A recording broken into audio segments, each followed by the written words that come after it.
Ashputtel. The wife of a rich man fell sick, and when she felt that her end drew nigh, she called her only daughter to her bedside and said, "Always be a good girl, and I will look down from heaven and watch over you." Soon afterwards she shut her eyes and died, and was buried in the garden, and the little girl went every day to her grave and wept, and was always good and kind to all about her. And the snow fell and spread a beautiful white covering over the grave. But by the time the spring came, and the sun had melted it away again, her father had married another wife. This new wife had 2 daughters of her own that she brought home with her. They were fair in face but foul at heart, and it was now a sorry time for the poor little girl. "What does the good-for-nothing want in the parlour?" said they. "They who would eat bread should first earn it. Away with the kitchen maid." Then they took away her fine clothes, and gave her an old grey frock to put on, and laughed at her, and turned her into the kitchen. There she was forced to do hard work, to rise early before daylight, to bring the water, to make the fire, to cook and to wash. Besides that, the sisters plagued her in all sorts of ways, and laughed at her. In the evening, when she was tired, she had no bed to lie down on, but was made to lie by the hearth among the ashes, and as this, of course, made her always dusty and dirty, they called her Ashputtel. It happened once that the father was going to the fair, and asked his wife's daughters what he should bring them. "Fine clothes," said the first. "Pearls and diamonds," cried the second. "Now, child," said he to his own daughter, "what will you have?" "The first twig, dear father, that brushes against your hat when you turn your face to come homewards," said she. Then he bought for the first 2 the fine clothes and pearls and diamonds they had asked for, and on his way home, as he rode through a green copse, a hazel twig brushed against him and almost pushed off his hat, so he broke it off and brought it away. And when he got home, he gave it to his daughter. Then she took it and went to her mother's grave and planted it there, and cried so much that it was watered with her tears, and there it grew and became a fine tree. 3 times every day she went to it and cried, and soon a little bird came and built its nest upon the tree, and talked with her and watched over her and brought her whatever she wished for. Now it happened that the king of that land held a feast, which was to last 3 days, and out of those who came to it his son was to choose a bride for himself. Ashputtel's 2 sisters were asked to come, so they called her up and said, "Now comb our hair, brush our shoes, and tie our sashes for us, for we are going to dance at the king's feast." Then she did as she was told, but when all was done she could not help crying, for she thought to herself, she should so have liked to have gone with them to the ball, and at last she begged her mother very hard to let her go. "You, Ashputtel," said she, "you who have nothing to wear, no clothes at all, and who cannot even dance, you want to go to the ball." And when she kept on begging, she said at last, "To get rid of her, I will throw this dishful of peas into the ash heap, and if in 2 hours' time you have picked them all out, you shall go to the feast too." Then she threw the peas down among the ashes, but the little maiden ran out at the back door into the garden, and cried out, "Hither, hither, through the sky turtle-doves and linnets fly. Blackbird, thrush, and chaffinch gay, hither, hither, haste away. One and all come help me quick, hasty, hasty. Pick, pick, pick." Then first came 2 white doves flying in at the kitchen window. Next came 2 turtle-doves, and after them came all the little birds under heaven, chirping and fluttering in, and they flew down into the ashes. And the little doves stooped their heads down and set to work, pick, pick, pick. And then the others began to pick, pick, pick, and among them all they soon picked out all the good grain, and put it into a dish, but left the ashes. Long before the end of the hour, the work was quite done, and all flew out again at the windows. Then, Ashputtel brought the dish to her mother, overjoyed at the thought that now she should go to the ball. But the mother said, "No, no, you slut, you have no clothes and cannot dance. You shall not go." And when Ashputtel begged very hard to go, she said, "If you can in 1 hour's time pick 2 of those dishes of peas out of the ashes, you shall go too." And thus she thought she should at least get rid of her. So she shook 2 dishes of peas into the ashes. But the little maiden went out into the garden at the back of the house and cried out as before, "Hither, hither, through the sky, turtle doves and linnets fly. Blackbird, thrush, and chaffinch hither, hither, haste away. One and all come help me quick. Haste ye, pick, pick, pick."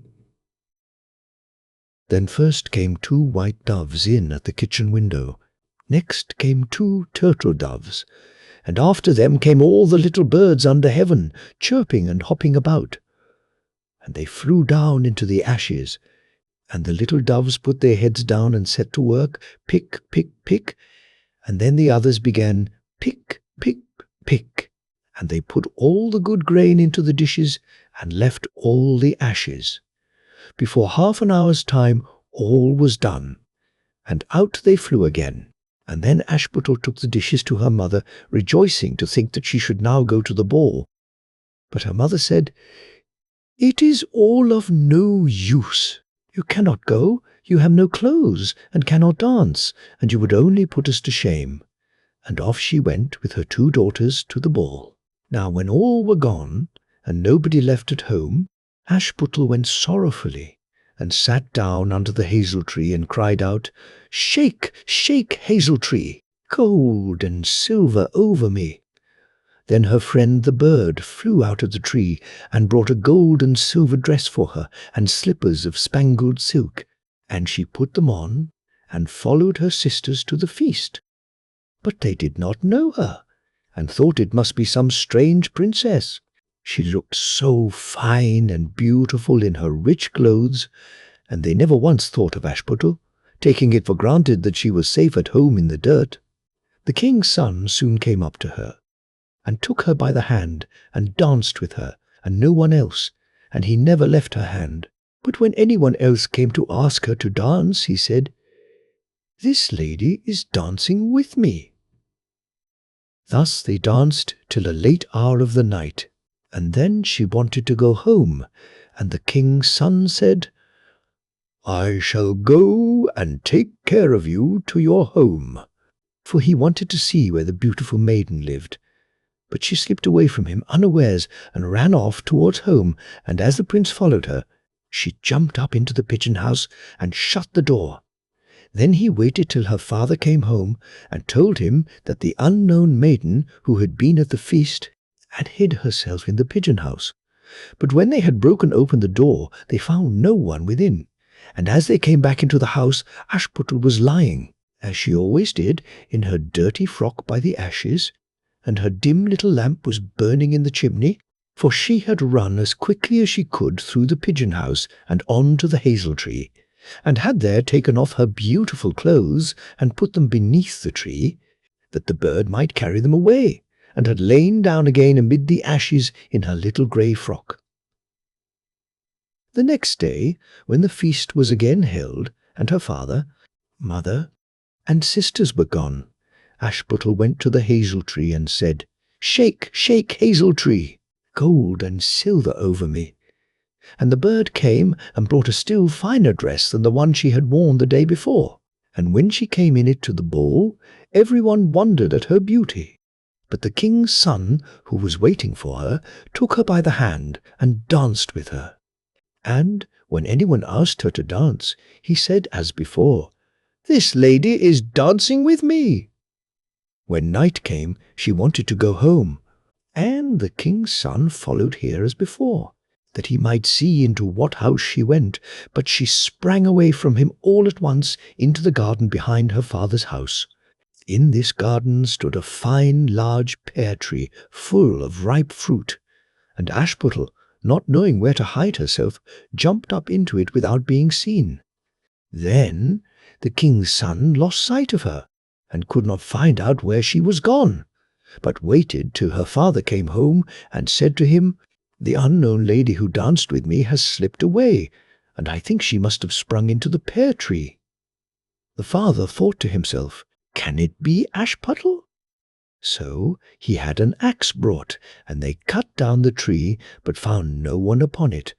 And when they came back into the kitchen, there lay Ashputtel among the ashes, for she had slipped down on the other side of the tree and carried her beautiful clothes back to the bird at the hazel tree, and then put on her little grey frock. The third day, when her father and mother and sisters were gone, she went again into the garden and said, "Shake, shake, hazel tree, gold and silver over me."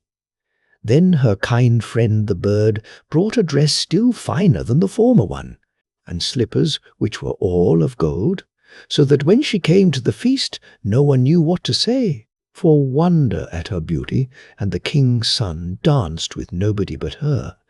And when anyone else asked her to dance, he said, "This lady is my partner, sir." When night came, she wanted to go home, and the king's son would go with her, and said to himself, "I will not lose her this time," but, however, she again slipped away from him, though in such a hurry that she dropped her left golden slipper upon the stairs. The prince took the shoe, and went the next day to the king, his father, and said, "I will take for my wife the lady that this golden slipper fits." Then both the sisters were overjoyed to hear it, for they had beautiful feet, and had no doubt that they could wear the golden slipper. The eldest went first into the room where the slipper was, and wanted to try it on, and the mother stood by. But her great toe could not go into it, and the shoe was altogether much too small for her. Then the mother gave her a knife, and said, "Never mind, cut it off. When you are queen you will not care about toes, you will not want to walk." So the silly girl cut off her great toe, and thus squeezed on the shoe, and went to the king's son. Then he took her for his bride, and set her beside him on his horse, and rode away with her homewards. But on their way home they had to pass by the hazel tree that Ashputtel had planted, and on the branch sat a little dove, singing, back again, look to the shoe. The shoe is too small, and not made for you. Prince, Prince, look again for thy bride, for she's not the true one that sits by thy side." Then the prince got down and looked at her foot, and he saw, by the blood that streamed from it, what a trick she had played him.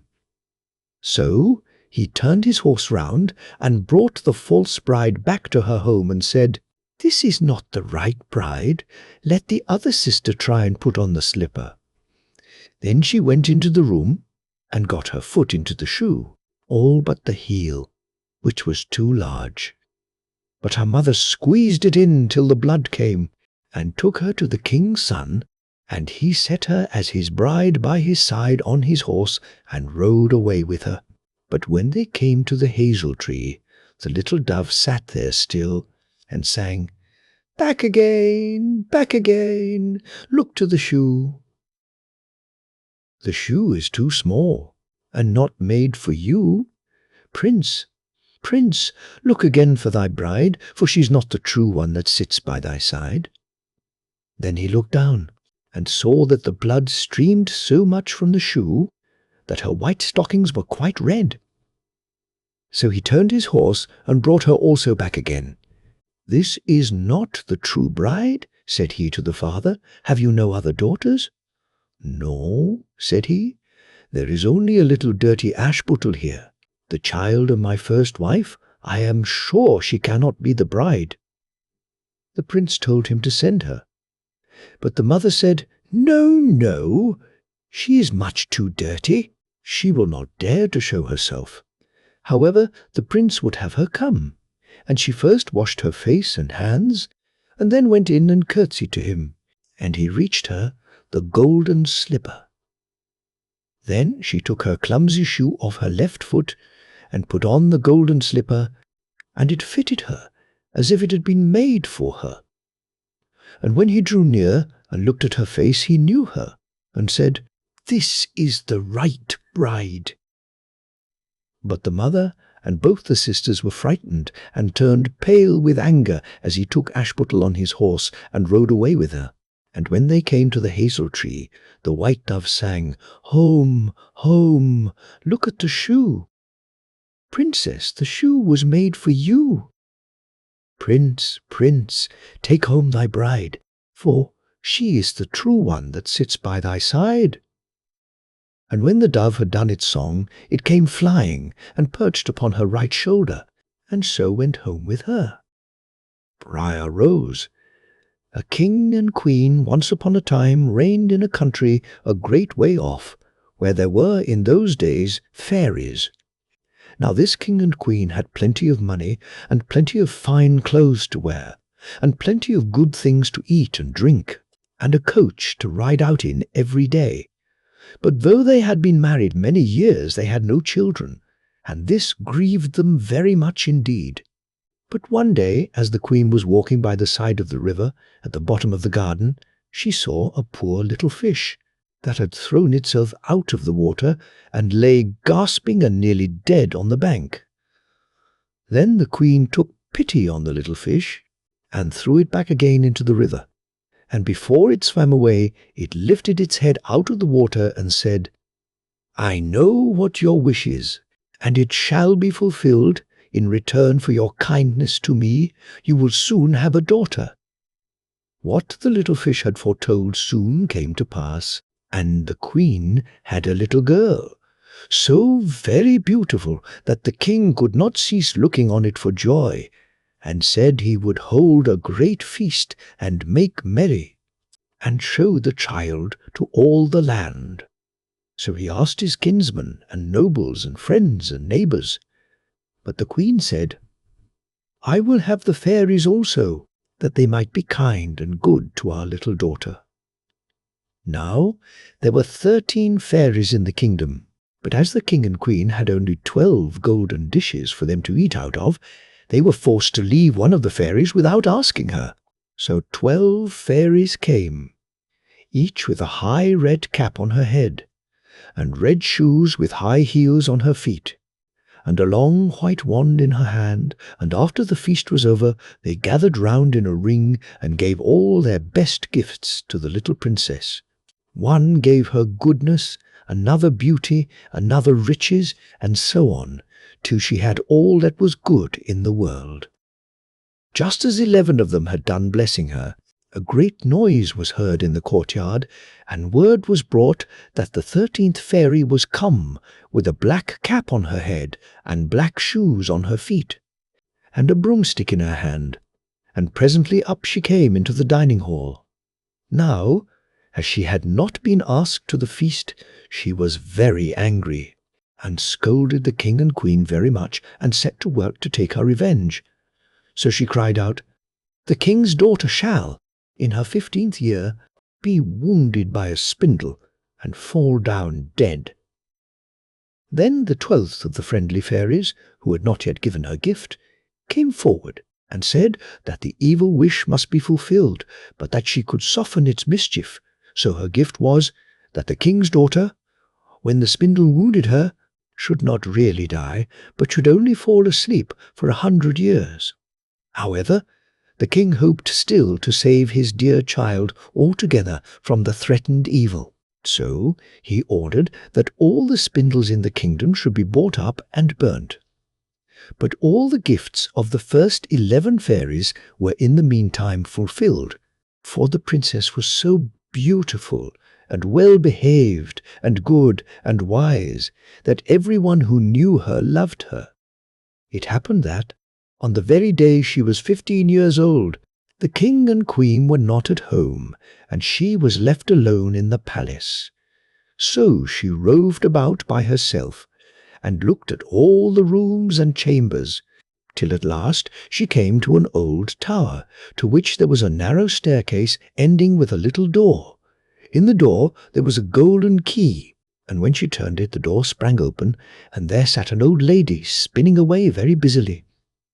"Why, how now, good mother?" said the princess. "What are you doing there?" "Spinning," said the old lady, and nodded her head, humming a tune, while buzz went the wheel. "How prettily that little thing turns round," said the princess, and took the spindle and began to try and spin.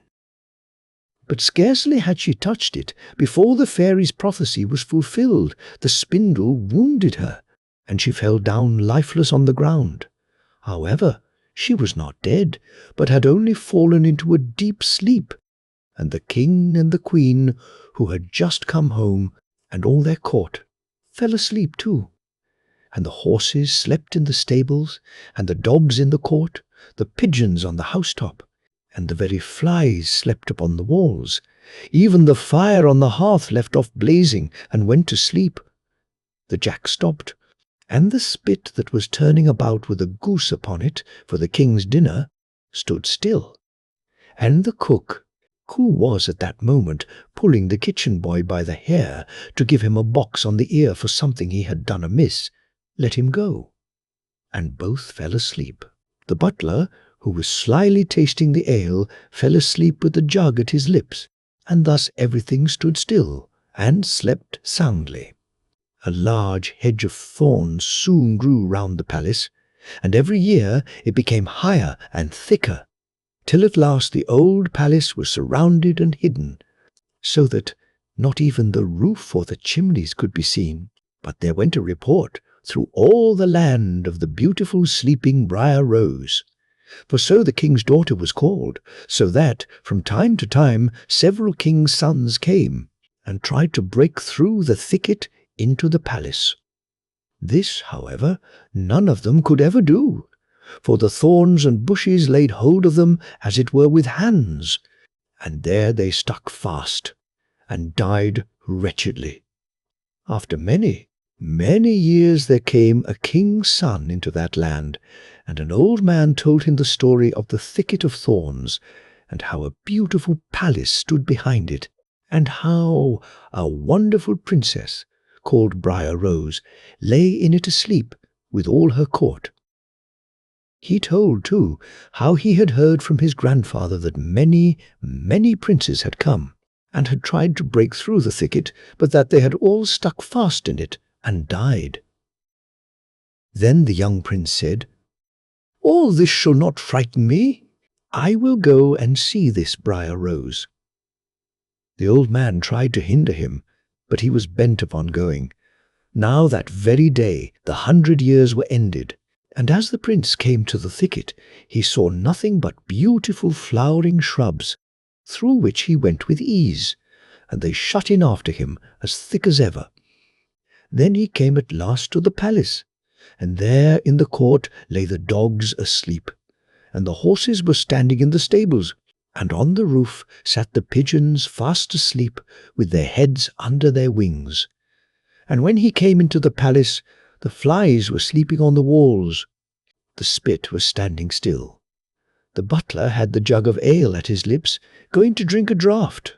The maid sat with a fowl in her lap, ready to be plucked, and the cook in the kitchen was still holding up her hand, as if she was going to beat the boy.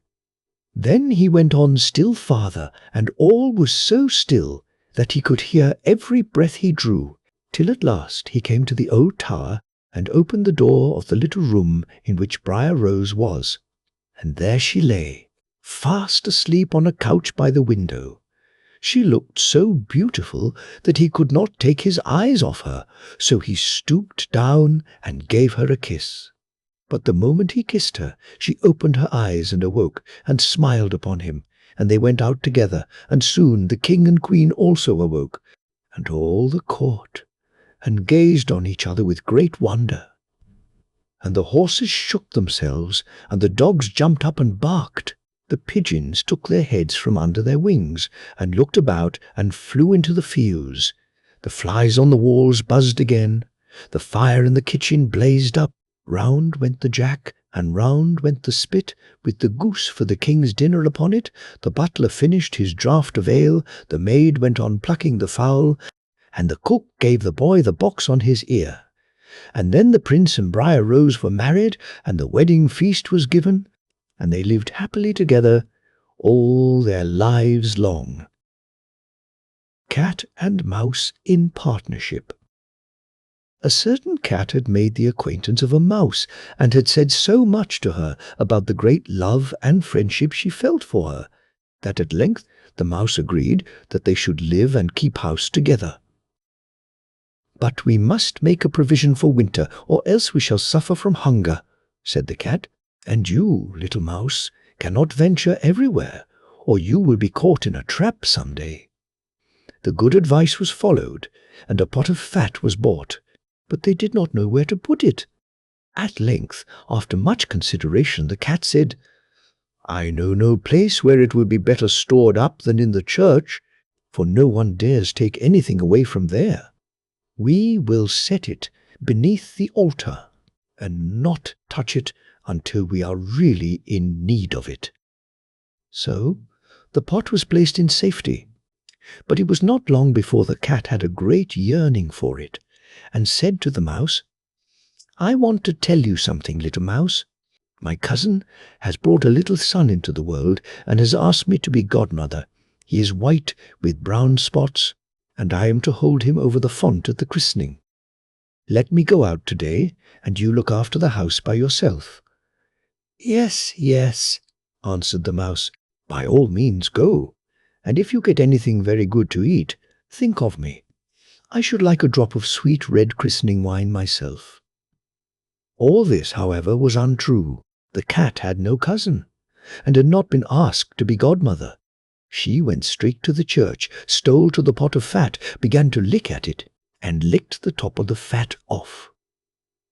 Then she took a walk upon the roofs of the town, looked out for opportunities, and then stretched herself in the sun, and licked her lips whenever she thought of the pot of fat, and not until it was evening did she return home. "Well, here you are again," said the mouse. "No doubt you have had a merry day." "All went off well," answered the cat. "What name did they give the child?" "Top off," said the cat quite coolly. "Top off," cried the mouse. "That is a very odd and uncommon name. Is it a usual one in your family?" "What does that matter?" said the cat. "It is no worse than Crumb Stealer, as your godchildren are called." Before long, the cat was seized by another fit of yearning. She said to the mouse, "You must do me a favor, and once more manage the house for a day alone. I am again asked to be godmother, and, as the child has a white ring round its neck, I cannot refuse." The good mouse consented, but the cat crept behind the town walls to the church, and devoured half the pot of fat. "Nothing ever seems so good as what one keeps to oneself," said she, and was quite satisfied with her day's work. When she went home, the mouse inquired, "And what was the child christened?" "Half done," answered the cat. "Half done? What are you saying? I never heard the name in my life. I'll wager anything it is not in the calendar." The cat's mouth soon began to water for some more licking. "All good things go in threes," said she. "I am asked to stand godmother again. The child is quite black, only it has white paws. But with that exception, it has not a single white hair on its whole body. This only happens once every few years. You will let me go, won't you?" "Top off, half done," answered the mouse. "They are such odd names. They make me very thoughtful."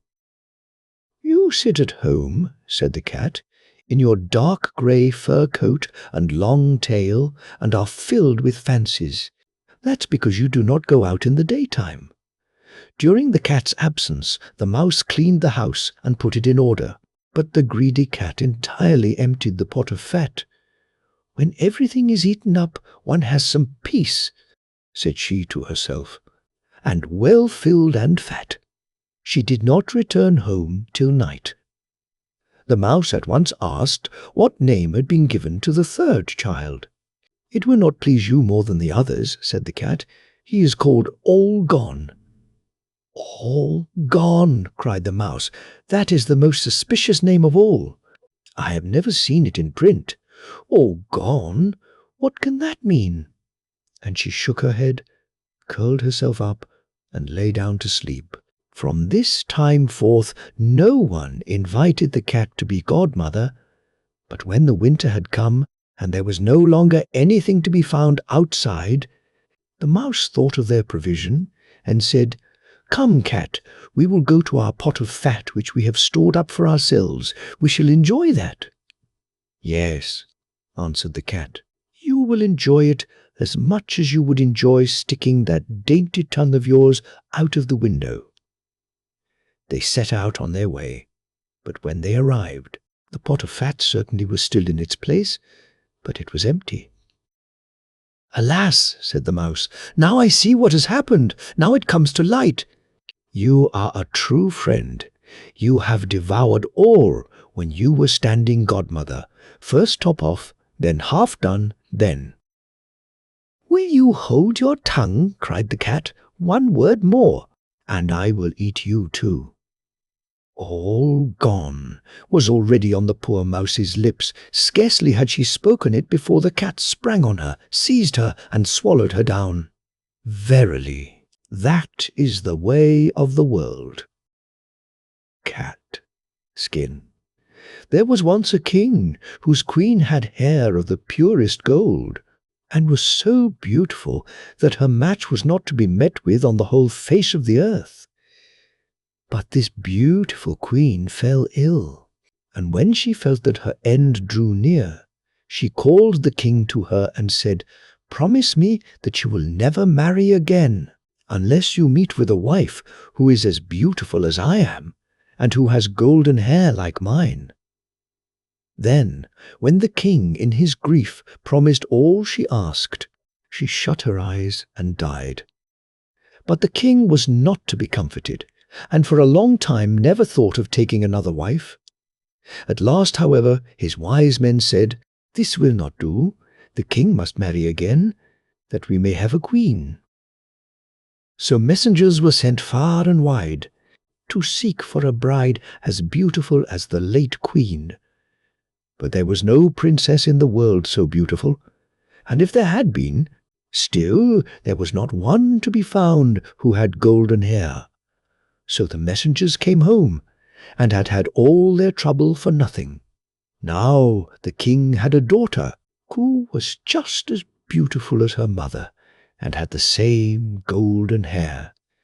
And when she was grown up, the king looked at her and saw that she was just like this late queen. Then he said to his courtiers, "May I not marry my daughter? She is the very image of my dead wife. Unless I have her, I shall not find any bride upon the whole earth. And you say there must be a queen." When the courtiers heard this, they were shocked and said, "Heaven forbid that a father should marry his daughter. Out of so great a sin no good can come." And his daughter was also shocked, but hoped the king would soon give up such thoughts. So she said to him, "Before I marry anyone, I must have 3 dresses. One must be of gold, like the sun, another must be of shining silver, like the moon, and a third must be dazzling as the stars.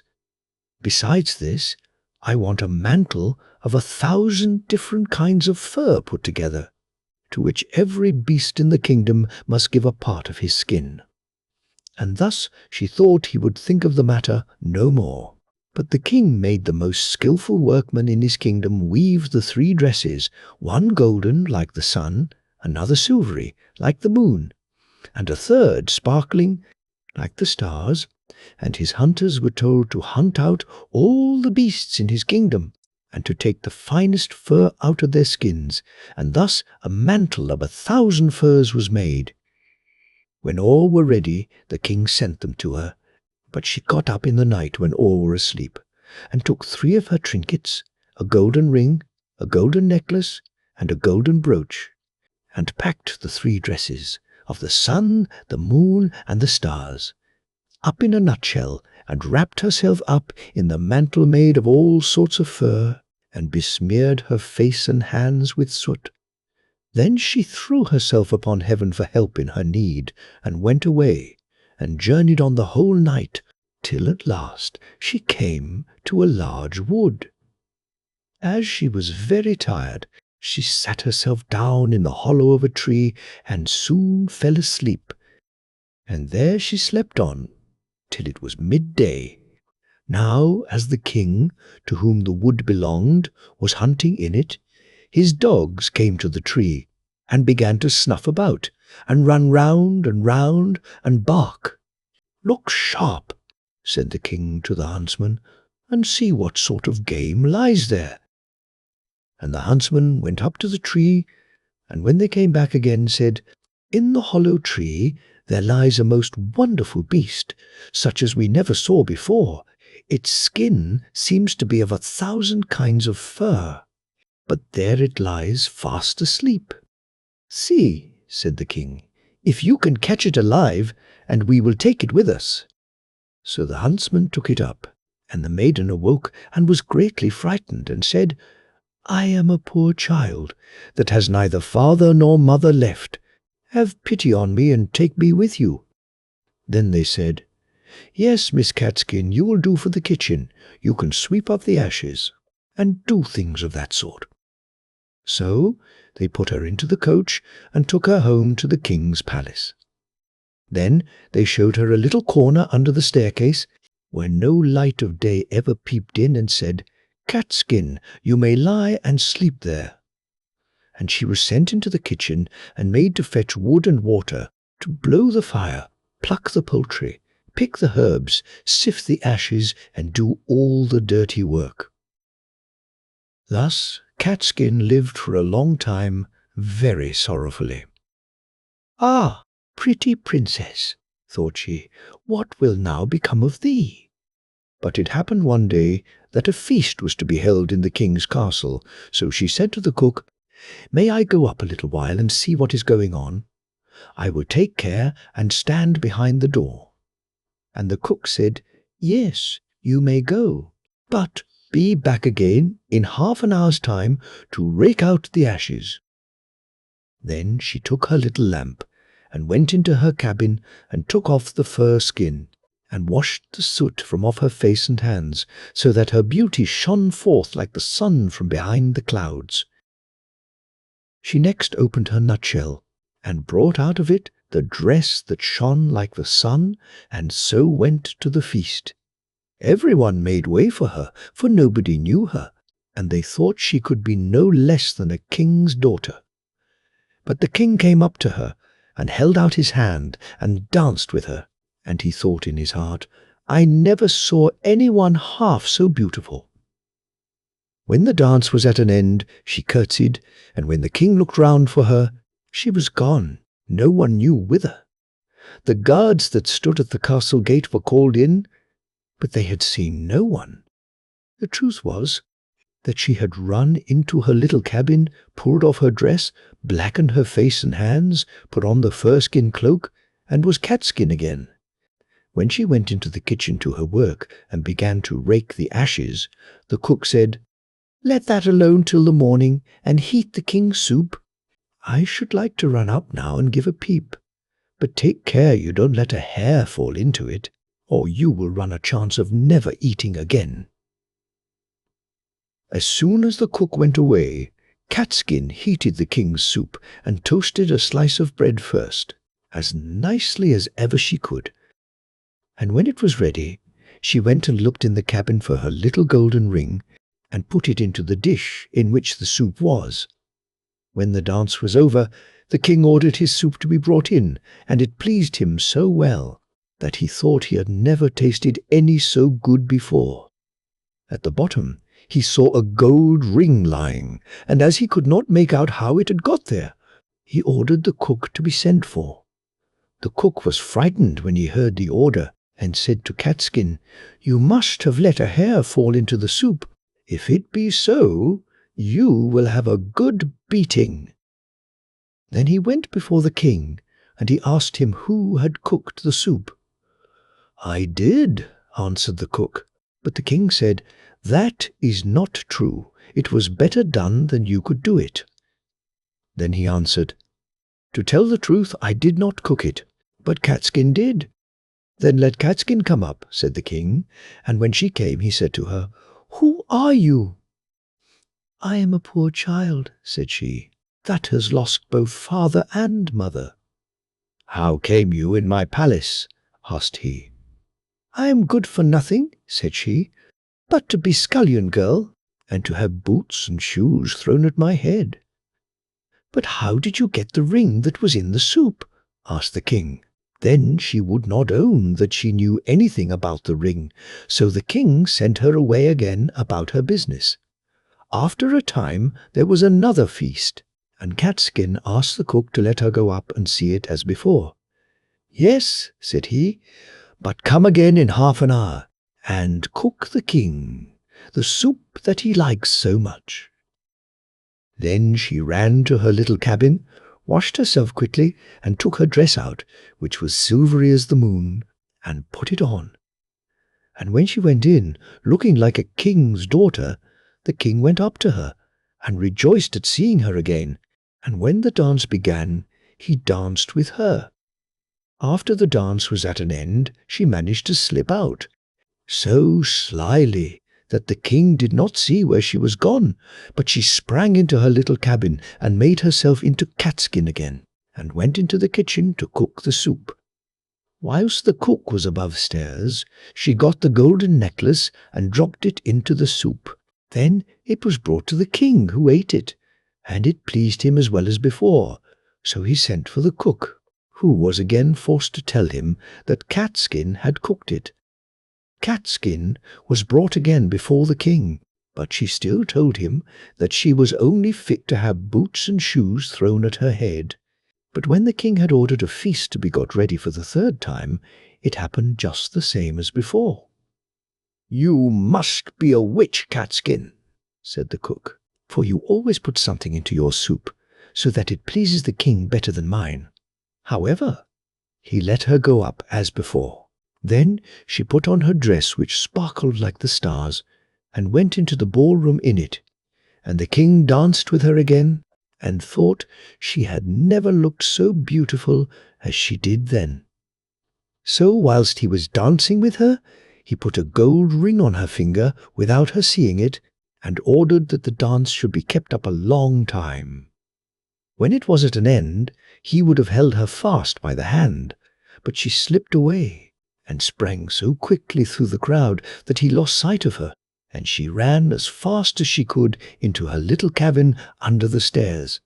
But this time she kept away too long, and stayed beyond the half-hour, so she had not time to take off her fine dress, and threw her fur mantle over it, and in her haste did not blacken herself all over with soot, but left one of her fingers white. Then she ran into the kitchen, and cooked the king's soup, and as soon as the cook was gone, she put the golden brooch into the dish. When the king got to the bottom, he ordered Catskin to be called once more, and soon saw the white finger and the ring that he had put on it whilst they were dancing, so he seized her hand and kept fast hold of it. And when she wanted to loose herself and spring away, the fur cloak fell off a little on one side, and the starry dress sparkled underneath it. Then he got hold of the fur and tore it off, and her golden hair and beautiful form were seen, and she could no longer hide herself, so she washed the soot and ashes from her face, and showed herself to be the most beautiful princess upon the face of the earth. But the king said, "You are my beloved bride, and we will never more be parted from each other." And the wedding feast was held, and a merry day it was, as ever was heard of or seen in that country, or indeed in any other. Clever Elsie. There was once a man who had a daughter who was called Clever Elsie, and when she had grown up, her father said, "We will get her married." "Yes," said the mother, "if only someone would come who would have her." At length a man came from a distance and wooed her, who was called Hans, but he stipulated that Clever Elsie should be really smart. "Oh," said the father, "she has plenty of good sense." And the mother said, Oh, she can see the wind coming up the street and hear the flies coughing. Well, said Hans, if she is not really smart, I won't have her. When they were sitting at dinner and had eaten, the mother said, Elsie, go into the cellar and fetch some beer. Then clever Elsie took the pitcher from the wall, went into the cellar, and tapped the lid briskly as she went, so that the time might not appear long. When she was below, she fetched herself a chair and set it before the barrel so that she had no need to stoop, and did not hurt her back or do herself any unexpected injury. Then she placed the can before her and turned the tap, and while the beer was running she would not let her eyes be idle, but looked up at the wall, and after much peering here and there, saw a pickaxe exactly above her, which the masons had accidentally left there. Then clever Elsie began to weep and said, If I get Hans, and we have a child, and he grows big, and we send him into the cellar here to draw beer, then the pickaxe will fall on his head and kill him. Then she sat and wept and screamed with all the strength of her body over the misfortune which lay before her. Those upstairs waited for the drink, but clever Elsie still did not come. Then the woman said to the servant, Just go down into the cellar and see where Elsie is. The maid went and found her sitting in front of the barrel, screaming loudly. Elsie, why do you weep? Asked the maid. Ah, she answered, have I not reason to weep? If I get Hans, and we have a child, and he grows big and has to draw beer here, the pickaxe will perhaps fall on his head and kill him. Then said the maid, What a clever Elsie we have, and sat down beside her and began loudly to weep over the misfortune. After a while, as the maid did not come back, and those upstairs were thirsty for the beer, the man said to the boy, Just go down into the cellar and see where Elsie and the girl are. The boy went down, and there sat clever Elsie and the girl both weeping together. Then he asked, Why are you weeping?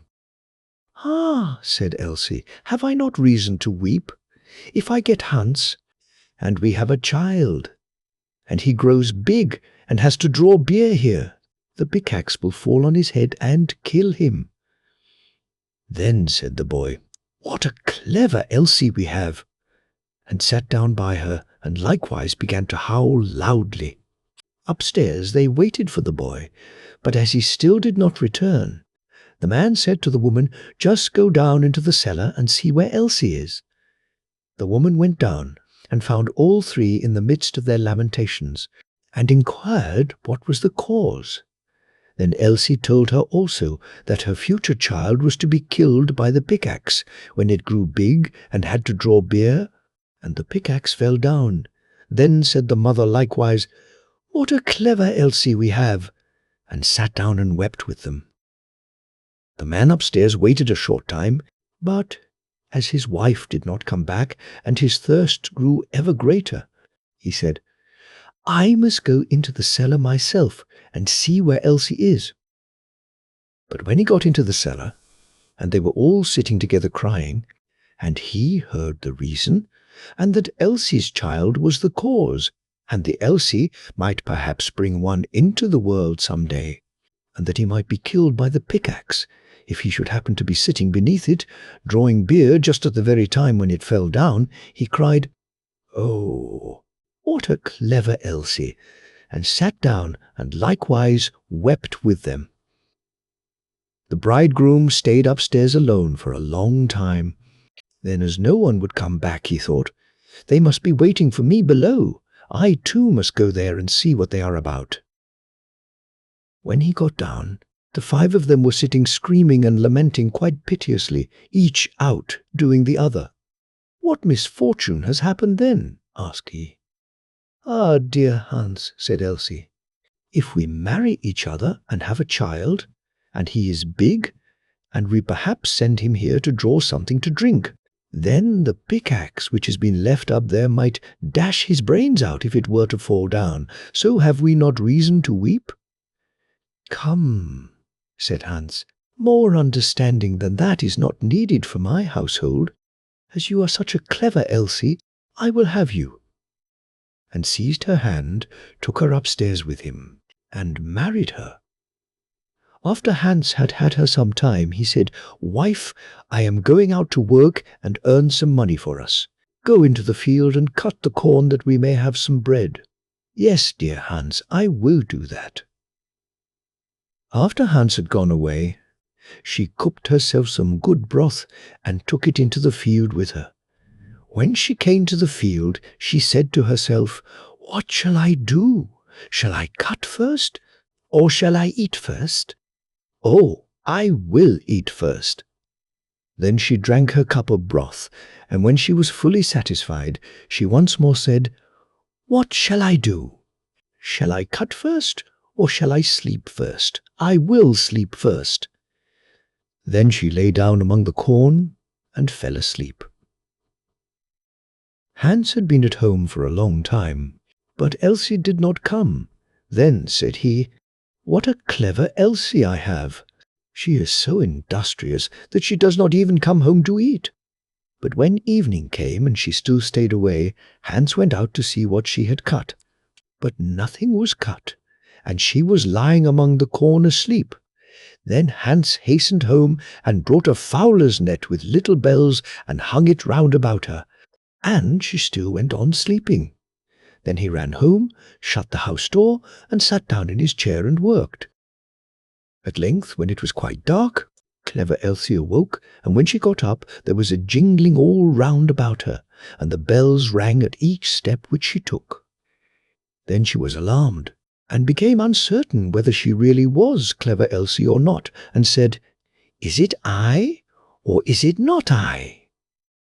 But she knew not what answer to make to this, and stood for a time in doubt. At length she thought, "I will go home and ask if it be I, or if it be not I.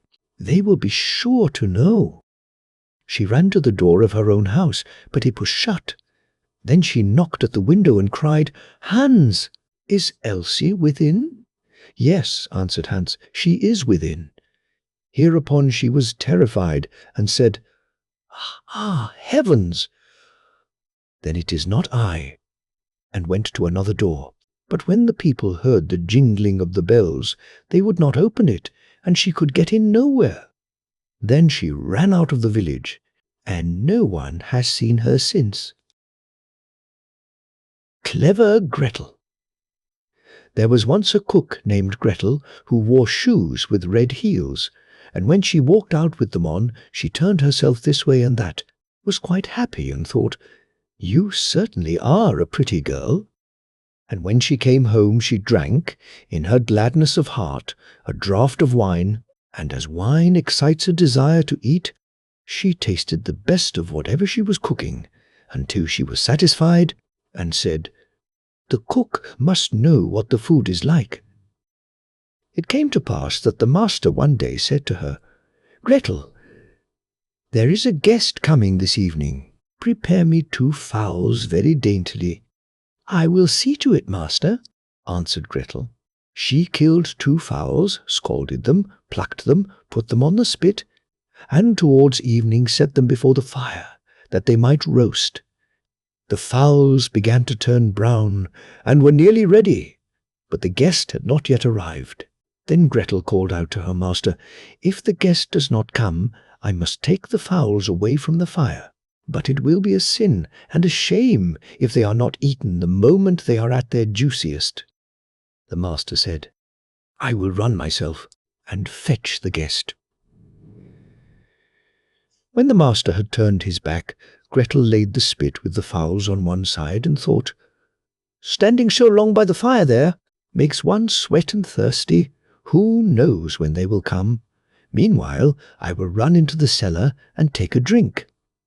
She ran down, set a jug, said, "God bless it for you, Gretel," and took a good drink, and thought that wine should flow on and should not be interrupted, and took yet another hearty draught.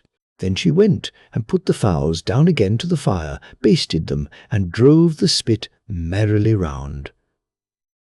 But as the roast meat smelt so good, Gretel thought, something might be wrong, it ought to be tasted. She touched it with her finger and said, "Ah, how good fowls are! It certainly is a sin and a shame that they are not eaten at the right time." She ran to the window to see if the master was not coming with his guest, but she saw no one, and went back to the fowls and thought, "One of the wings is burning. I had better take it off and eat it." So she cut it off, ate it, and enjoyed it, and when she had done, she thought, "The other must go down too, or else master will observe that something is missing." When the 2 wings were eaten, she went and looked for her master, and did not see him. It suddenly occurred to her, "Who knows, they are perhaps not coming at all, and have turned in somewhere." Then she said, "Well, Gretel, enjoy yourself. 1 fowl has been cut into. Take another drink, and eat it up entirely. When it is eaten, you will have some peace. Why should God's good gifts be spoilt?" So she ran into the cellar again, took an enormous drink, and ate up the 1 chicken in great glee. When one of the chickens was swallowed down, and still her master did not come, Gretel looked at the other and said, "What one is, the other should be likewise. The 2 go together. What's right for the one is right for the other. I think if I were to take another draught, it would do me no harm." So she took another hearty drink, and let the 2nd chicken follow the first. While she was making the most of it, her master came and cried, "Hurry up, Gretel, the guest is coming directly after me." "Yes, sir, I will soon serve up," answered Gretel. Meantime, the master looked to see that the table was properly laid, and took the great knife, wherewith he was going to carve the chickens, and sharpened it on the steps. Presently the guest came, and knocked politely and courteously at the house door. Gretel ran, and looked to see who was there, and when she saw the guest, she put her finger to her lips and said, "Hush, hush, go away as quickly as you can. If my master catches you, it will be the worse for you.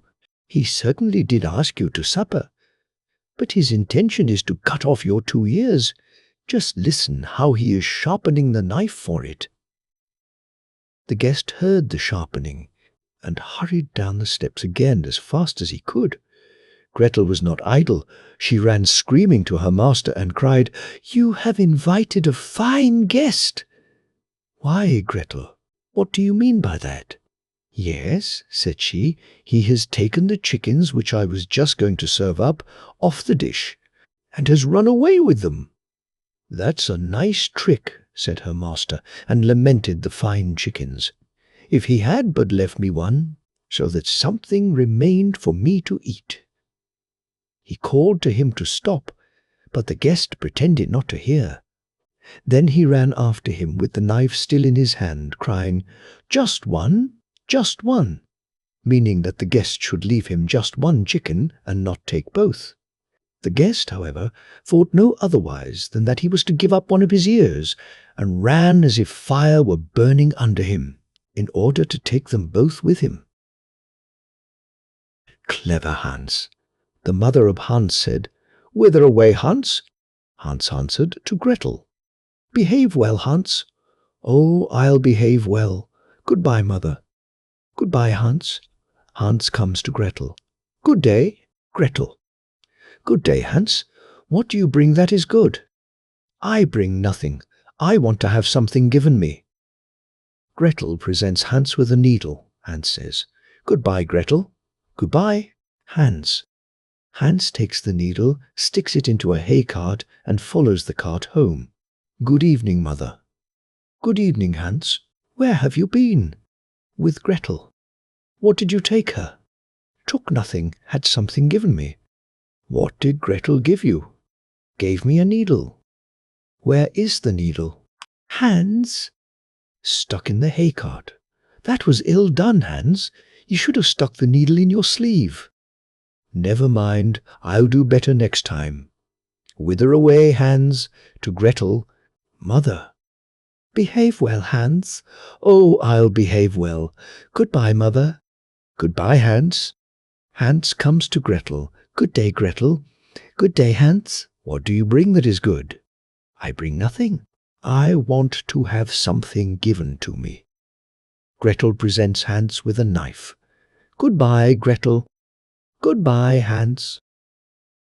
Hans takes the knife, sticks it in his sleeve, and goes home. Good evening, Mother. Good evening, Hans. Where have you been? With Gretel. What did you take her? Took her nothing. She gave me something. What did Gretel give you? Gave me a knife. Where is the knife, Hans? Stuck in my sleeve. That's ill done, Hans. You should have put the knife in your pocket. Never mind, we'll do better next time. Whither away, Hans? To Gretel, Mother. Behave well, Hans. Oh, I'll behave well. Goodbye, Mother. Goodbye, Mother. Hans! Hans comes to Gretel. Good day, Gretel. Good day, Hans. What good thing do you bring? I bring nothing. I want something given me. Gretel presents Hans with a young goat. Goodbye, Gretel. Goodbye, Hans. Hans takes the goat, ties its legs, and puts it in his pocket.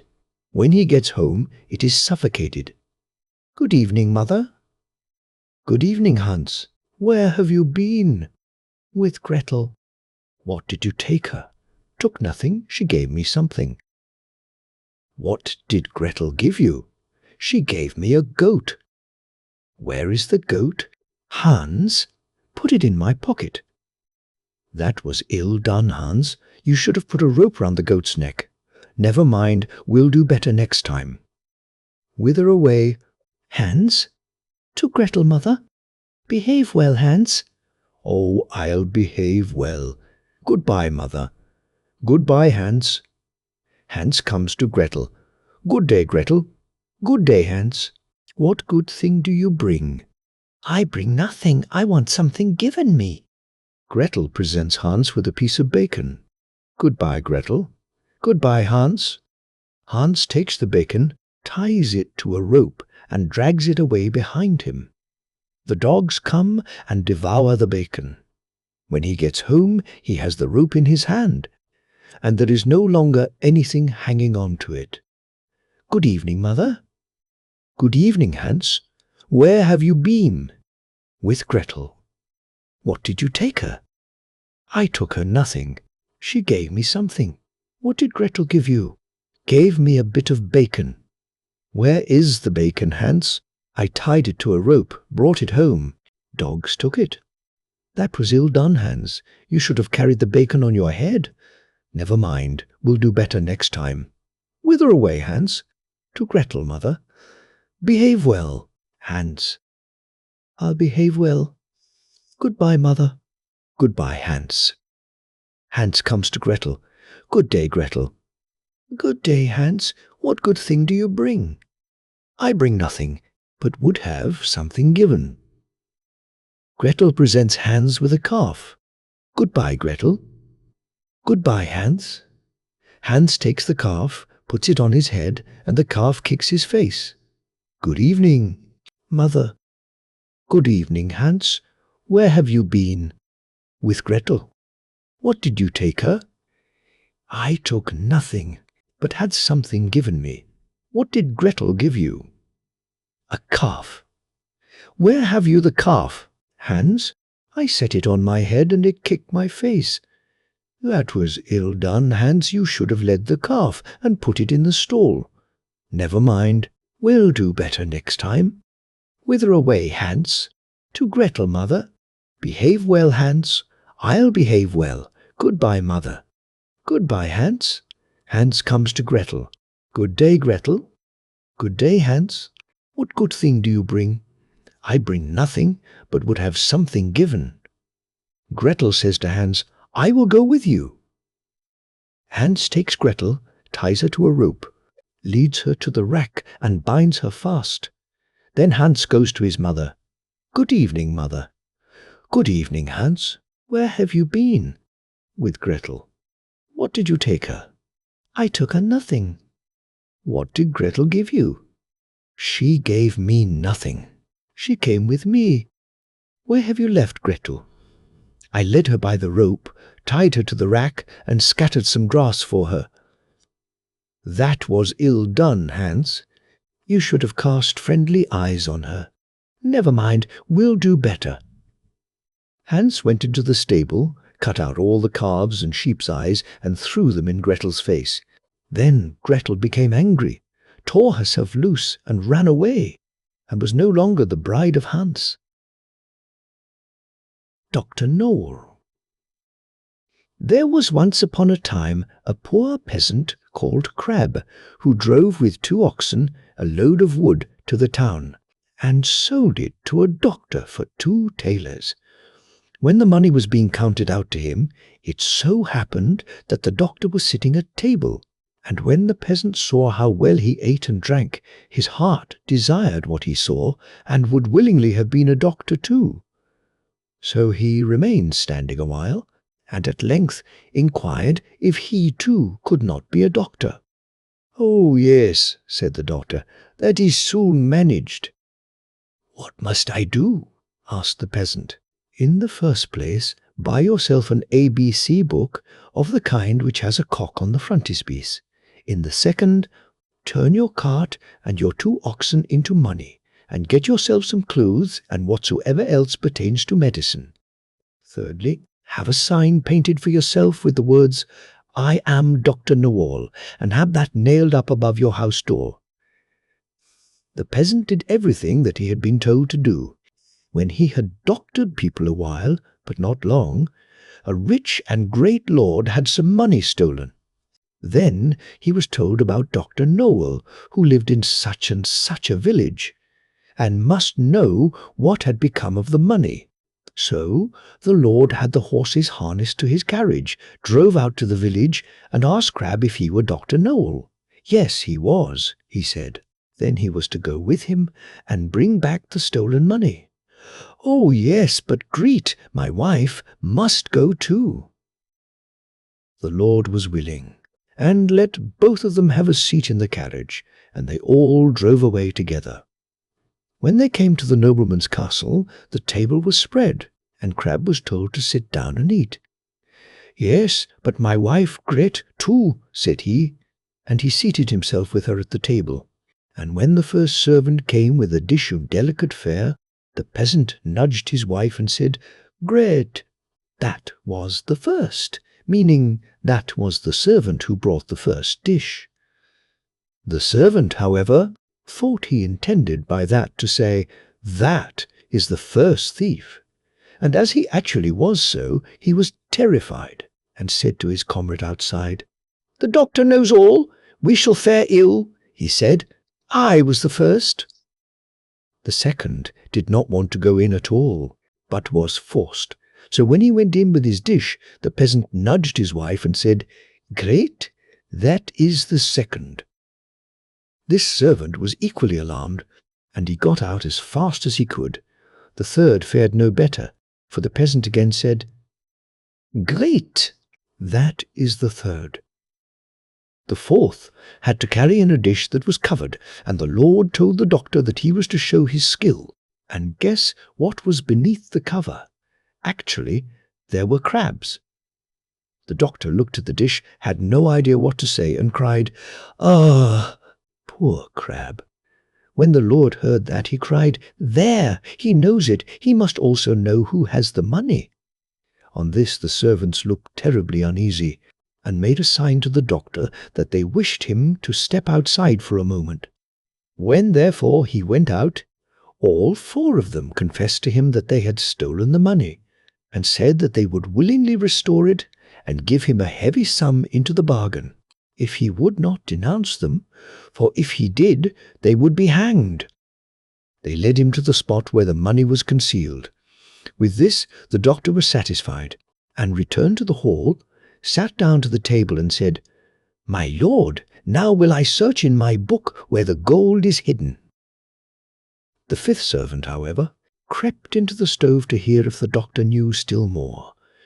But the doctor sat still and opened his ABC book, turned the pages backwards and forwards, and looked for the cock. As he could not find it immediately, he said, "I know you are there, so you had better come out." Then the fellow in the stove thought that the doctor meant him, and full of terror sprang out, crying, "That man knows everything." Then Dr. Noel showed the Lord where the money was, but did not say who had stolen it, and received from both sides much money in reward, and became a renowned man. Frederick and Catherine. There was once a man called Frederick. He had a wife whose name was Catherine, and they had not long been married. One day Frederick said, "Kate, I am going to work in the fields. When I come back I shall be hungry, so let me have something nice cooked, and a good draught of ale." "Very well," said she, "it shall all be ready." When dinner time drew nigh, Catherine took a nice steak, which was all the meat she had, and put it on the fire to fry. The steak soon began to look brown and to crackle in the pan, and Catherine stood by with a fork and turned it. Then she said to herself, "The steak is almost ready. I may as well go to the cellar for the ale." So she left the pan on the fire and took a large jug and went into the cellar and tapped the cask. The beer ran into the jug, and Catherine stood looking on. At last it popped into her head. The dog is not shut up. He may be running away with the steak. That's well thought of. So up she ran from the cellar, and sure enough, the rascally cur had got the steak in his mouth and was making off with it. Away ran Catherine, and away ran the dog across the field, but he ran faster than she and stuck close to the steak. "It's all gone, and what can't be cured must be endured," said Catherine. So she turned round, and as she had run a good way and was tired, she walked home leisurely to cool herself. Now, all this time, the ale was running too, for Catherine had not turned the cock, and when the jug was full, the liquor ran upon the floor till the cask was empty. When she got to the cellar stairs, she saw what had happened. "My stars," said she, "what shall I do to keep Frederick from seeing all this slopping about?" So she thought a while, and at last remembered that there was a sack of fine meal bought at the last fair, and that if she sprinkled this over the floor, it would suck up the ale nicely. "What a lucky thing," said she, "that we kept that meal. We have now a good use for it." So away she went for it, but she managed to set it down just upon the great jug full of beer and upset it, and thus all the ale that had been saved was set swimming on the floor also. "Ah, well," said she, "when one goes, another may as well follow." Then she strewed the meal all about the cellar, and was quite pleased with her cleverness, and said, "How very neat and clean it looks." At noon Frederick came home. "Now, wife," cried he, "what have you for dinner?" "Oh, Frederick," answered she, "I was cooking you a steak, but while I went down to draw the ale, the dog ran away with it, and while I ran after him, the ale ran out. And when I went to dry up the ale with the sack of meal that we got at the fair, I upset the jug, but the cellar is now quite dry, and looks so clean." "Kate, Kate," said he, "how could you do all this? Why did you leave the steak to fry and the ale to run, and then spoil all the meal?" "Why, Frederick," said she, "I did not know I was doing wrong. You should have told me before." The husband thought to himself, "If my wife manages matters thus, I must look sharp myself." Now he had a good deal of gold in the house, so he said to Catherine, "What pretty yellow buttons these are! I shall put them into a box and bury them in the garden, but take care that you never go near or meddle with them." "No, Frederick," said she, "that I never will." As soon as he was gone, there came by some pedlars with earthenware plates and dishes, and they asked her whether she would buy. "Oh, dear me, I should like to buy very much, but I have no money. If you had any use for yellow buttons, I might deal with you." "Yellow buttons," said they. "Let us have a look at them. Go into the garden and dig where I tell you, and you will find the yellow buttons. I dare not go myself." So the rogues went, and when they found what these yellow buttons were, they took them all away, and left her plenty of plates and dishes. Then she set them all about the house for a show, and when Frederick came back, he cried out, "Kate, what have you been doing?" "See," said she, "I have bought all these with your yellow buttons, but I did not touch them myself. The pedlars went themselves and dug them up." "Wife, wife," said Frederick, "what a pretty piece of work you have made. Those yellow buttons were all my money. How came you to do such a thing?" "Why," answered she, "I did not know there was any harm in it. You should have told me." Catherine stood musing for a while, and at last said to her husband, "Hark ye, Frederick, we will soon get the gold back. Let us run after the thieves." "Well, we will try," answered he, "but take some butter and cheese with you, that we may have something to eat by the way." "Very well," said she, and they set out, and as Frederick walked the fastest, he left his wife some way behind. "It does not matter," thought she, "when we turn back, I shall be so much nearer home than he." Presently she came to the top of a hill, down the side of which there was a road so narrow that the cartwheels always chafed the trees on each side as they passed. "Ah, see now," said she, "how they have bruised and wounded those poor trees. They will never get well." So she took pity on them, and made use of the butter to grease them all, so that the wheels might not hurt them so much. While she was doing this kind office, one of her cheeses fell out of the basket, and rolled down the hill. Catherine looked, but could not see where it had gone, so she said, "Well, I suppose the other will go the same way and find you. He has younger legs than I have."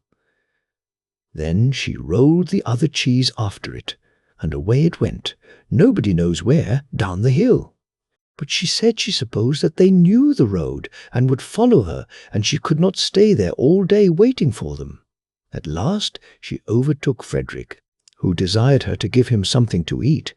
Then she gave him the dry bread. "Where are the butter and cheese?" said he.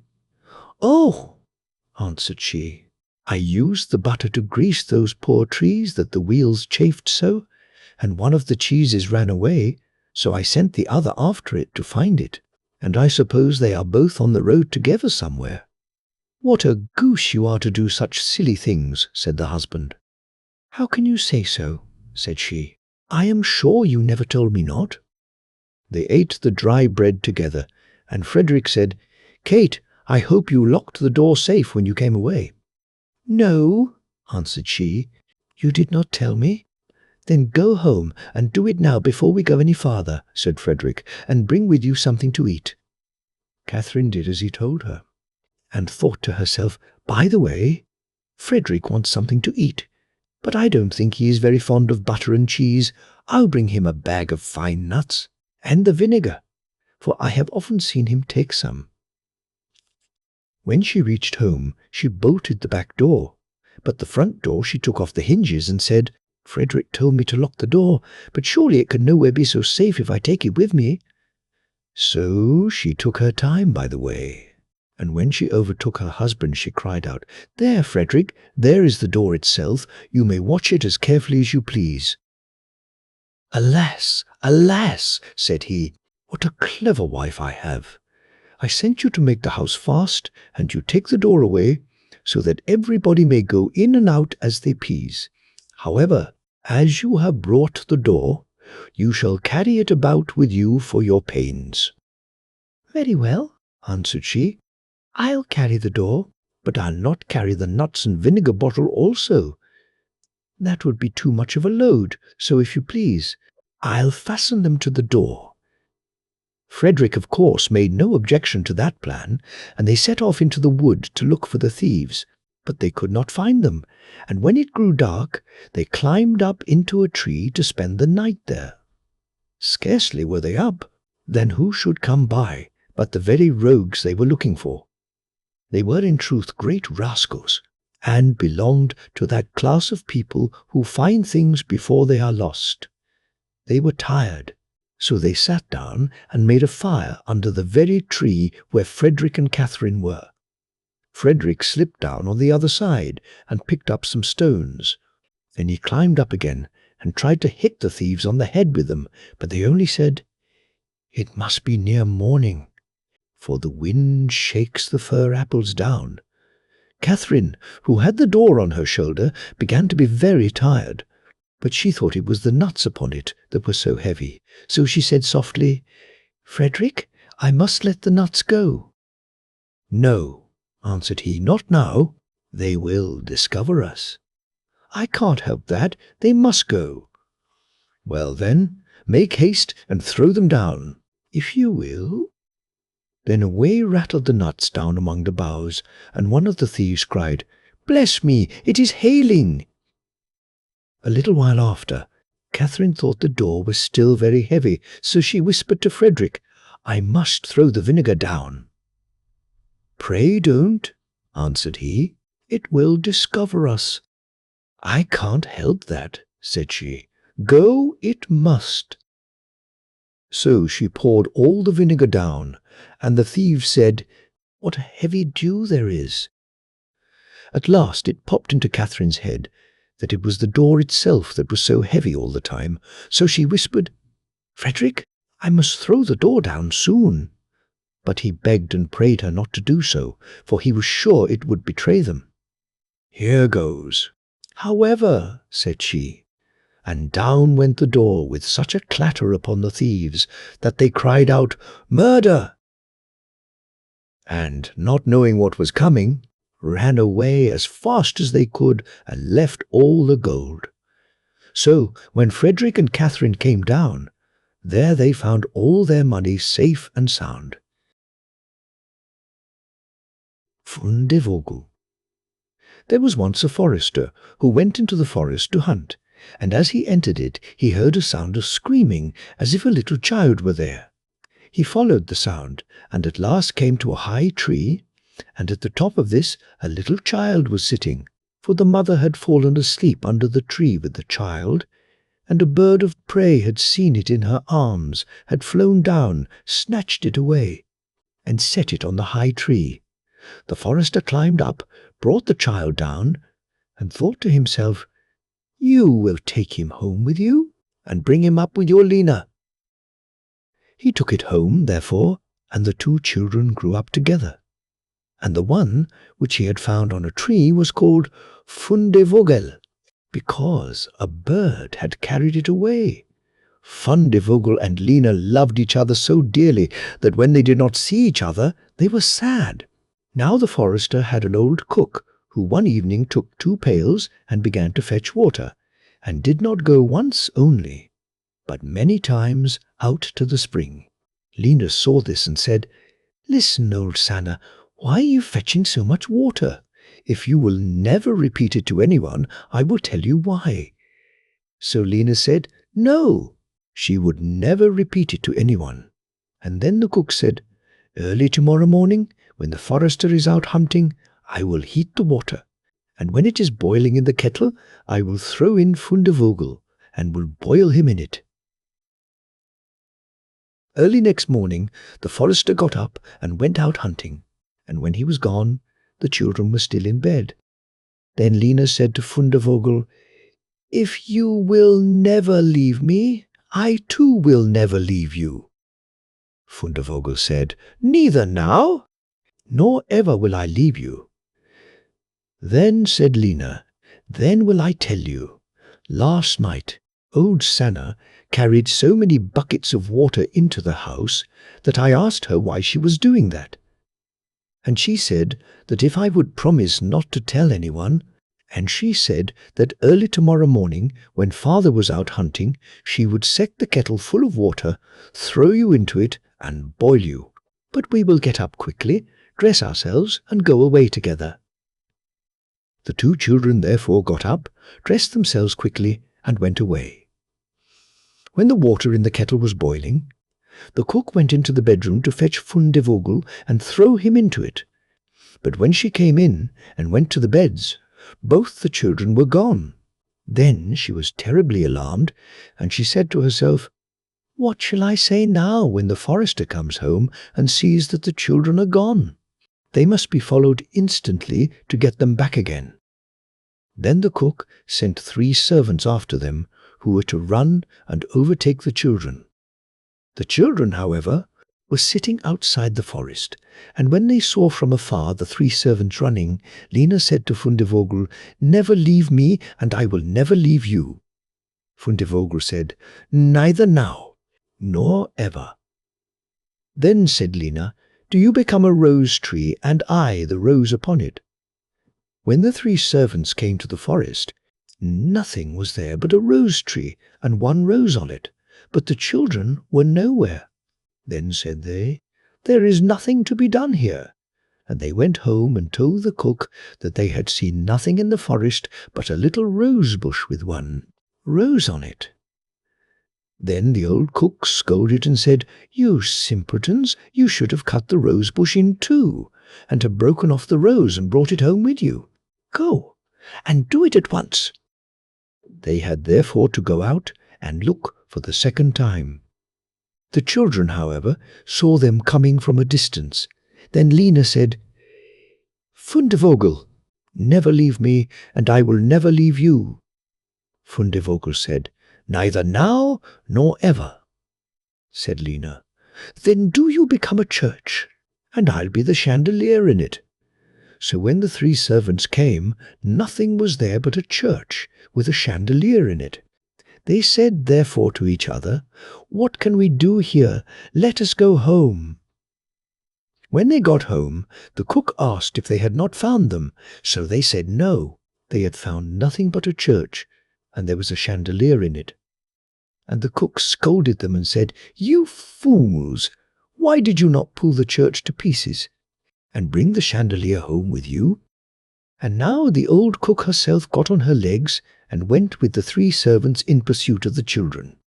The children, however, saw from afar that the 3 servants were coming, and the cook waddling after them. Then said Lena, "Fundevogel, never leave me, and I will never leave you." Then said Fundevogel, "Neither now nor ever." Said Lena, "Be a fish pond, and I will be the duck upon it." The cook, however, came up to them, and when she saw the pond, she lay down by it, and was about to drink it up.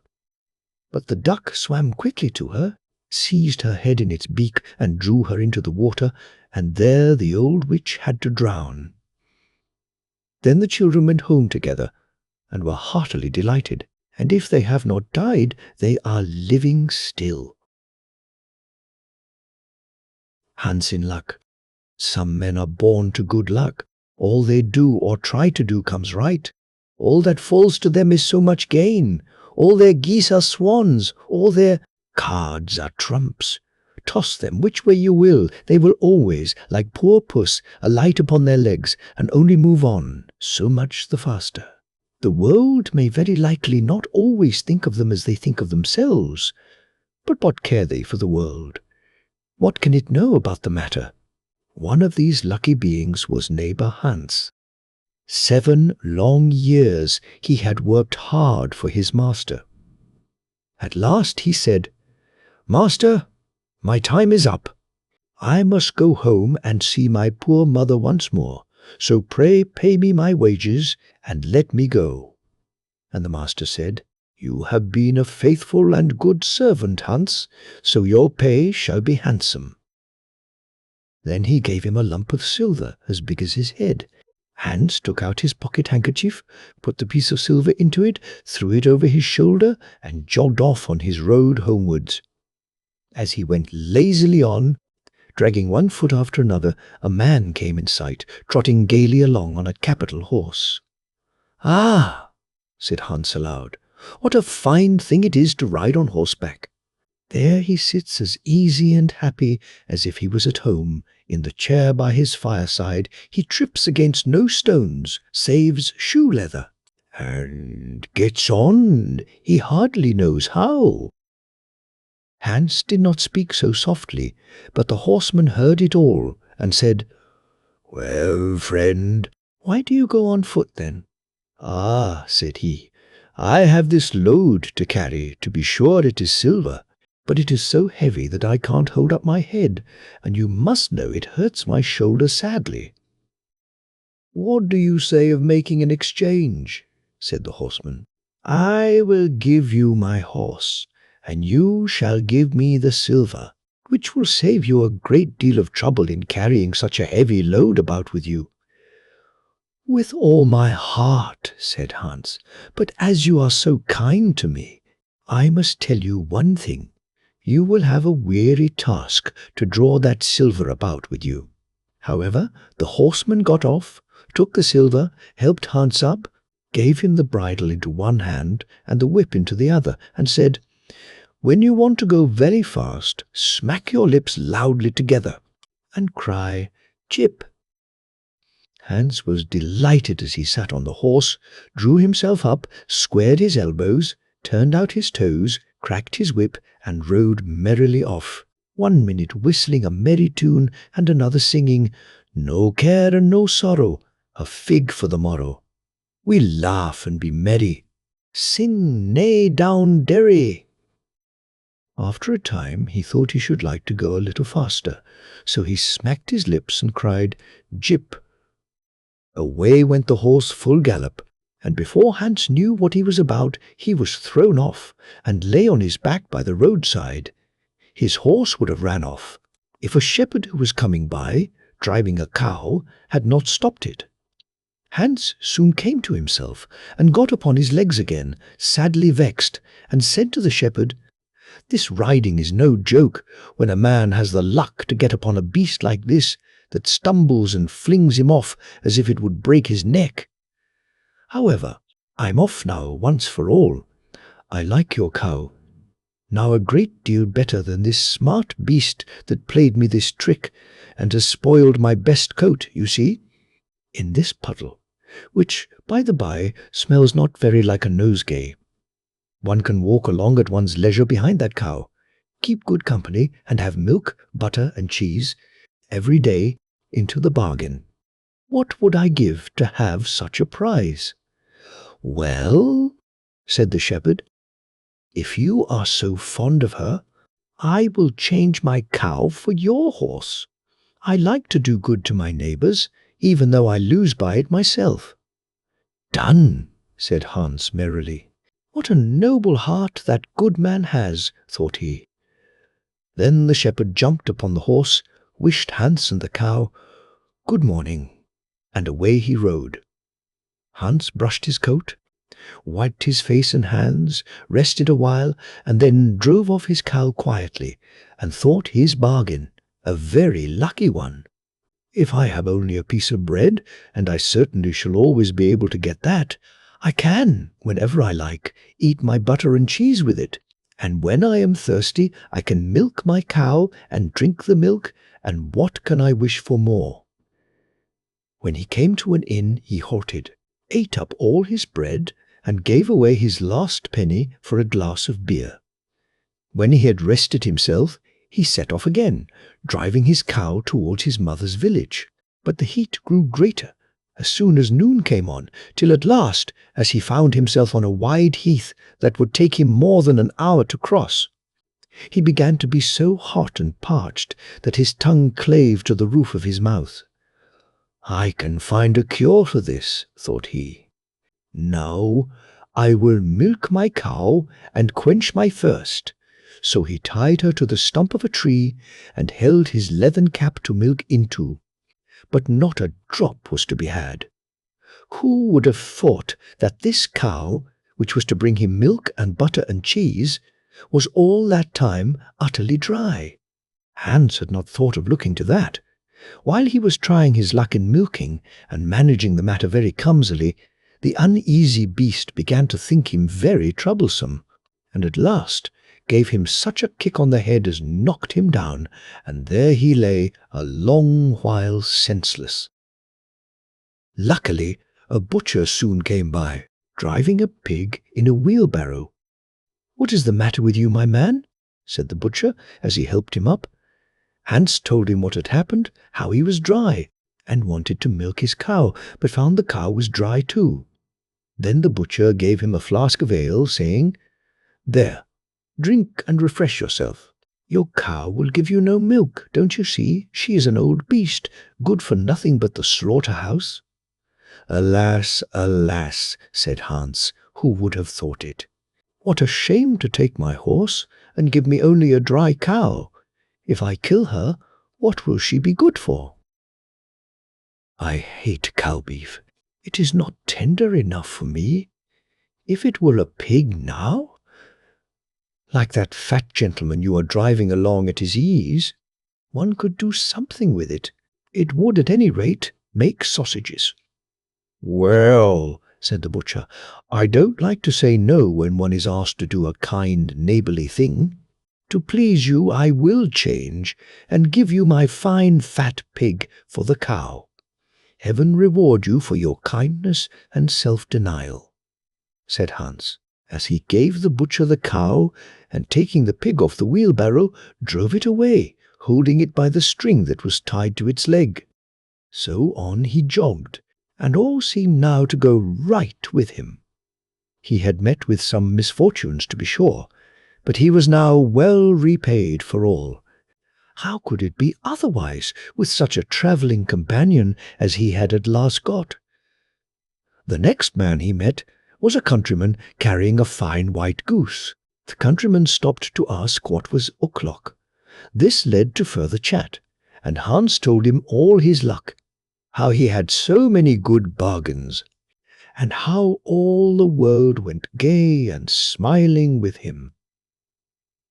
The countryman then began to tell his tale, and said he was going to take the goose to a christening. "Feel," said he, "how heavy it is, and yet it is only 8 weeks old. Whoever roasts and eats it will find plenty of fat upon it. It has lived so well." "You're right," said Hans, as he weighed it in his hand. "But if you talk of fat, my pig is no trifle."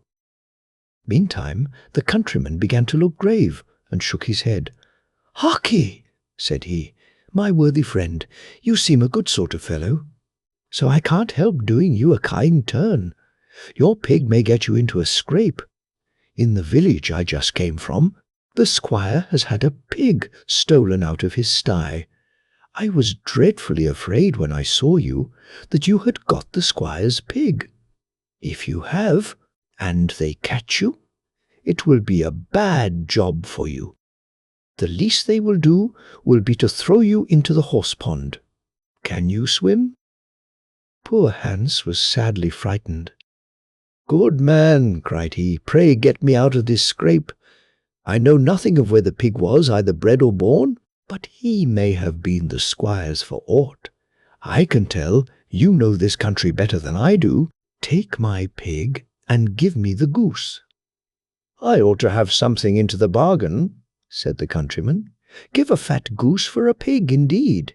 'Tis not every one would do so much for you as that. However, I will not be hard upon you, as you are in trouble." Then he took the string in his hand, and drove off the pig by a side path, while Hans went on the way homewards free from care. "After all," thought he, "that chap is pretty well taken in. I don't care whose pig it is, but wherever it came from, it has been a very good friend to me. I have much the best of the bargain. First there will be a capital roast, then the fat will find me in goose grease for 6 months, and then there are all the beautiful white feathers. I will put them into my pillow, and then I am sure I shall sleep soundly without rocking. How happy my mother will be! Talk of a pig, indeed! Give me a fine fat goose." As he came to the next village, he saw a scissor grinder with his wheel, working and singing, "O'er hill and o'er dale, so happy I roam, Work light and live well, all the world is my home. Then who so blithe, so merry as I?" Hans stood looking on for a while, and at last said, "You must be well off, Master Grinder. You seem so happy at your work." "Yes," said the other, "mine is a golden trade. A good grinder never puts his hand into his pocket without finding money in it. But where did you get that beautiful goose?" "I did not buy it. I gave a pig for it." "And where did you get the pig?" "I gave a cow for it." "And the cow?" "I gave a horse for it." "And the horse?" "I gave a lump of silver as big as my head for it." "And the silver?" "Oh, I worked hard for that 7 long years." "You have thriven well in the world hitherto," said the grinder. "Now, if you could find money in your pocket whenever you put your hand in it, your fortune would be made." "Very true, but how is that to be managed?" "How?" "Why, you must turn grinder like myself," said the other. "You only want a grindstone, the rest will come of itself. Here is one that is but little the worse for wear. I would not ask more than the value of your goose for it. Will you buy?" "How can you ask?" said Hans. "I should be the happiest man in the world. If I could have money whenever I put my hand in my pocket, what could I want more? There's the goose." "Now," said the grinder, as he gave him a common rough stone that lay by his side, "this is a most capital stone. Do but work it well enough, and you can make an old nail cut with it." Hans took the stone and went his way with a light heart. His eyes sparkled for joy, and he said to himself, "Surely I must have been born in a lucky hour. Everything I could want or wish for comes of itself. People are so kind. They seem really to think I do them a favor in letting them make me rich and giving me good bargains."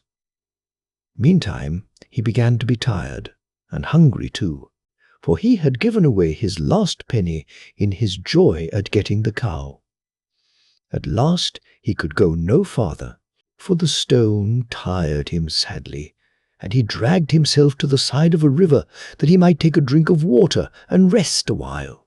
So he laid the stone carefully by his side on the bank, but as he stooped down to drink, he forgot it, pushed it a little, and down it rolled, plump into the stream.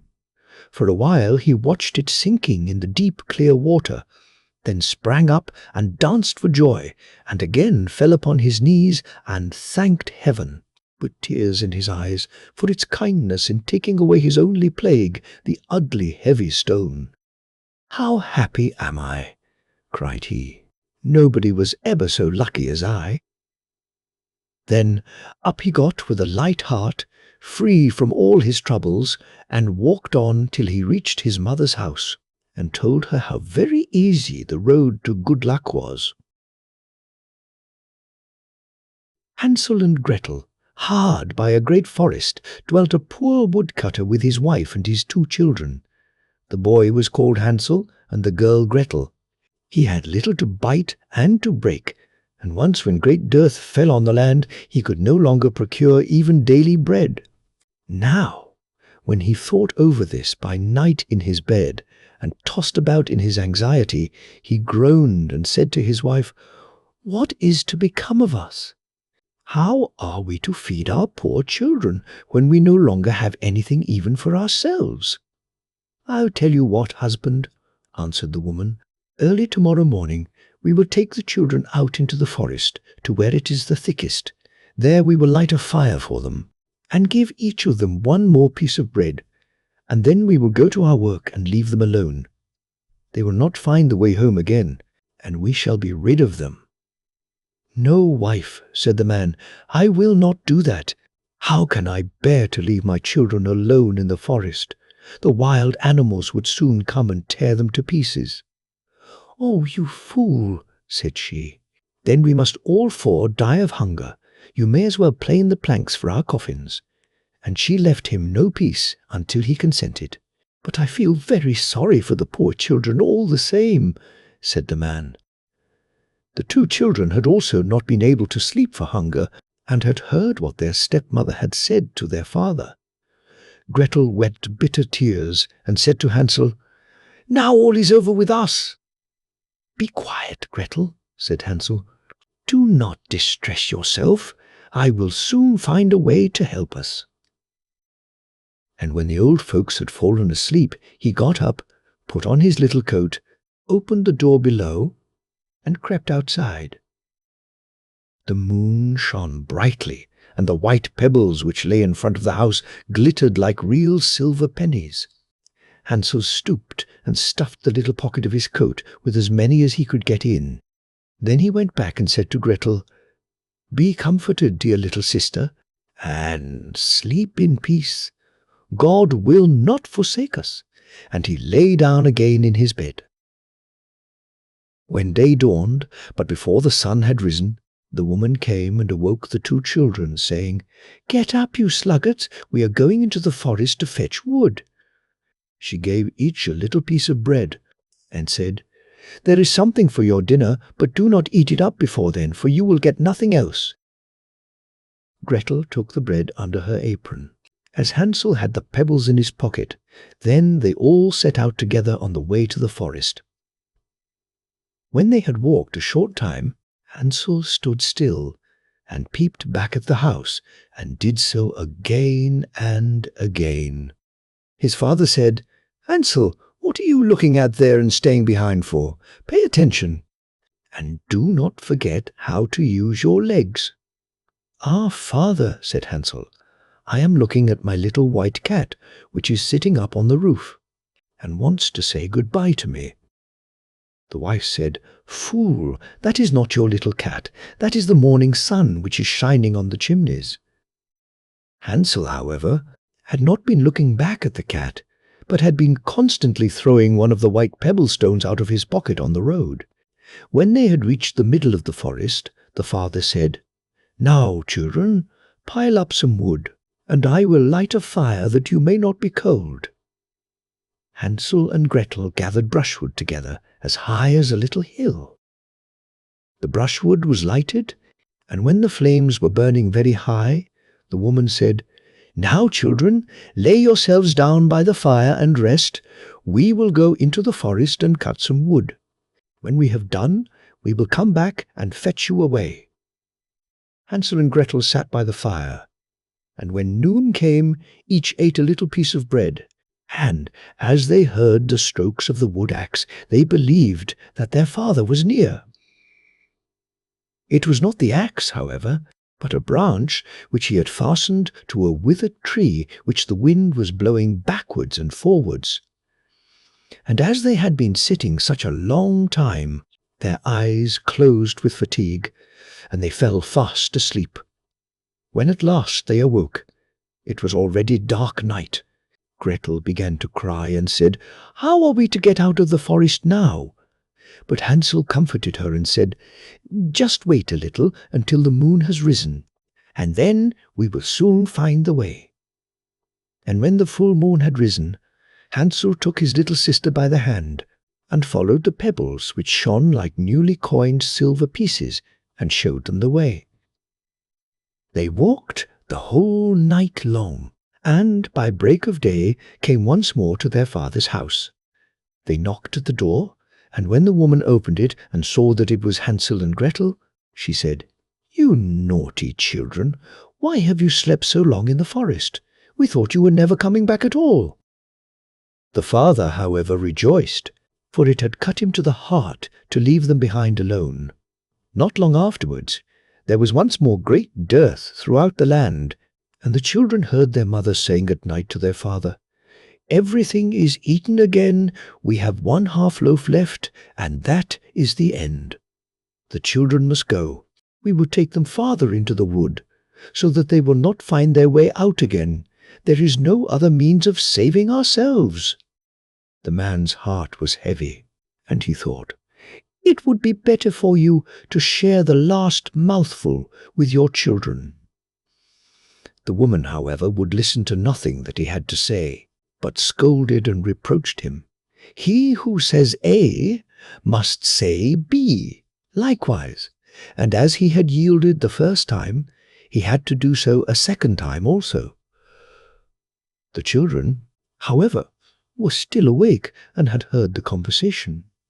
When the old folks were asleep, Hansel again got up and wanted to go out and pick up pebbles as he had done before, but the woman had locked the door, and Hansel could not get out.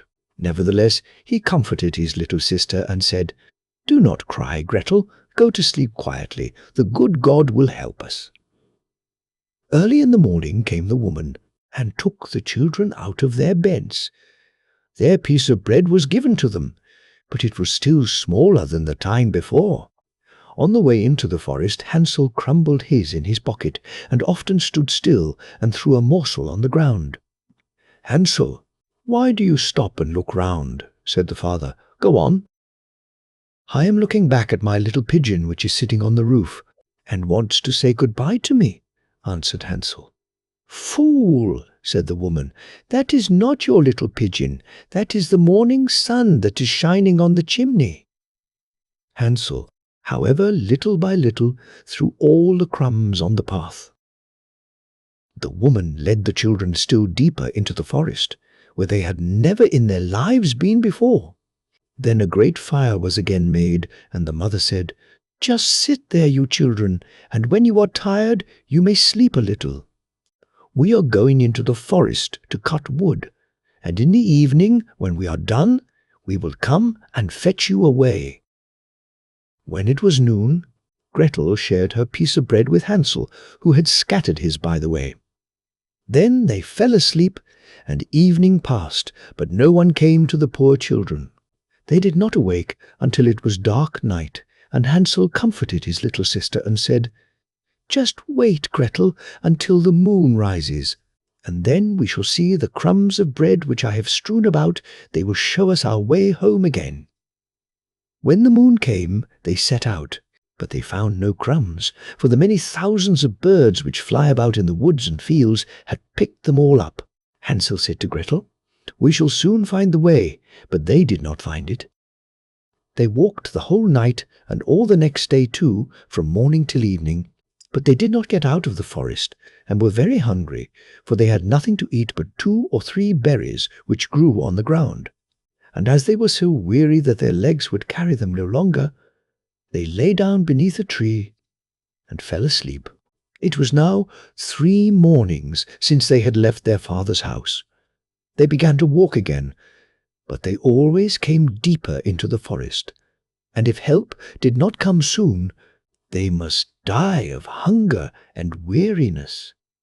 When it was midday, they saw a beautiful snow-white bird sitting on a bough, which sang so delightfully that they stood still and listened to it.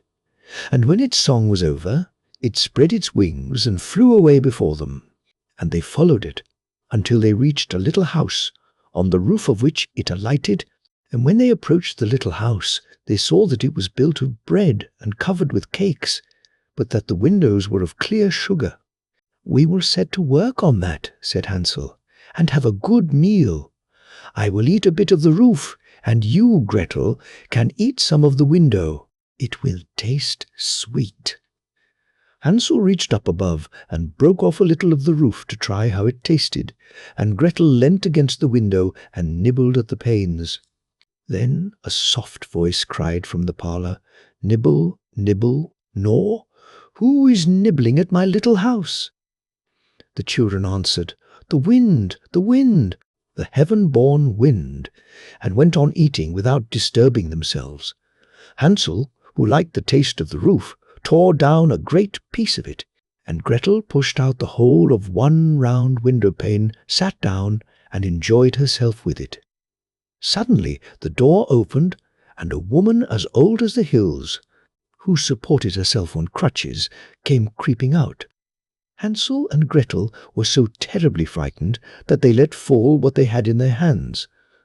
The old woman, however, nodded her head and said, "Oh, you dear children, who has brought you here? Do come in and stay with me. No harm shall happen to you." She took them both by the hand and led them into her little house. Then good food was set before them, milk and pancakes with sugar, apples and nuts. Afterwards, 2 pretty little beds were covered with clean white linen, and Hansel and Gretel lay down in them and thought they were in heaven. The old woman had only pretended to be so kind. She was in reality a wicked witch who lay in wait for children, and had only built the little house of bread in order to entice them there. When a child fell into her power, she killed it, cooked and ate it, and that was a feast day with her. Witches have red eyes and cannot see far, but they have a keen scent like the beasts, and are aware when human beings draw near. When Hansel and Gretel came into her neighborhood, she laughed with malice, and said mockingly, "I have them! They shall not escape me again." Early in the morning, before the children were awake, she was already up, and when she saw both of them sleeping and looking so pretty, with their plump and rosy cheeks, she muttered to herself, "That will be a dainty mouthful." Then she seized Hansel with her shriveled hand, carried him into a little stable, and locked him in behind a grated door. Scream as he might, it would not help him. Then she went to Gretel, shook her till she awoke, and cried, "Get up! Lazy thing! Fetch some water, and cook something good for your brother. He is in the stable outside, and is to be made fat. When he is fat, I will eat him." Gretel began to weep bitterly, but it was all in vain, for she was forced to do what the wicked witch commanded. And now the best food was cooked for poor Hansel, but Gretel got nothing but crab shells. Every morning the woman crept to the little stable and cried, "Hansel, stretch out your finger, that I may feel if you will soon be fat." Hansel, however, stretched out a little bone to her, and the old woman, who had dim eyes, could not see it, and thought it was Hansel's finger, and was astonished that there was no way of fattening him. When 4 weeks had gone by, and Hansel still remained thin, she was seized with impatience, and would not wait any longer. "Now then, Gretel," she cried to the girl, "stir yourself, and bring some water. Let Hansel be fat or lean. Tomorrow I will kill him and cook him." Ah, how the poor little sister did lament when she had to fetch the water, and how her tears did flow down her cheeks. "Dear God, do help us," she cried. "If the wild beasts in the forest had but devoured us, we should at any rate have died together." "Just keep your noise to yourself," said the old woman. "It won't help you at all."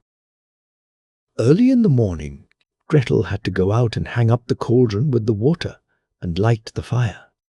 "We will bake first," said the old woman. "I have already heated the oven," and kneaded the dough. She pushed poor Gretel out to the oven, from which flames of fire were already darting. "Creep in," said the witch, "and see if it is properly heated, so that we can put the bread in." And once Gretel was inside, she intended to shut the oven and let her bake in it, and then she would eat her too. But Gretel saw what she had in mind, and said, "I do not know how I am to do it. How do I get in?" "Silly goose," said the old woman. "The door is big enough. Just look, I can get in myself." And she crept up and thrust her head into the oven. Then Gretel gave her a push that drove her far into it, and shut the iron door, and fastened the bolt. "Oh!" Then she began to howl quite horribly, but Gretel ran away, and the godless witch was miserably burnt to death. Gretel, however, ran like lightning to Hansel, opened his little stable, and cried, "Hansel, we are saved! The old witch is dead." Then Hansel sprang like a bird from its cage when the door is opened. How they did rejoice and embrace each other, and dance about and kiss each other. And as they had no longer any need to fear her, they went into the witch's house, and in every corner there stood chests full of pearls and jewels. "These are far better than pebbles," said Hansel, and thrust into his pockets whatever could be got in. And Gretel said, I too will take something home with me, and filled her pinafore full. But now we must be off, said Hansel, that we may get out of the witch's forest. When they had walked for 2 hours, they came to a great stretch of water. We cannot cross, said Hansel. I see no footplank and no bridge. And there is also no ferry, answered Gretel, but a white duck is swimming there if I ask her. She will help us over. Then she cried, little duck, dost thou see Hansel and Gretel are waiting for thee? There's never a plank or bridge in sight. Take us across on thy back so white.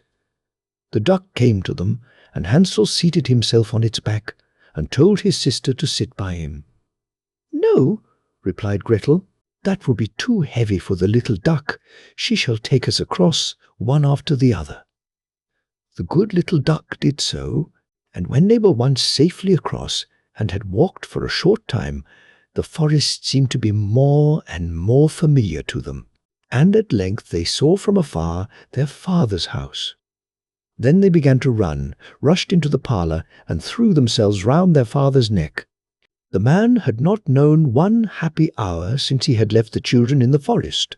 The woman, however, was dead.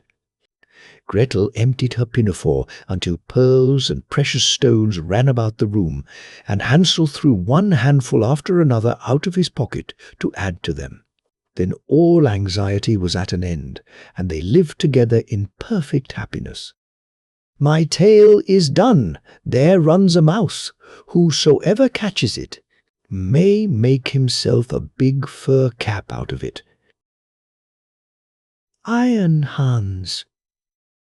There was once upon a time a king who had a great forest near his palace, full of all kinds of wild animals. One day he sent out a huntsman to shoot him a roe, but he did not come back. Perhaps some accident has befallen him, said the king, and the next day he sent out 2 more huntsmen who were to search for him, but they too stayed away. Then, on the 3rd day, he sent for all his huntsmen, and said, Scour the whole forest through, and do not give up until you have found all 3. But of these also, none came home again, none were seen again. From that time forth, no one would any longer venture into the forest, and it lay there in deep stillness and solitude, and nothing was seen of it, but sometimes an eagle or a hawk flying over it. This lasted for many years, when an unknown huntsman announced himself to the king as seeking a situation, and offered to go into the dangerous forest. The king, however, would not give his consent, and said, It is not safe in there. I fear it would fare with you no better than with the others, and you would never come out again. The huntsman replied, Lord, I will venture it at my own risk. Of fear I know nothing. The huntsman therefore betook himself with his dog to the forest. It was not long before the dog fell in with some game on the way, and wanted to pursue it, but hardly had the dog run 2 steps when it stood before a deep pool, could go no farther, and a naked arm stretched itself out of the water, seized it, and drew it under. When the huntsman saw that, he went back and fetched 3 men to come with buckets and bail out the water. When they could see to the bottom, there lay a wild man whose body was brown like rusty iron, and whose hair hung over his face down to his knees. They bound him with cords and led him away to the castle. There was great astonishment over the wild man. The king, however, had him put in an iron cage in his courtyard, and forbade the door to be opened on pain of death, and the queen herself was to take the key into her keeping. And from this time forth everyone could again go into the forest with safety. The king had a son of 8 years, who was once playing in the courtyard, and while he was playing, his golden ball fell into the cage. The boy ran thither and said, "Give me my ball out." "Not till you have opened the door for me," answered the man. "No," said the boy, "I will not do that. The king has forbidden it," and ran away. The next day he again went and asked for his ball. The wild man said, "Open my door." But the boy would not. On the third day the king had ridden out hunting, and the boy went once more and said, "I cannot open the door even if I wished, for I have not the key." Then the wild man said, "It lies under your mother's pillow. You can get it there." The boy, who wanted to have his ball back, cast all thought to the winds and brought the key. The door opened with difficulty, and the boy pinched his fingers. When it was open, the wild man stepped out, gave him the golden ball, and hurried away. The boy had become afraid. He called and cried after him, "Oh, wild man, do not go away, or I shall be beaten." The wild man turned back, took him up, set him on his shoulder, and went with hasty steps into the forest. When the king came home, he observed the empty cage, and asked the queen how that had happened. She knew nothing about it, and sought the key, but it was gone. She called the boy, but no one answered. The king sent out people to seek for him in the fields, but they did not find him. Then he could easily guess what had happened, and much grief reigned in the royal court. When the wild man had once more reached the dark forest, he took the boy down from his shoulder, and said to him, "You will never see your father and mother again, but I will keep you with me, for you have set me free, and I have compassion on you. If you do all I bid you, you shall fare well. Of treasure and gold have I enough, and more than anyone in the world."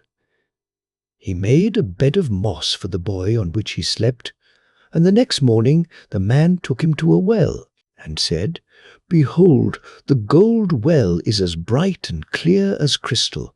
You shall sit beside it, and take care that nothing falls into it, or it will be polluted. I will come every evening to see if you have obeyed my order." The boy placed himself by the brink of the well, and often saw a golden fish or a golden snake show itself therein, and took care that nothing fell in. As he was thus sitting, his finger hurt him so violently that he involuntarily put it in the water.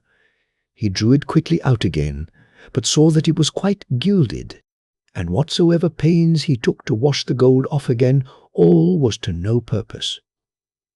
In the evening Iron Hans came back, looked at the boy, and said, "What has happened to the well?" "Nothing, nothing," he answered, and held his finger behind his back, that the man might not see it. But he said, "You have dipped your finger into the water. This time it may pass. But take care you do not again let anything go in."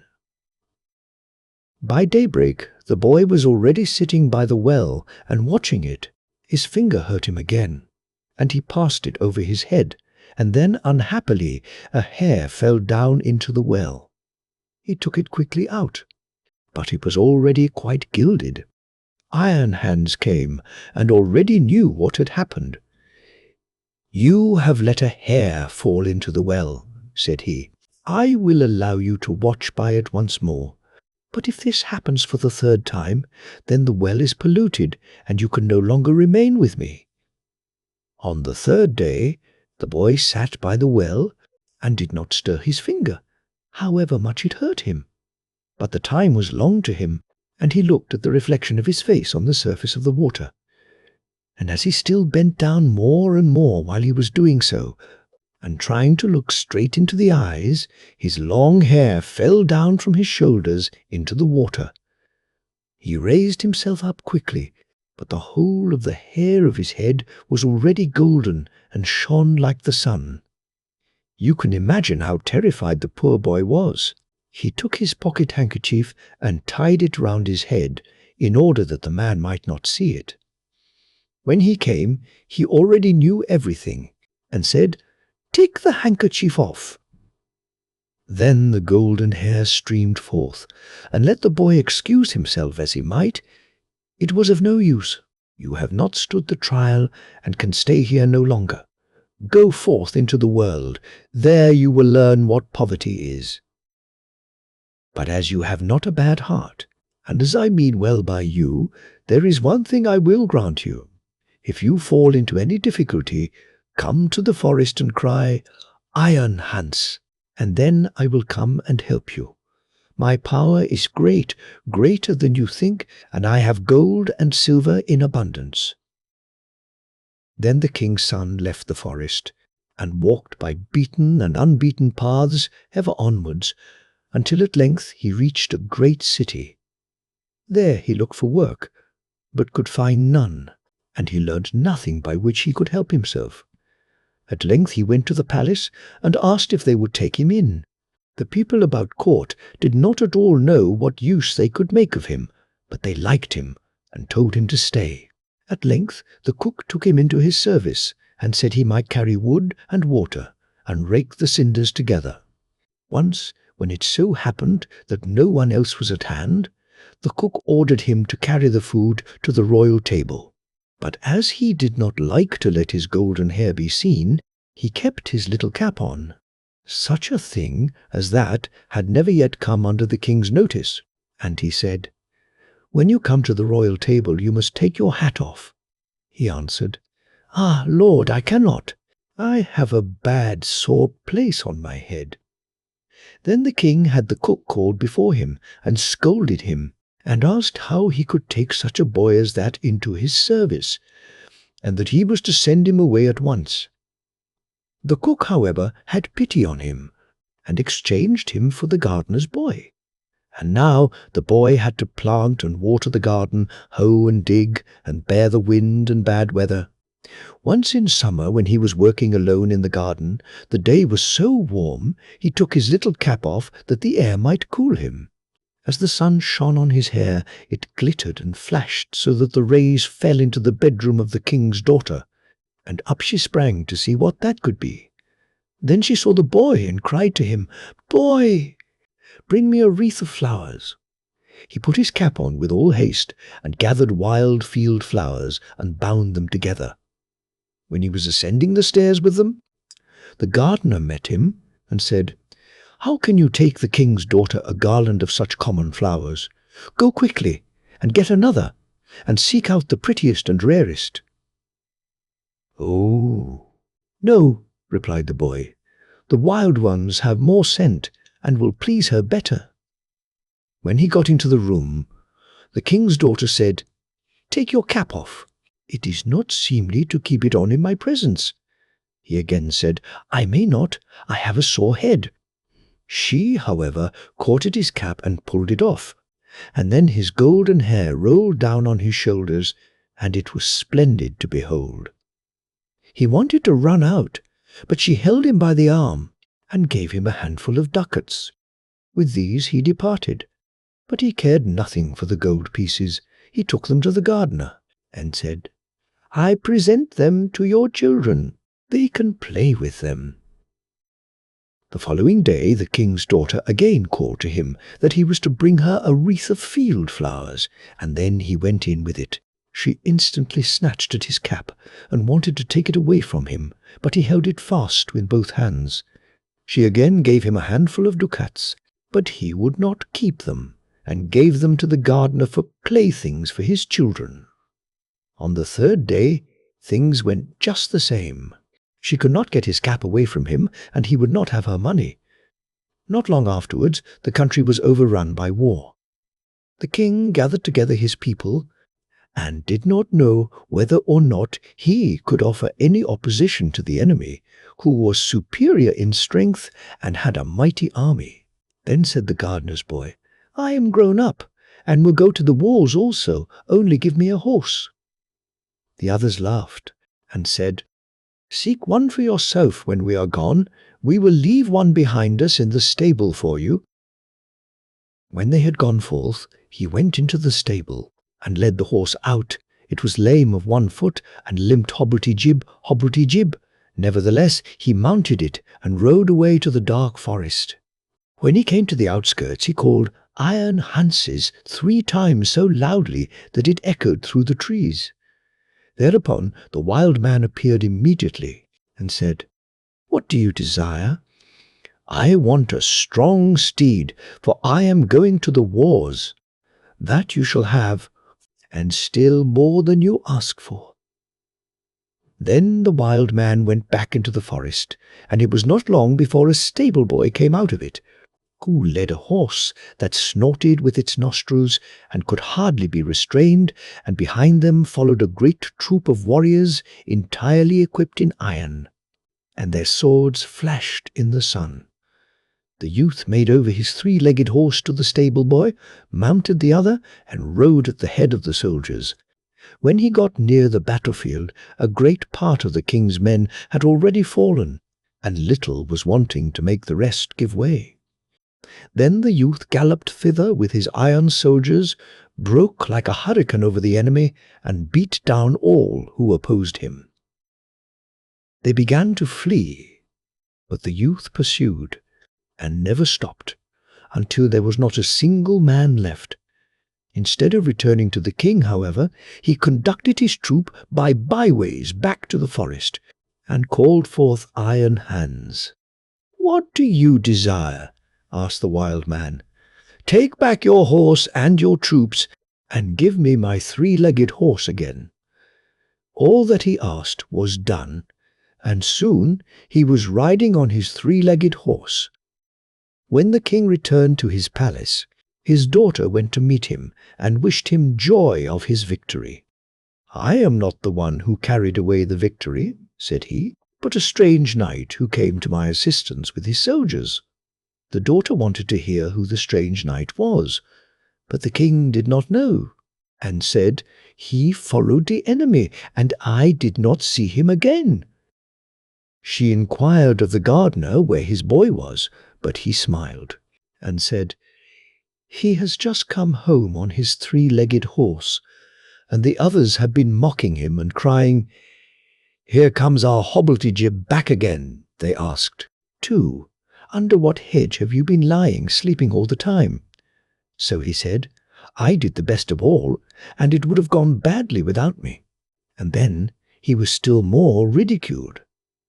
The king said to his daughter, "I will proclaim a great feast that shall last for 3 days, and you shall throw a golden apple. Perhaps the unknown man will show himself." When the feast was announced, the youth went out to the forest and called Iron Hans. "What do you desire?" asked he. "That I may catch the king's daughter's golden apple." "It is as safe as if you had it already," said Iron Hans. "You shall likewise have a suit of red armor for the occasion, and ride on a spirited chestnut horse." When the day came, the youth galloped to the spot, took his place amongst the knights, and was recognized by no one. The king's daughter came forward and threw a golden apple to the knights, but none of them caught it, but he, only as soon as he had it, he galloped away. On the second day, Iron Hans equipped him as a white knight, and gave him a white horse. Again he was the only one who caught the apple, and he did not linger an instant, but galloped off with it. The king grew angry, and said, "That is not allowed. He must appear before me and tell his name." He gave the order that if the knight who caught the apple should go away again, they should pursue him, and if he would not come back willingly, they were to cut him down and stab him. On the third day, he received from Iron Hans a suit of black armor and a black horse, and again he caught the apple. But when he was riding off with it, the king's attendants pursued him, and one of them got so near him that he wounded the youth's leg with the point of his sword. The youth nevertheless escaped from them, but his horse leapt so violently that the helmet fell from the youth's head, and they could see that he had golden hair. They rode back and announced this to the king. The following day the king's daughter asked the gardener about his boy. "He is at work in the garden. The queer creature has been at the festival too, and only came home yesterday evening. He has likewise shown my children 3 golden apples which he has won." The king had him summoned into his presence, and he came and again had his little cap on his head. But the king's daughter went up to him and took it off, and then his golden hair fell down over his shoulders, and he was so handsome that all were amazed.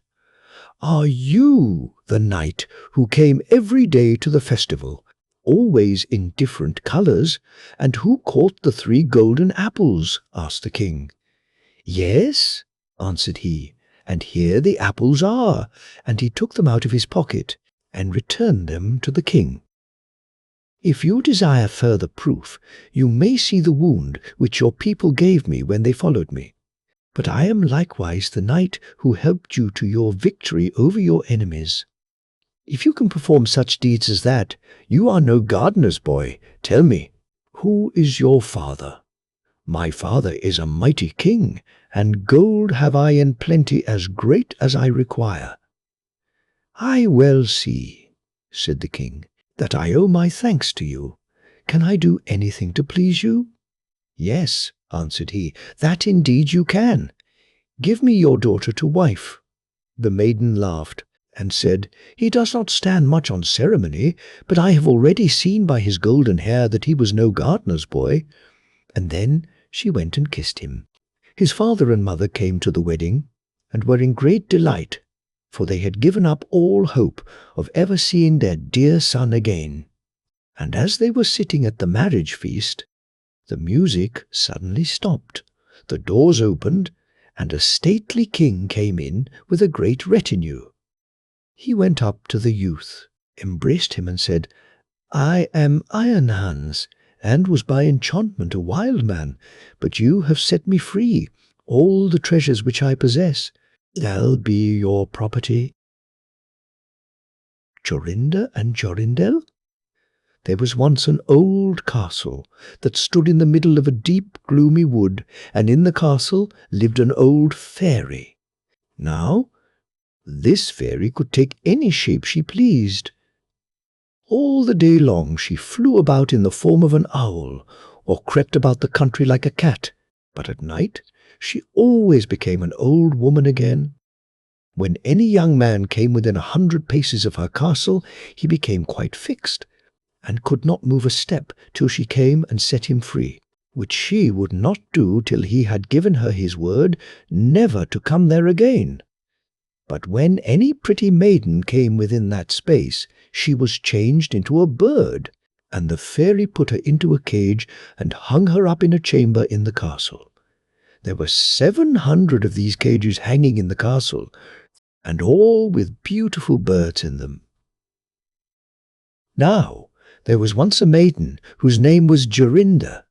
She was prettier than all the pretty girls that ever were seen before, and a shepherd lad, whose name was Chorindel, was very fond of her, and they were soon to be married. One day they went to walk in the wood, that they might be alone, and Chorindel said, "We must take care that we don't go too near to the fairy's castle." It was a beautiful evening. The last rays of the setting sun shone bright through the long stems of the trees upon the green underwood beneath, and the turtle-dove sang from the tall birches. Chorinda sat down to gaze upon the sun. Chorindel sat by her side, and both felt sad. They knew not why, but it seemed as if they were to be parted from one another for ever. They had wandered a long way, and when they looked to see which way they should go home, they found themselves at a loss to know what path to take. The sun was setting fast, and already half of its circle had sunk behind the hill. Chorindel, on a sudden, looked behind him, and saw through the bushes that they had, without knowing it, sat down close under the old walls of the castle. Then he shrank for fear, turned pale, and trembled. Chorinda was just singing. The ringdove sang from the willow spray, "Well-a-day, well-a-day." He mourned for the fate of his darling mate, "Well-a-day," when her song stopped suddenly. Chorindel turned to see the reason, and beheld his Chorinda changed into a nightingale, so that her song ended with a mournful jug, jug. An owl with fiery eyes flew 3 times round them, and 3 times screamed, "To-hoo, to-hoo." Too-hoo! Chorindel could not move. He stood fixed as a stone, and could neither weep, nor speak, nor stir hand or foot. And now the sun went quite down. The gloomy night came. The owl flew into a bush, and a moment after the old fairy came forth, pale and meagre, with staring eyes, and a nose and chin that almost met one another. She mumbled something to herself, seized the nightingale, and went away with it in her hand. Poor Jorindel saw the nightingale was gone. But what could he do? He could not speak. He could not move from the spot where he stood. At last the fairy came back and sang with a hoarse voice, "Till the prisoner is fast, and her doom is cast, there stay. Oh, stay. When the charm is around her, and the spell has bound her, away, away!" On a sudden, Jorindel found himself free. Then he fell on his knees before the fairy, and prayed her to give him back his dear Jorinda. But she laughed at him, and said he should never see her again. Then she went her way. He prayed, he wept, he sorrowed, but all in vain. "Alas," he said, "what will become of me?" He could not go back to his own home, so he went to a strange village, and employed himself in keeping sheep. Many a time did he walk round and round as near to the hated castle as he dared go, but all in vain. He heard or saw nothing of Jorinda. At last he dreamt one night that he found a beautiful purple flower, and that in the middle of it lay a costly pearl. And he dreamt that he plucked the flower, and went with it in his hand into the castle, and that everything he touched with it was disenchanted, and that there he found his Jorinda again. In the morning, when he awoke, he began to search over hill and dale for this pretty flower, and 8 long days he sought for it in vain. But on the 9th day, early in the morning, he found the beautiful purple flower, and in the middle of it was a large dewdrop, as big as a costly pearl. Then he plucked the flower, and set out and travelled day and night, till he came again to the castle. He walked nearer than 100 paces to it, and yet he did not become fixed as before, but found that he could go quite close up to the door. Jorindel was very glad indeed to see this. Then he touched the door with the flower, and it sprang open, so that he went in through the court and listened when he heard so many birds singing. At last he came to the chamber where the fairy sat, with the 700 birds singing in the 700 cages. When she saw Jorindel, she was very angry and screamed with rage, but she could not come within 2 yards of him, for the flower he held in his hand was his safeguard. He looked around at the birds, but alas, there were many, many nightingales. And how then should he find out which was his Jorinda? While he was thinking what to do, he saw the fairy had taken down one of the cages, and was making the best of her way off through the door. He ran or flew after her, touched the cage with the flower, and Jorinda stood before him, and threw her arms round his neck, looking as beautiful as ever, as beautiful as when they walked together in the wood. Then he touched all the other birds with the flower, so that they all took their old forms again, and he took Jorinda home, where they were married, and lived happily together many years, and so did a good many other lads, whose maidens had been forced to sing in the old fairies' cages by themselves, much longer than they liked. King Grizzly. Beard, a great king of a land far away in the east, had a daughter who was very beautiful, but so proud and haughty and conceited that none of the princes who came to ask her in marriage was good enough for her, and she only made sport of them. Once upon a time the king held a great feast, and asked thither all her suitors, and they all sat in a row, ranged according to their rank, kings and princes and dukes, and earls and counts and barons and knights. Then the princess came in, and as she passed by them, she had something spiteful to say to everyone. "The first was too fat. He's as round as a tub," said she. "The next was too tall. What a maypole," said she. "The next was too short. What a dumpling," said she. The fourth was too pale, and she called him Wallface. The fifth was too red, so she called him Coxcomb. The sixth was not straight enough, so she said he was like a green stick that had been laid to dry over a baker's oven. And thus she had some joke to crack upon everyone, but she laughed more than all at a good king who was there. "Look at him," said she. "His beard is like an old mop. He should be called Grizzly Beard." So the king got the nickname of Grizzly Beard. But the old king was very angry when he saw how his daughter behaved, and how she ill-treated all his guests, and he vowed that, willing or unwilling, she should marry the first man, be he prince or beggar, that came to the door. 2 days after, there came by a travelling fiddler, who began to play under the window and beg alms, and when the king heard him, he said, "Let him come in."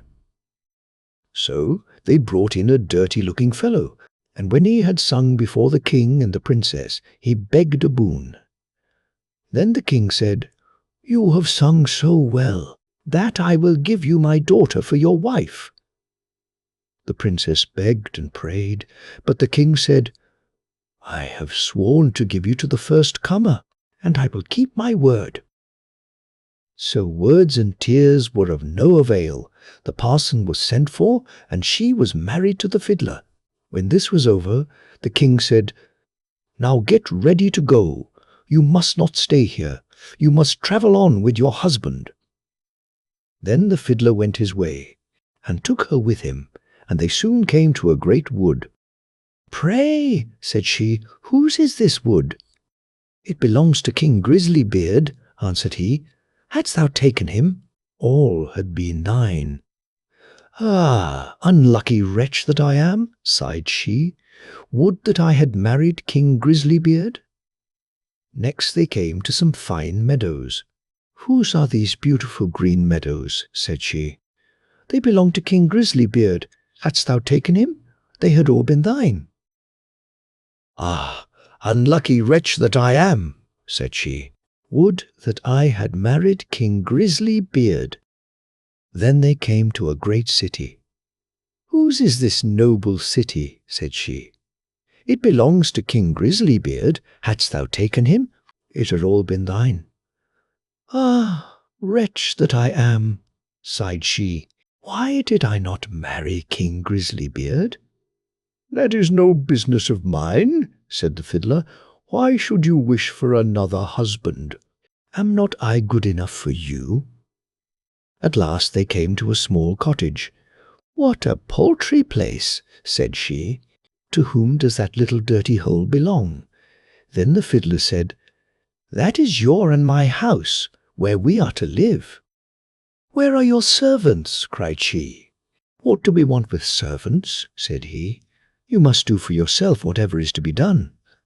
Now make the fire, and put on water, and cook my supper, for I am very tired." But the princess knew nothing of making fires and cooking, and the fiddler was forced to help her. When they had eaten a very scanty meal, they went to bed, but the fiddler called her up very early in the morning to clean the house. Thus they lived for 2 days, and when they had eaten up all there was in the cottage, the man said, "Wife, we can't go on thus, spending money and earning nothing. You must learn to weave baskets."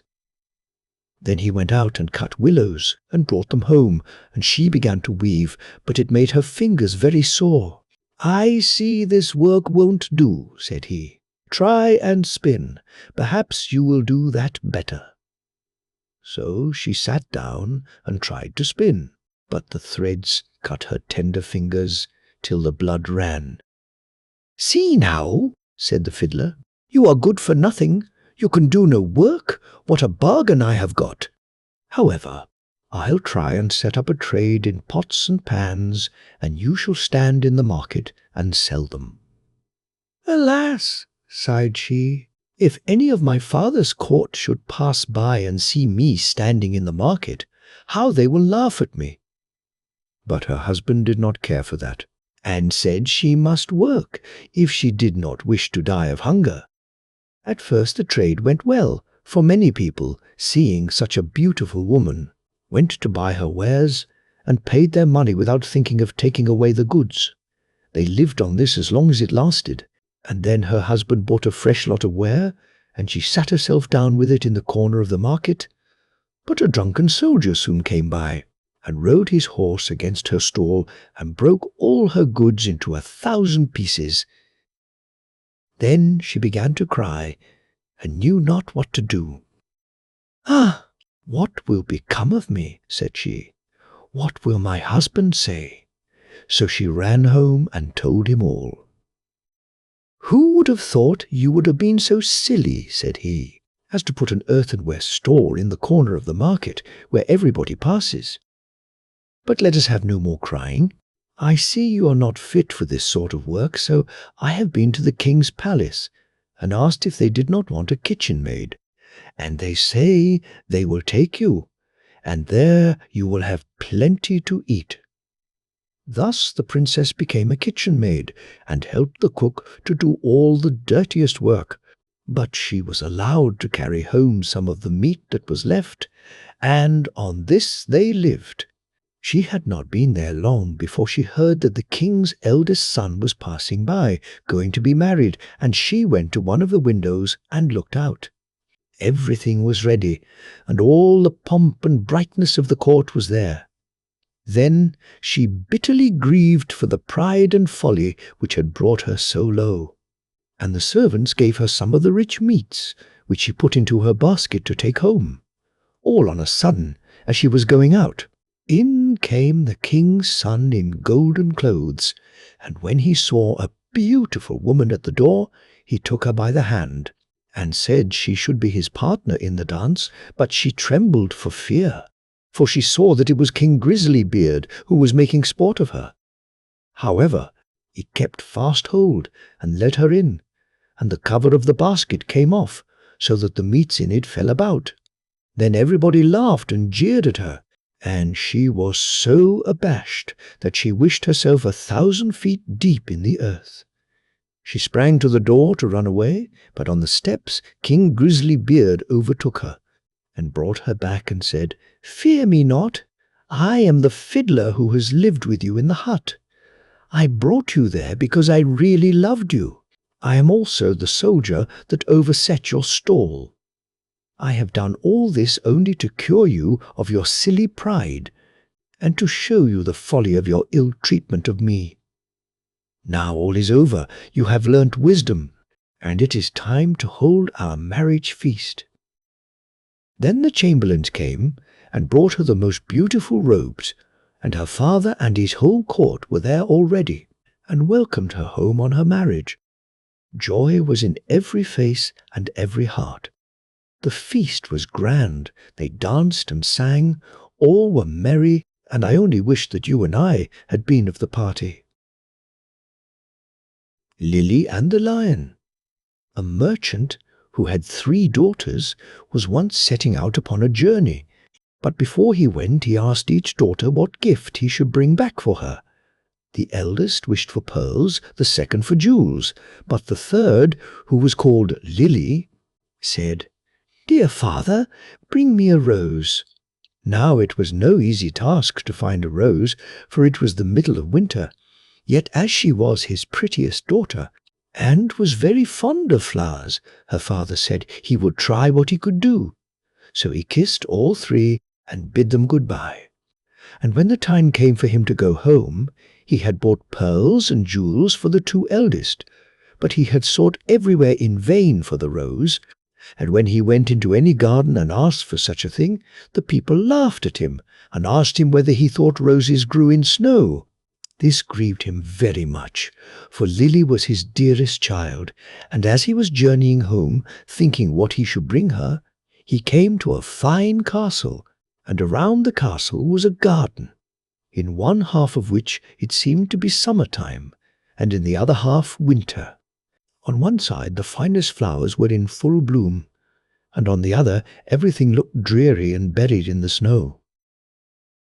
"A lucky hit," said he, as he called to his servant, and told him to go to a beautiful bed of roses that was there and bring him away one of the finest flowers.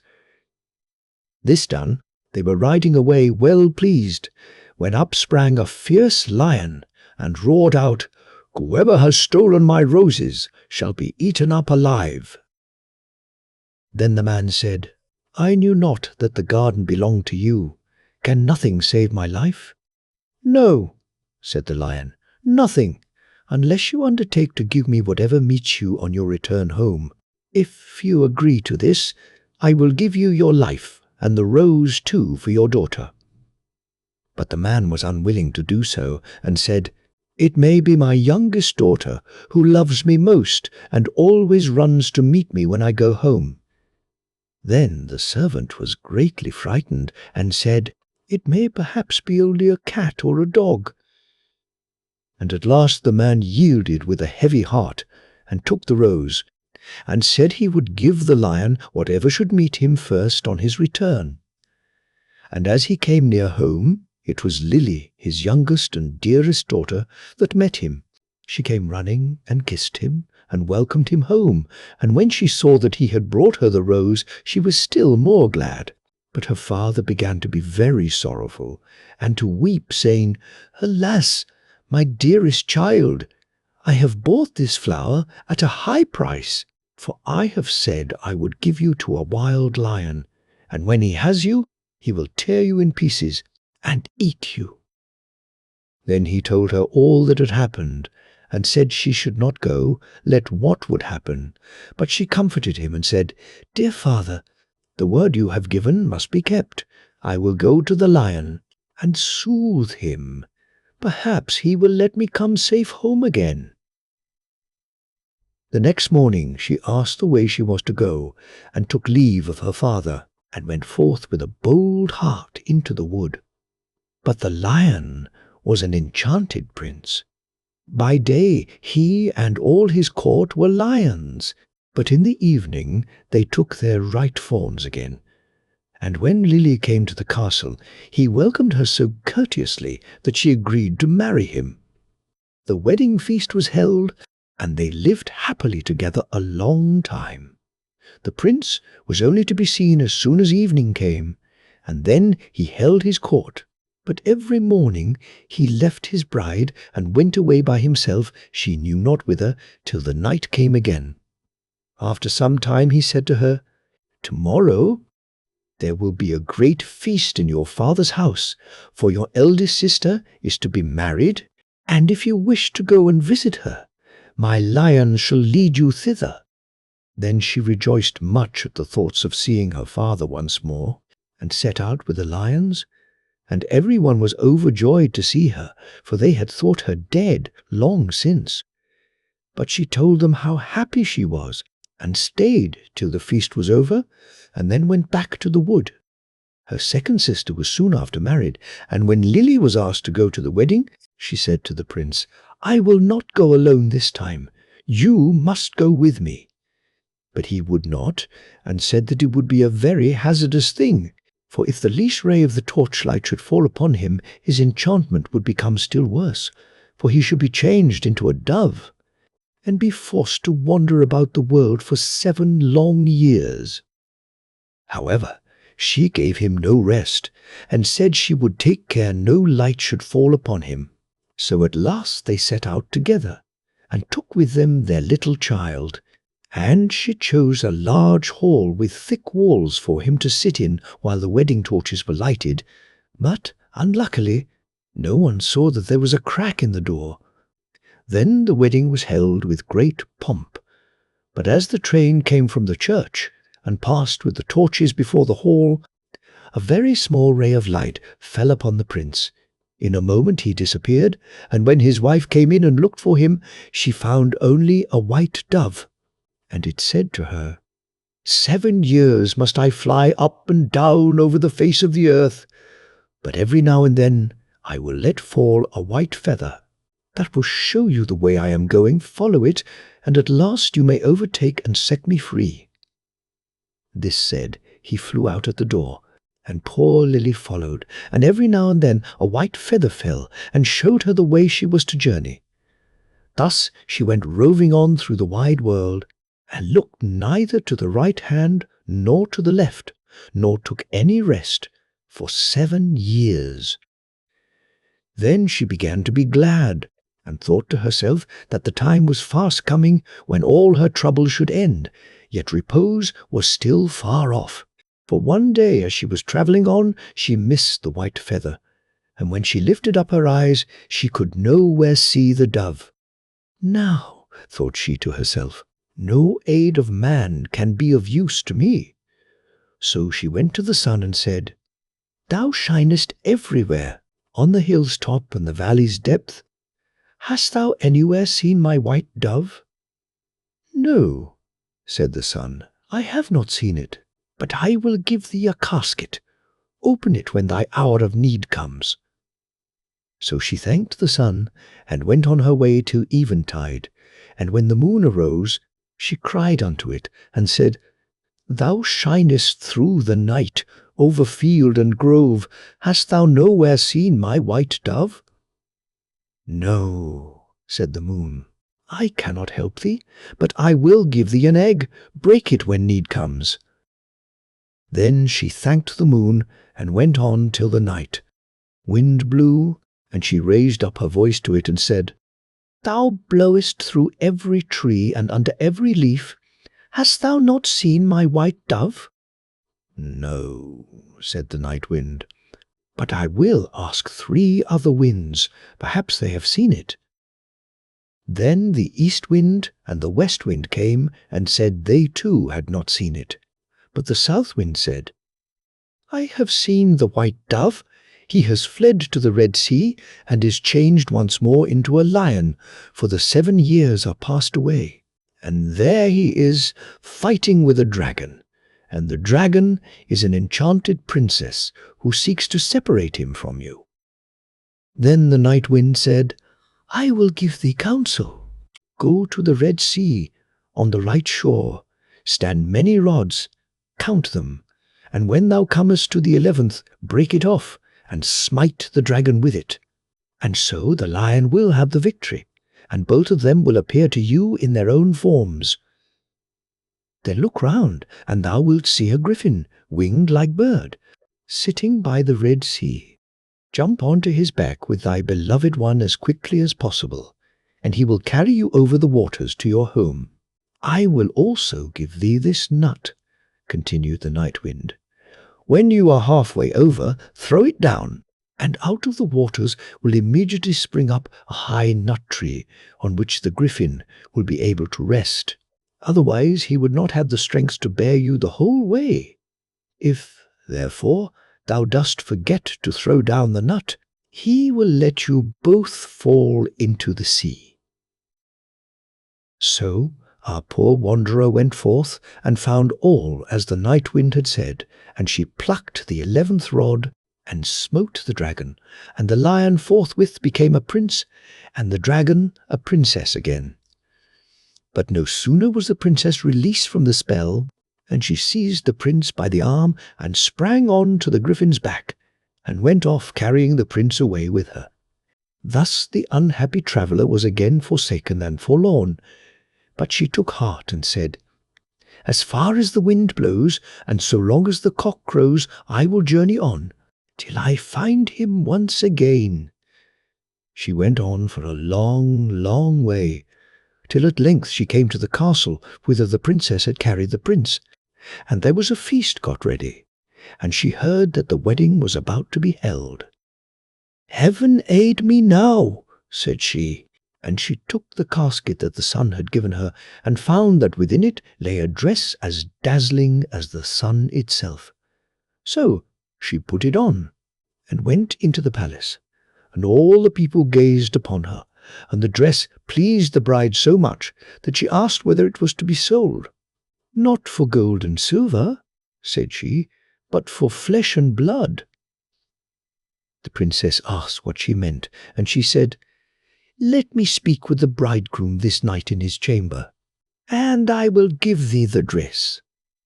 At last the princess agreed, but she told her chamberlain to give the prince a sleeping draught, that he might not hear or see her.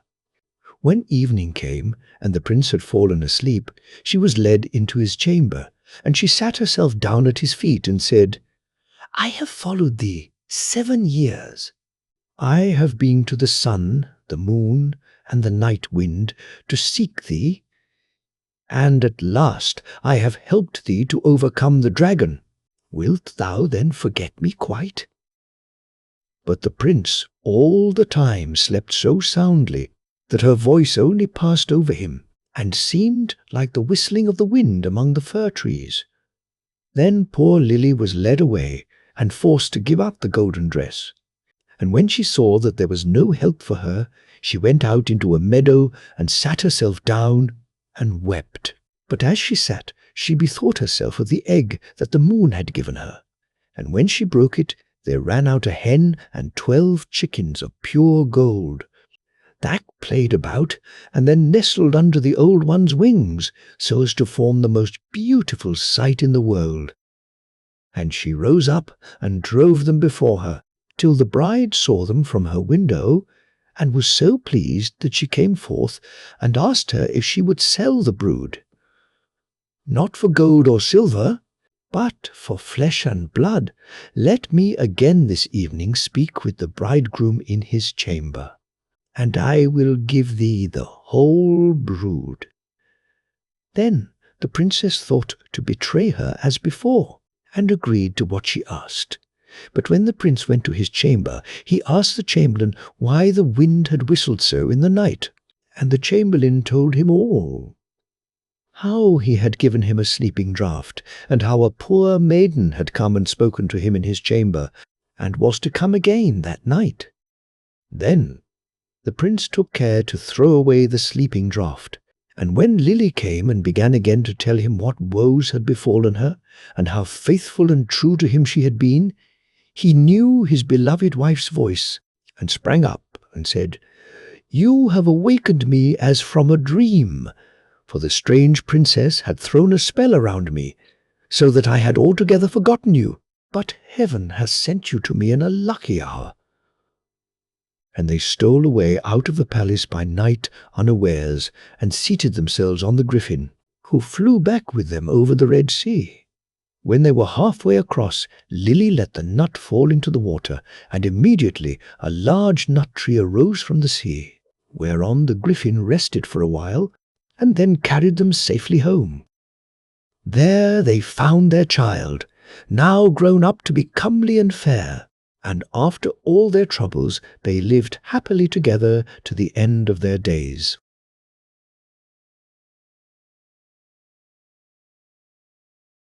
Little Redcap.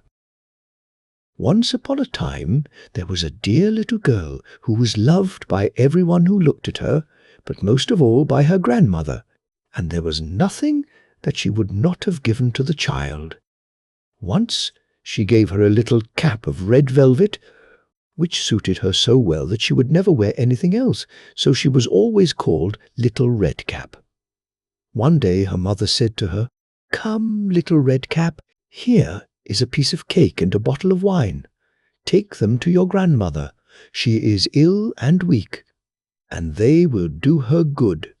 Set out before it gets hot, and when you are going, walk nicely and quietly, and do not run off the path, or you may fall and break the bottle, and then your grandmother will get nothing. And when you go into her room, don't forget to say, 'Good morning,' and don't peep into every corner before you do it." "I will take great care," said Little Redcap to her mother, and gave her hand on it. The grandmother lived out in the wood, half a league from the village, and just as Little Redcap entered the wood, a wolf met her. Redcap did not know what a wicked creature he was, and was not at all afraid of him. "Good day, Little Redcap," said he. "Thank you kindly, Wolf." "Whither away so early, Little Red Cap?" "To my grandmother's."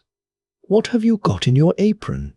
"Cake and wine. Yesterday was baking day, so poor sick grandmother is to have something good, to make her stronger." "Where does your grandmother live, Little Red Cap?" "A good quarter of a league farther on in the wood. Her house stands under the 3 large oak trees. The nut trees are just below. You surely must know it," replied Little Red Cap. The wolf thought to himself, "What a tender young creature! What a nice plump mouthful! She will be better to eat than the old woman. I must act craftily, so as to catch both." So he walked for a short time by the side of Little Red Cap, and then he said, "See, Little Red Cap, how pretty the flowers are about here. Why do you not look round? I believe, too, that you do not hear how sweetly the little birds are singing. You walk gravely along as if you were going to school, while everything else out here in the wood is merry."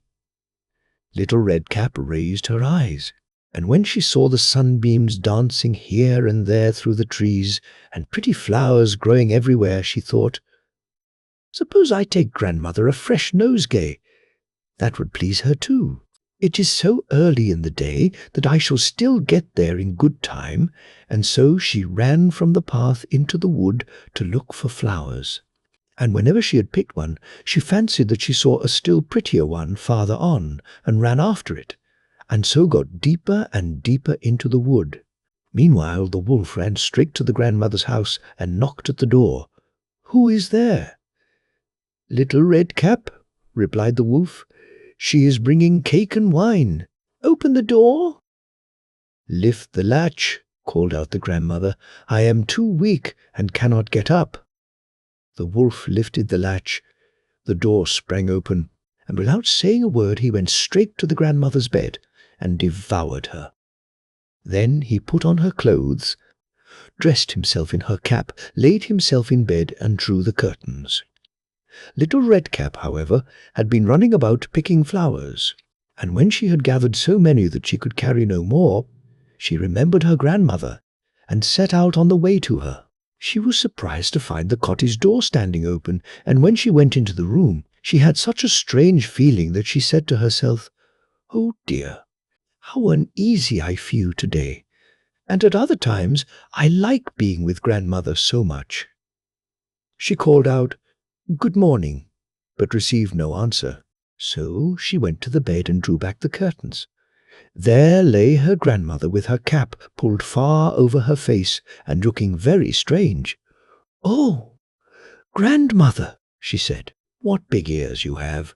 The better to hear you with, my child," was the reply. "But, grandmother, what big eyes you have," she said.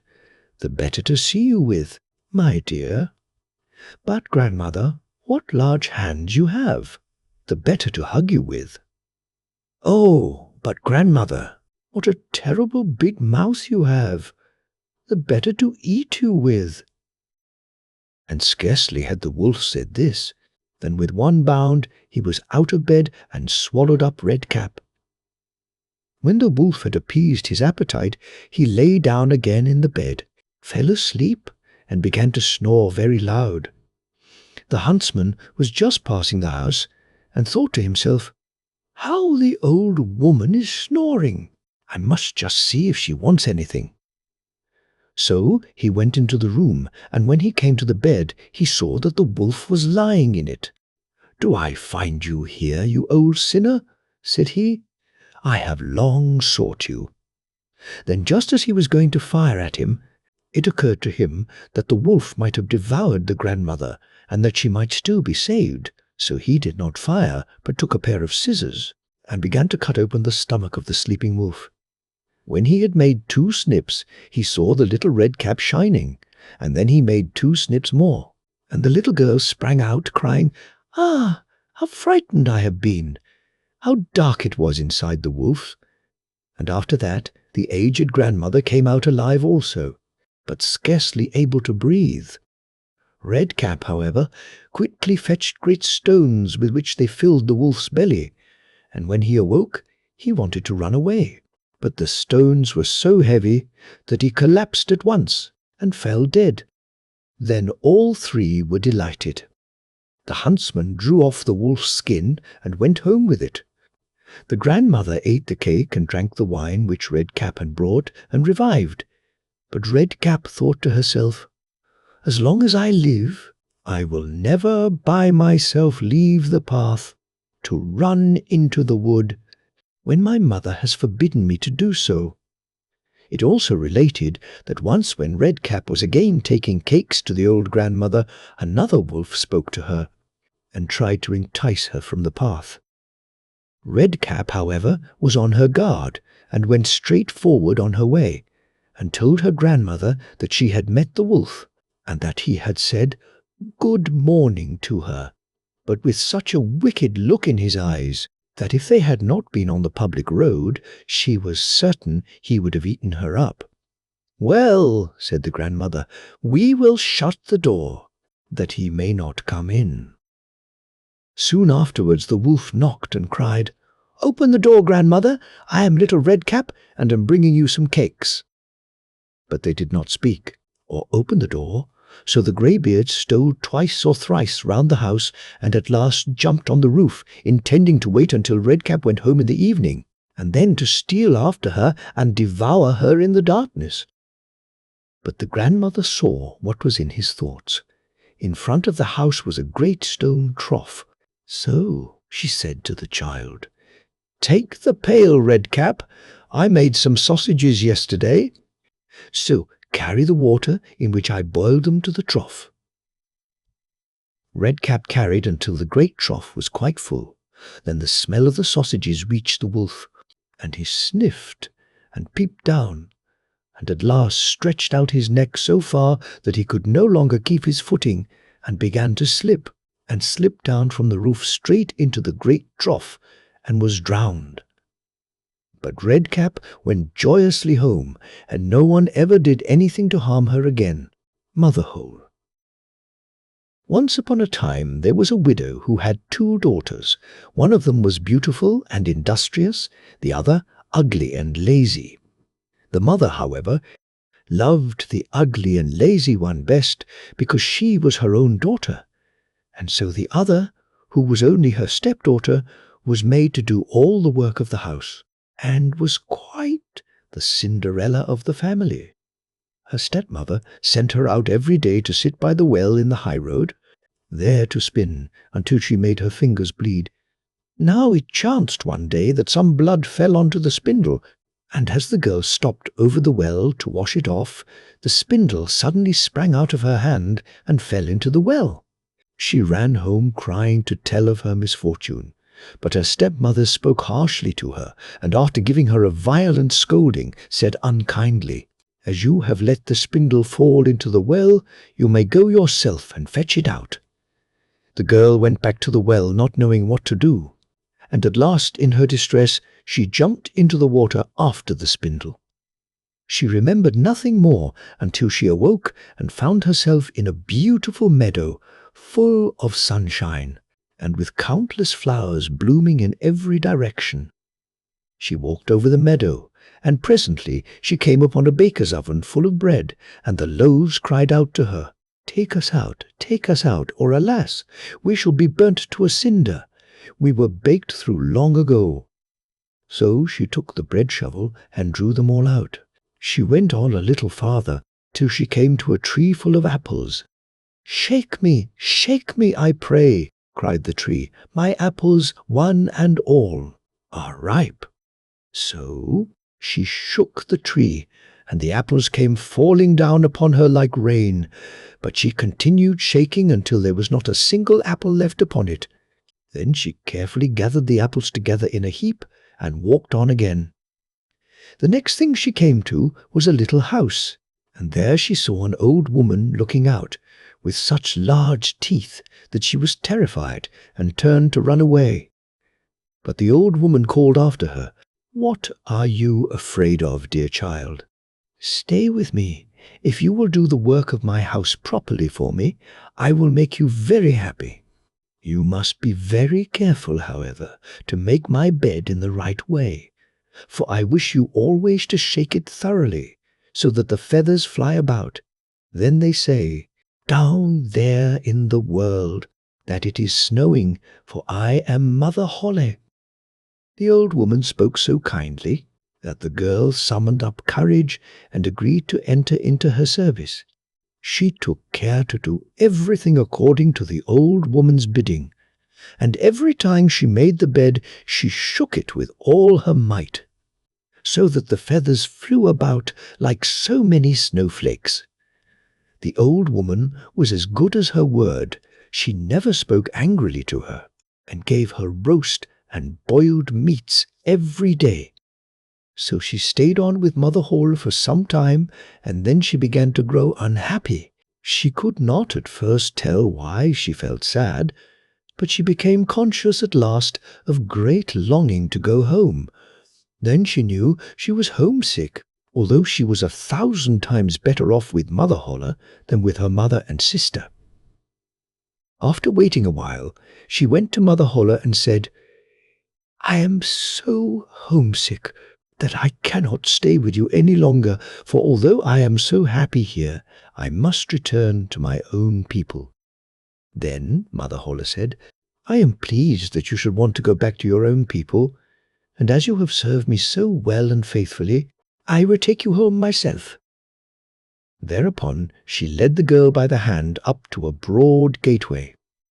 The gate was opened, and as the girl passed through, a shower of gold fell upon her, and the gold clung to her, so that she was covered with it from head to foot. "That is a reward for your industry," said Mother Holle, and as she spoke she handed her the spindle which she had dropped into the well. The gate was then closed, and the girl found herself back in the old world, close to her mother's house. As she entered the courtyard, the cock who was perched on the well called out, "Cock, a doodle, do! Your golden daughters come back to you." Then she went in to her mother and sister, and as she was so richly covered with gold, they gave her a warm welcome. She related to them all that had happened, and when the mother heard how she had come by her great riches, she thought she should like her ugly, lazy daughter to go and try her fortune. So she made the sister go and sit by the well and spin, and the girl pricked her finger and thrust her hand into a thorn bush so that she might drop some blood onto the spindle. Then she threw it into the well and jumped in herself. Like her sister, she awoke in the beautiful meadow and walked over it till she came to the oven. Take us out, or alas, we shall be burnt to a cinder. We were baked through long ago," cried the loaves as before. But the lazy girl answered, "Do you think I am going to dirty my hands for you?" and walked on. Presently she came to the apple tree. Shake me, I pray, my apples, one and all." "Are ripe," it cried, but she only answered, "A nice thing to ask me to do. One of the apples might fall on my head," and passed on. At last she came to Mother Holle's house, and as she had heard all about the large teeth from her sister, she was not afraid of them, and engaged herself without delay to the old woman. The first day she was very obedient and industrious, and exerted herself to please Mother Holle, for she thought of the gold she should get in return. The next day, however, she began to dawdle over her work, and the third day she was more idle still. Then she began to lie in bed in the mornings and refused to get up. Worse still, she neglected to make the old woman's bed properly, and forgot to shake it so that the feathers might fly about. So Mother Holle very soon got tired of her and told her she might go. The lazy girl was delighted at this, and thought to herself, "The gold will soon be mine." Mother Holle led her, as she had led her sister, to the broad gateway, but as she was passing through, instead of the shower of gold, a great bucketful of pitch came pouring over her. "That is in return for your services," said the old woman, and she shut the gate. So the lazy girl had to go home, covered with pitch, and the cock on the well called out as she saw her, "Cock-a-doodle-doo! Your dirty daughter's come back to you." But, try what she would, she could not get the pitch off, and it stuck to her as long as she lived. The straw, the coal, and the bean. In a village dwelt a poor old woman who had gathered together a dish of beans and wanted to cook them. So she made a fire on her hearth, and that it might burn the quicker, she lighted it with a handful of straw. When she was emptying the beans into the pan, one dropped without her observing it, and lay on the ground beside a straw, and soon afterwards a burning coal from the fire leapt down to the two. Then the straw began and said, "Dear friends, from whence do you come here?" The coal replied, "I fortunately sprang out of the fire, and if I had not escaped by sheer force, my death would have been certain. I should have been burnt to ashes." The bean said, "I too have escaped with a whole skin, but if the old woman had got me into the pan, I should have been made into broth without any mercy, like my comrades." "And would a better fate have fallen to my lot?" said the straw. "The old woman has destroyed all my brethren in fire and smoke. She seized 60 of them at once and took their lives. I luckily slipped through her fingers." "But what are we to do now?" said the coal. "I think," answered the bean, "that as we have so fortunately escaped death, we should keep together like good companions, and lest a new mischance should overtake us here, we should go away together, and repair to a foreign country." The proposition pleased the two others, and they set out on their way together. Soon, however, they came to a little brook, and as there was no bridge or footplank, they did not know how they were to get over it. The straw hit on a good idea, and said, "I will lay myself straight across, and then you can walk over on me as on a bridge." The straw therefore stretched itself from one bank to the other, and the coal, who was of an impetuous disposition, tripped quite boldly on to the newly built bridge. But when she had reached the middle, and heard the water rushing beneath her, she was, after all, afraid, and stood still, and ventured no farther. The straw, however, began to burn, broke in 2 pieces, and fell into the stream. The coal slipped after her, hissed when she got into the water, and breathed her last. The bean, who had prudently stayed behind on the shore, could not but laugh at the event, was unable to stop, and laughed so heartily that she burst. It would have been all over with her likewise, if, by good fortune, a tailor who was travelling in search of work had not sat down to rest by the brook. As he had a compassionate heart, he pulled out his needle and thread and sewed her together. The bean thanked him most prettily, but as the tailor used black thread, all beans since then have a black seam. Rapunzel. There were once a man and a woman who had long in vain wished for a child. At length the woman hoped that God was about to grant her desire. These people had a little window at the back of their house from which a splendid garden could be seen, which was full of the most beautiful flowers and herbs. It was, however, surrounded by a high wall, and no one dared to go into it because it belonged to an enchantress who had great power and was dreaded by all the world. One day the woman was standing by this window and looking down into the garden, when she saw a bed which was planted with the most beautiful rampion, Rapunzel, and it looked so fresh and green that she longed for it. She quite pined away and began to look pale and miserable. Then her husband was alarmed, and asked, "What ails you, dear wife?" "Ah," she replied, "if I can't eat some of the rampion which is in the garden behind our house, I shall die." Who loved her thought, "Sooner than let your wife die, bring her some of the rampion yourself, let it cost what it will."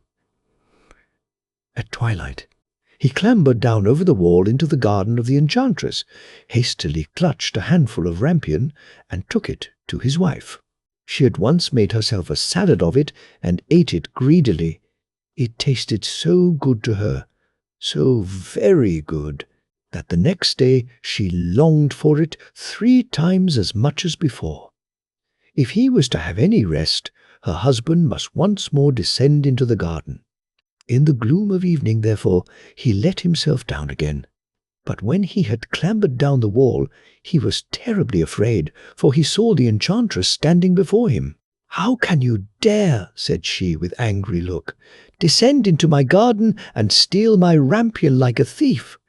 You shall suffer for it." "Ah," answered he, "let mercy take the place of justice. I only made up my mind to do it out of necessity.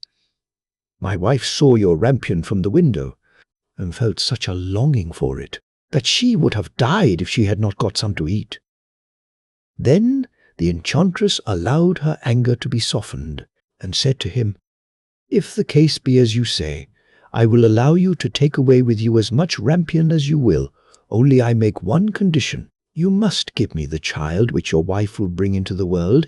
It shall be well treated, and I will care for it like a mother." The man in his terror consented to everything, and when the woman was brought to bed, the enchantress appeared at once, gave the child the name of Rapunzel, and took it away with her. Rapunzel grew into the most beautiful child under the sun. When she was 12 years old, the enchantress shut her into a tower, which lay in a forest, and had neither stairs nor door, but quite at the top was a little window. When the enchantress wanted to go in, she placed herself beneath it and cried, "Rapunzel, Rapunzel, let down your hair to me."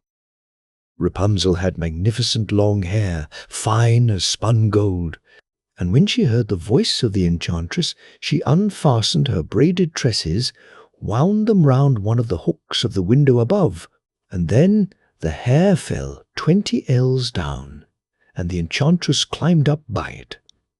After a year or 2, it came to pass that the king's son rode through the forest and passed by the tower. Then he heard a song, which was so charming that he stood still and listened. This was Rapunzel, who in her solitude passed her time in letting her sweet voice resound. The king's son wanted to climb up to her, and looked for the door of the tower, but none was to be found. He rode home, but the singing had so deeply touched his heart that every day he went out into the forest and listened to it. Once, when he was thus standing behind a tree, he saw that an enchantress came there, and he heard how she cried, "Rapunzel, Rapunzel, let down your hair to me." Then Rapunzel let down the braids of her hair, and the enchantress climbed up to her. "If that is the ladder by which one mounts, I too will try my fortune," said he. And the next day, when it began to grow dark, he went to the tower and cried, "Rapunzel, Rapunzel, let down your hair to me." Immediately the hair fell down, and the king's son climbed up. At first Rapunzel was terribly frightened when a man, such as her eyes had never yet beheld, came to her. But the king's son began to talk to her quite like a friend, and told her that his heart had been so stirred that it had let him have no rest, and he had been forced to see her. Then Rapunzel lost her fear, and when he asked her if she would take him for her husband, and she saw that he was young and handsome, she thought, "He will love me more than old Dame Gothel does." And she said yes, and laid her hand in his. She said, "I will willingly go away with you, but I do not know how to get down. Bring with you a skein of silk every time that you come, and I will weave a ladder with it, and when that is ready, I will descend, and you will take me on your horse." They agreed that until that time he should come to her every evening, for the old woman came by day. The enchantress remarked nothing of this, until once Rapunzel said to her, "Tell me, Dame Gothel, how it happens that you are so much heavier for me to draw up than the young king's son. He is with me in a moment." "Ah, you wicked child," cried the enchantress, "what do I hear you say? I thought I had separated you from all the world, and yet you have deceived me." In her anger she clutched Rapunzel's beautiful tresses, wrapped them twice round her left hand, seized a pair of scissors with the right, and snip, snap, they were cut off, and the lovely braids lay on the ground. And she was so pitiless that she took poor Rapunzel into a desert, where she had to live in great grief and misery. On the same day that she cast out Rapunzel, however, the enchantress fastened the braids of hair which she had cut off to the hook of the window, and when the king's son came and cried, "Rapunzel, Rapunzel, let down your hair to me," she let the hair down. The king's son ascended, but instead of finding his dearest Rapunzel, he found the enchantress, who gazed at him with wicked and venomous looks. "Aha!" she cried mockingly, "you would fetch your dearest, but the beautiful bird sits no longer singing in the nest. The cat has got it, and will scratch out your eyes as well. Rapunzel is lost to you. You will never see her again." The king's son was beside himself with pain, and in his despair he leapt down from the tower. He escaped with his life, but the thorns into which he fell pierced his eyes.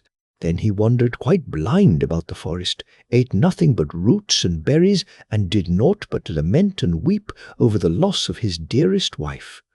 Thus he roamed about in misery for some years, and at length came to the desert where Rapunzel, with the twins to which she had given birth, a boy and a girl, lived in wretchedness. He heard a voice, and it seemed so familiar to him that he went towards it, and when he approached, Rapunzel knew him, and fell on his neck and wept. 2 of her tears wetted his eyes, and they grew clear again, and he could see with them as before. He led her to his kingdom, where he was joyfully received, and they lived for a long time afterwards, happy and contented. Rumpelstiltskin? By the side of a wood, in a country a long way off, ran a fine stream of water, and upon the stream there stood a mill. The miller's house was close by, and the miller, you must know, had a very beautiful daughter. She was, moreover, very shrewd and clever, and the miller was so proud of her that he one day told the king of the land, who used to come and hunt in the wood, that his daughter could spin gold out of straw. Now this king was very fond of money, and when he heard the miller's boast, his greediness was raised, and he sent for the girl to be brought before him. Then he led her to a chamber in his palace, where there was a great heap of straw, and gave her a spinning wheel, and said, "All this must be spun into gold before morning, as you love your life." It was in vain that the poor maiden said that it was only a silly boast of her father, for that she could do no such thing as spin straw into gold. The chamber door was locked, and she was left alone. She sat down in one corner of the room, and began to bewail her hard fate, when on a sudden the door opened, and a droll-looking little man hobbled in, and said, "Good morrow to you, my good lass. What are you weeping for?" "Alas," said she, "I must spin this straw into gold, and I know not how." "What will you give me," said the hobgoblin, "to do it for you?" "My necklace," replied the maiden. He took her at her word, and sat himself down to the wheel, and whistled and sang, "Round about, lo and behold, reel away, straw into gold." And round about the wheel went merrily.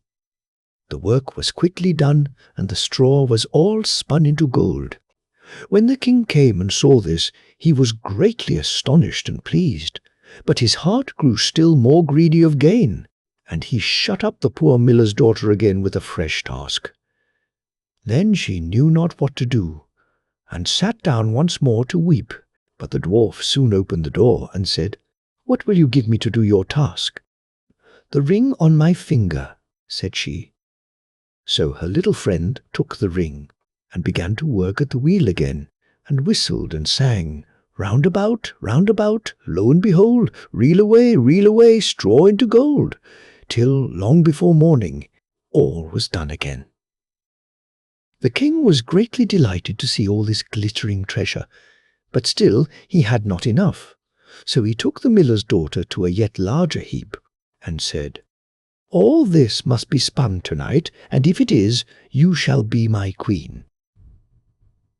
As soon as she was alone, that dwarf came in and said, "What will you give me to spin gold for you this third time?" "I have nothing left," said she. "Then say you will give me," said the little man, "the first little child that you may have when you are queen." "That may never be," thought the miller's daughter, and as she knew no other way to get her task done, she said she would do what he asked. Round went the wheel again to the old song, and the mannikin once more spun the heap into gold. The king came in the morning, and, finding all he wanted, was forced to keep his word. So he married the miller's daughter, and she really became queen.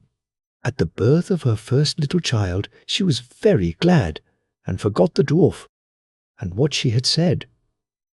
But one day he came into her room, where she was sitting playing with her baby, and put her in mind of it. Then she grieved sorely at her misfortune, and said she would give him all the wealth of the kingdom if he would let her off. But in vain, till at last her tears softened him, and he said, "I will give you 3 days' grace, and if during that time you tell me my name, you shall keep your child." Now the queen lay awake all night, thinking of all the odd names that she had ever heard, and she sent messengers all over the land to find out new ones. The next day the little man came, and she began with Timothy, Ishbod, Benjamin, Jeremiah, and all the names she could remember. But to all and each of them he said, "Madam, that is not my name." The second day she began with all the comical names she could hear of: Bandy, Legs, Hunchback, Crook, Shanks, and so on. But the little gentleman still said to every one of them, "Madam, that is not my name." The third day one of the messengers came back and said, "I have travelled 2 days without hearing of any other names, but yesterday, as I was climbing a high hill, among the trees of the forest where the fox and the hare bid each other good night, I saw a little hut, and before the hut burnt a fire, and round about the fire a funny little dwarf was dancing upon one leg and singing, 'Merrily the feast I'll make, today I'll brew, tomorrow bake, merrily I'll dance and sing. For next day will a stranger bring, little does my lady dream, Rumpelstiltskin is my name.'" When the queen heard this, she jumped for joy, and as soon as her little friend came, she sat down upon her throne and called all her court round to enjoy the fun. And the nurse stood by her side with the baby in her arms, as if it was quite ready to be given up. Then the little man began to chuckle at the thought of having the poor child to take home with him to his hut in the woods, and he cried out, "Now, lady, what is my name?" "Is it John?" asked she. "No, madam." "Is it Tom?" "No, madam." "Is it Jemmy?" "It is not." "Can your name be Rumpelstiltskin?" said the lady slyly. "Some witch told you that. Some witch told you that," cried the little man, and dashed his right foot in a rage so deep into the floor that he was forced to lay hold of it with both hands to pull it out. Then he made the best of his way off, while the nurse laughed and the baby crowed, and all the court jeered at him for having had so much trouble for nothing, and said, "We wish you a very good morning and a merry feast. Mr. Rumpelstiltskin." Snowdrop. It was the middle of winter, when the broad flakes of snow were falling around, that the queen of a country many thousand miles off sat working at her window. The frame of the window was made of fine black ebony, and as she sat looking out upon the snow, she pricked her finger, and 3 drops of blood fell upon it. Then she gazed thoughtfully upon the red drops that sprinkled the white snow, and said, "Would that my little daughter may be as white as that snow, as red as that blood. and as black as this ebony window frame." And so the little girl really did grow up. Her skin was as white as snow, her cheeks as rosy as the blood, and her hair as black as ebony, and she was called Snowdrop. But this queen died, and the king soon married another wife who became queen and was very beautiful, but so vain that she could not bear to think that anyone could be handsomer than she was. She had a fairy-looking glass to which she used to go, and then she would gaze upon herself in it and say, "Tell me, glass, tell me true. Of all the ladies in the land, who is fairest? Tell me, who?" And the glass had always answered, "Thou, queen, art the fairest in all the land." But Snowdrop grew more and more beautiful, and when she was 7 years old, she was as bright as the day and fairer than the queen herself. Then the glass one day answered the queen, when she went to look in it as usual, "Thou, queen, art fair, and beauteous to see, but Snowdrop is lovelier far than thee." When she heard this, she turned pale with rage and envy, and called to one of her servants and said, "Take Snowdrop away into the wide wood, that I may never see her any more." Then the servant led her away, but his heart melted when Snowdrop begged him to spare her life, and he said, "I will not hurt you, thou pretty child." So he left her by herself, and though he thought it most likely that the wild beasts would tear her in pieces, he felt as if a great weight were taken off his heart when he had made up his mind not to kill her, but to leave her to her fate, with the chance of someone finding and saving her. Then poor Snowdrop wandered along through the wood in great fear, and the wild beasts roared about her, but none did her any harm. In the evening she came to a cottage among the hills, and went in to rest, for her little feet would carry her no further. Everything was spruce and neat in the cottage. On the table was spread a white cloth, and there were 7 little plates, 7 little loaves, and 7 little glasses with wine in them, and 7 knives and forks laid in order, and by the wall stood 7 little beds. As she was very hungry, she picked a little piece of each loaf and drank a very little wine out of each glass, and after that she thought she would lie down and rest. So she tried all the little beds, but one was too long, and another was too short, till at last the 7th suited her, and there she laid herself down and went to sleep. By and by in came the masters of the cottage. Now there were 7 little dwarfs that lived among the mountains, and dug and searched for gold. They lighted up their 7 lamps, and saw at once that all was not right. The first said, "Who has been sitting on my stool?" The second, "Who has been eating off my plate?" The third, "Who has been picking my bread?" The fourth, "Who has been meddling with my spoon?" The fifth, "Who has been handling my fork?" The 6th, "Who has been cutting with my knife?" The 7th, "Who has been drinking my wine?" Then the first looked round and said, "Who has been lying on my bed?" And the rest came running to him, and everyone cried out that somebody had been upon his bed. But the 7th saw Snowdrop, and called all his brethren to come and see her, and they cried out with wonder and astonishment, and brought their lamps to look at her, and said, "Good heavens! What a lovely child she is!" And they were very glad to see her, and took care not to wake her, and the 7th dwarf slept an hour with each of the other dwarfs in turn, till the night was gone. In the morning Snowdrop told them all her story, and they pitied her, and said if she would keep all things in order, and cook and wash and knit and spin for them, she might stay where she was, and they would take good care of her. Then they went out all day long to their work, seeking for gold and silver in the mountains. But Snowdrop was left at home, and they warned her and said, "The queen will soon find out where you are, so take care and let no one in."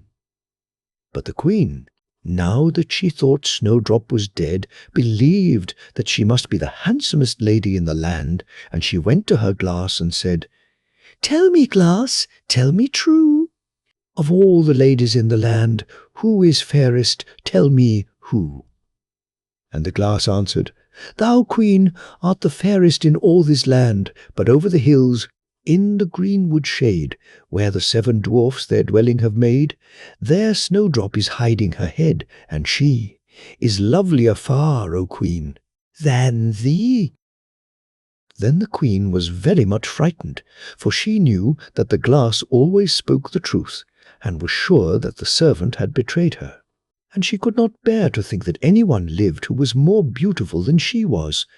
So she dressed herself up as an old peddler, and went her way over the hills to the place where the dwarfs dwelt. Then she knocked at the door and cried, "Fine wares to sell." Snowdrop looked out at the window and said, "Good day, good woman, what have you to sell?" "Good wares, fine wares," said she, "laces and bobbins of all colours. I will let the old lady in." "She seems to be a very good sort of body," thought Snowdrop, as she ran down and unbolted the door. "Bless me," said the old woman, "how badly your stays are laced.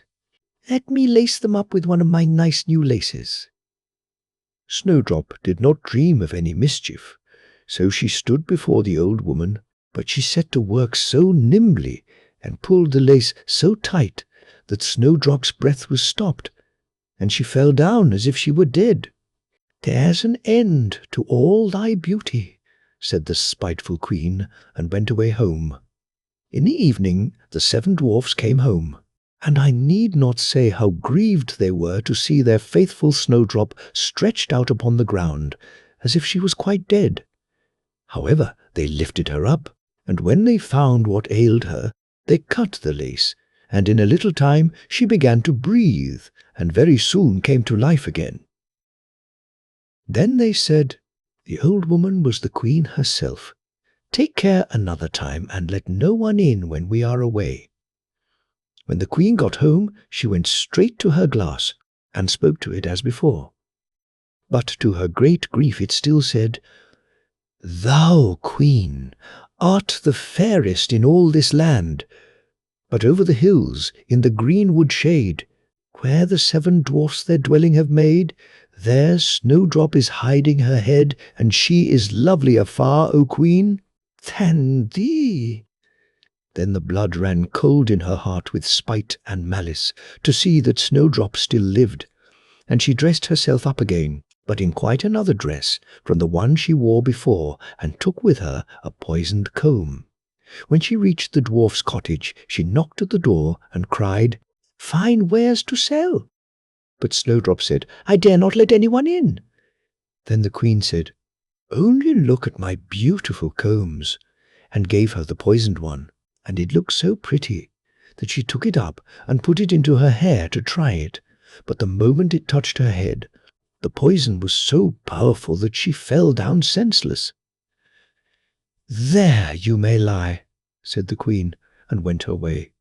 But by good luck the dwarfs came in very early that evening, and when they saw Snowdrop lying on the ground, they thought what had happened, and soon found the poisoned comb. And when they took it away, she got well, and told them all that had passed, and they warned her once more not to open the door to anyone. Meantime, the Queen went home to her glass, and shook with rage when she read the very same answer as before, and she said, "Snowdrop shall die, if it cost me my life." So she went by herself into her chamber, and got ready a poisoned apple. The outside looked very rosy and tempting, but whoever tasted it was sure to die.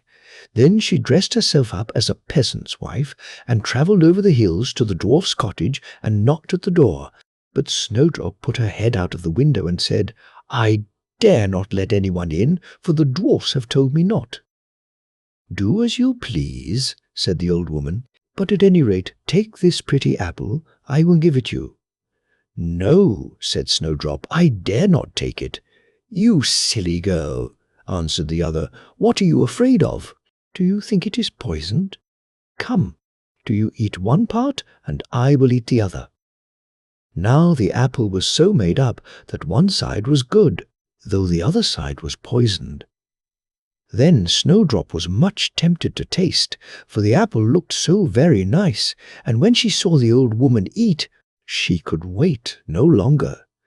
But she had scarcely put the piece into her mouth when she fell down dead upon the ground. "This time nothing will save thee," said the queen, and she went home to her glass, and at last it said, "Thou, queen, art the fairest of all the fair." And then her wicked heart was glad, and as happy as such a heart could be.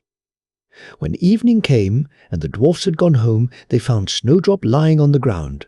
No breath came from her lips, and they were afraid that she was quite dead. They lifted her up, and combed her hair, and washed her face with wine and water, but all was in vain, for the little girl seemed quite dead. So they laid her down upon a bier, and all 7 watched and bewailed her 3 whole days.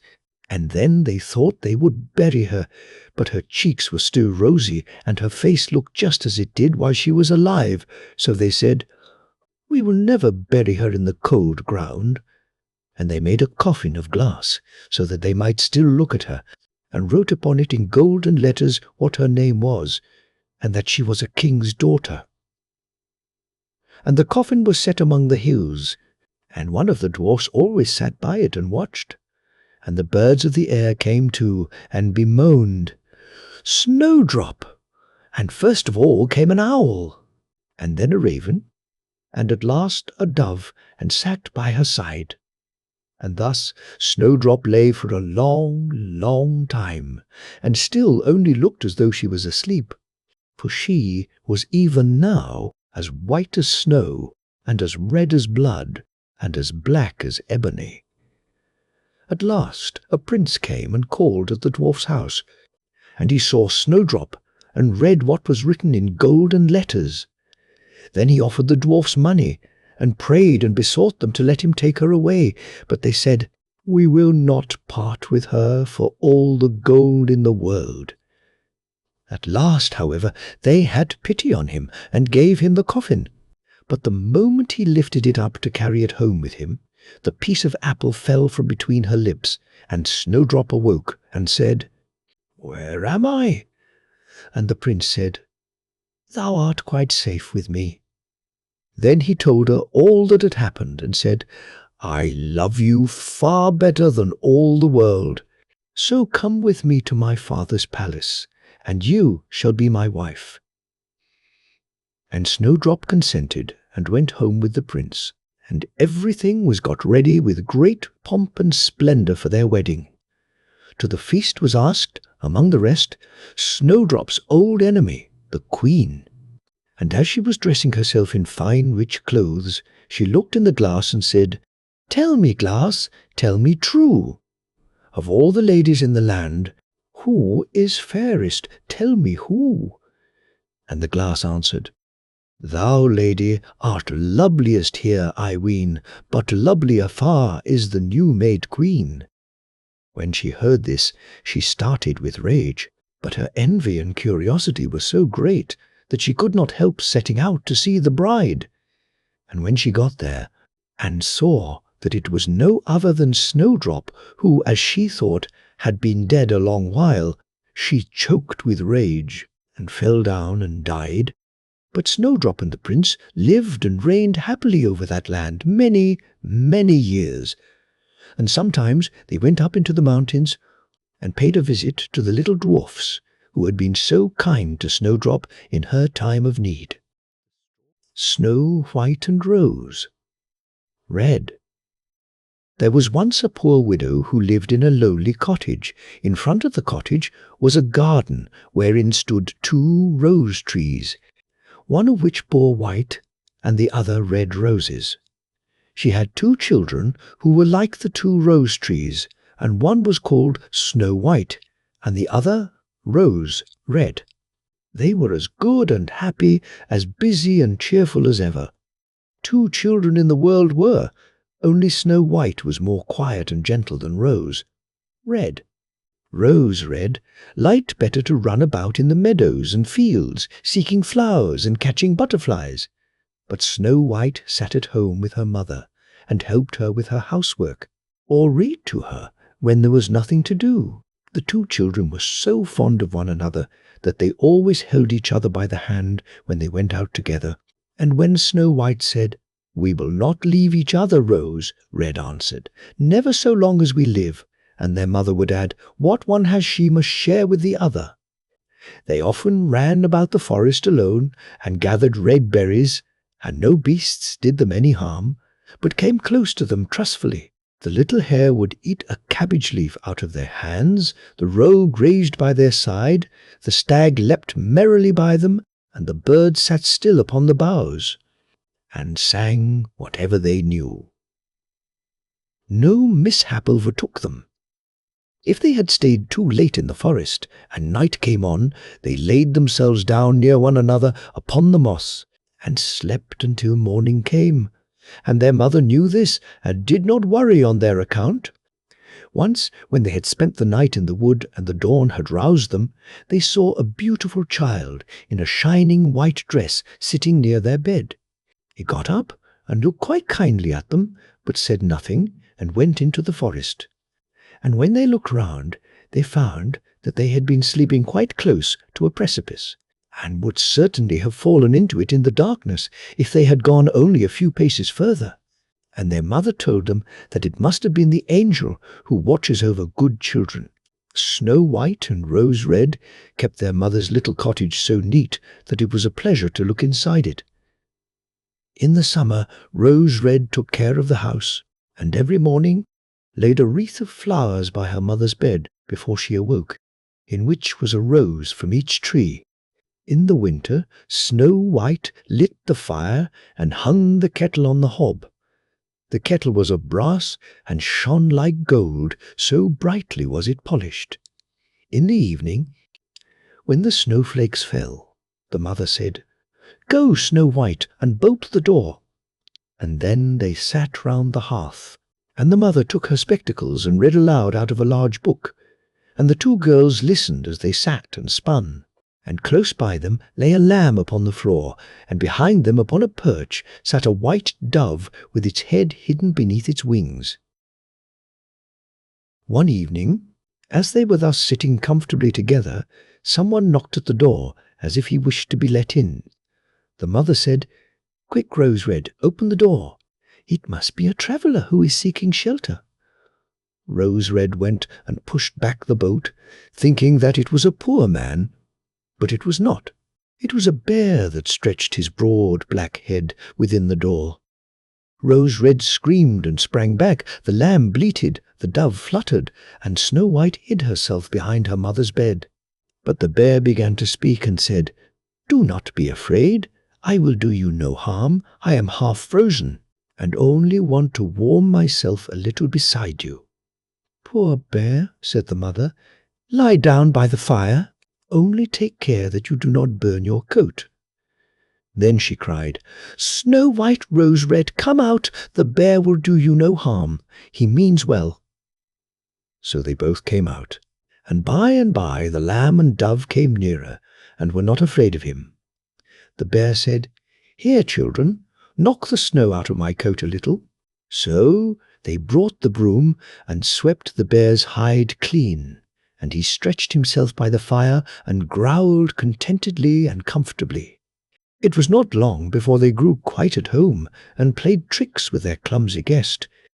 They tugged his hair with their hands, put their feet upon his back and rolled him about, or they took a hazel switch and beat him, and when he growled, they laughed. But the bear took it all in good part. Only when they were too rough he called out, "Leave me alive, children, Snow White, Rose Red. Will you beat your wooer dead?" When it was bedtime, and the others went to bed, the mother said to the bear, "You can lie there by the hearth, and then you will be safe from the cold and the bad weather." As soon as day dawned, the two children let him out, and he trotted across the snow into the forest. Henceforth the bear came every evening at the same time, laid himself down by the hearth, and let the children amuse themselves with him as much as they liked. And they got so used to him that the doors were never fastened until their black friend had arrived. When spring had come and all outside was green, the bear said one morning to Snow White, "Now I must go away, and cannot come back for the whole summer." "Where are you going then, dear bear?" asked Snow White. "I must go into the forest and guard my treasures from the wicked dwarfs. In the winter, when the earth is frozen hard, they are obliged to stay below and cannot work their way through. But now, when the sun has thawed and warmed the earth, they break through it and come out to pry and steal, and what once gets into their hands and in their caves does not easily see daylight again."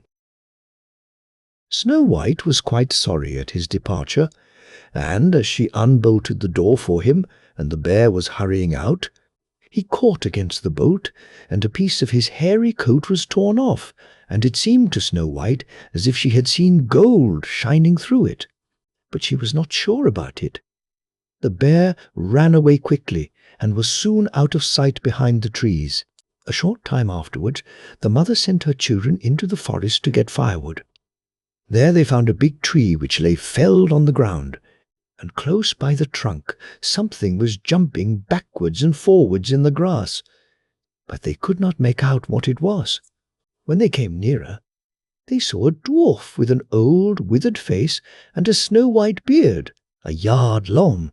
The end of the beard was caught in a crevice of the tree, and the little fellow was jumping about like a dog tied to a rope, and did not know what to do. He glared at the girls with his fiery red eyes and cried, "Why do you stand there? Can you not come here and help me?" "What are you up to, little man?" asked Rose Red. "You stupid, prying goose," answered the dwarf. "I was going to split the tree to get a little wood for cooking. The little bit of food that we people get is immediately burnt up with heavy logs. We do not swallow so much as you coarse, greedy folk. I had just driven the wedge safely in, and everything was going as I wished. But the cursed wedge was too smooth and suddenly sprang out, and the tree closed so quickly that I could not pull out my beautiful white beard. So now it is tight and I cannot get away, and the silly, sleek, milk-faced things laugh." "Oh, how odious you are!" The children tried very hard, but they could not pull the beard out. It was caught too fast. "I will run and fetch someone," said Rose Red. "You senseless goose," snarled the dwarf. "Why should you fetch someone? You are already too many for me. Can you not think of something better?" "Don't be impatient," said Snow White. "I will help you." And she pulled her scissors out of her pocket and cut off the end of the beard. As soon as the dwarf felt himself free, he laid hold of a bag which lay amongst the roots of the tree, and which was full of gold, and lifted it up, grumbling to himself, "Uncouth people, to cut off a piece of my fine beard. Bad luck to you." And then he swung the bag upon his back, and went off without even once looking at the children. Some time afterwards, Snow White and Rose Red went to catch a dish of fish. As they came near the brook, they saw something like a large grasshopper jumping towards the water, as if it were going to leap in. They ran to it and found it was the dwarf. "Where are you going?" said Rose Red.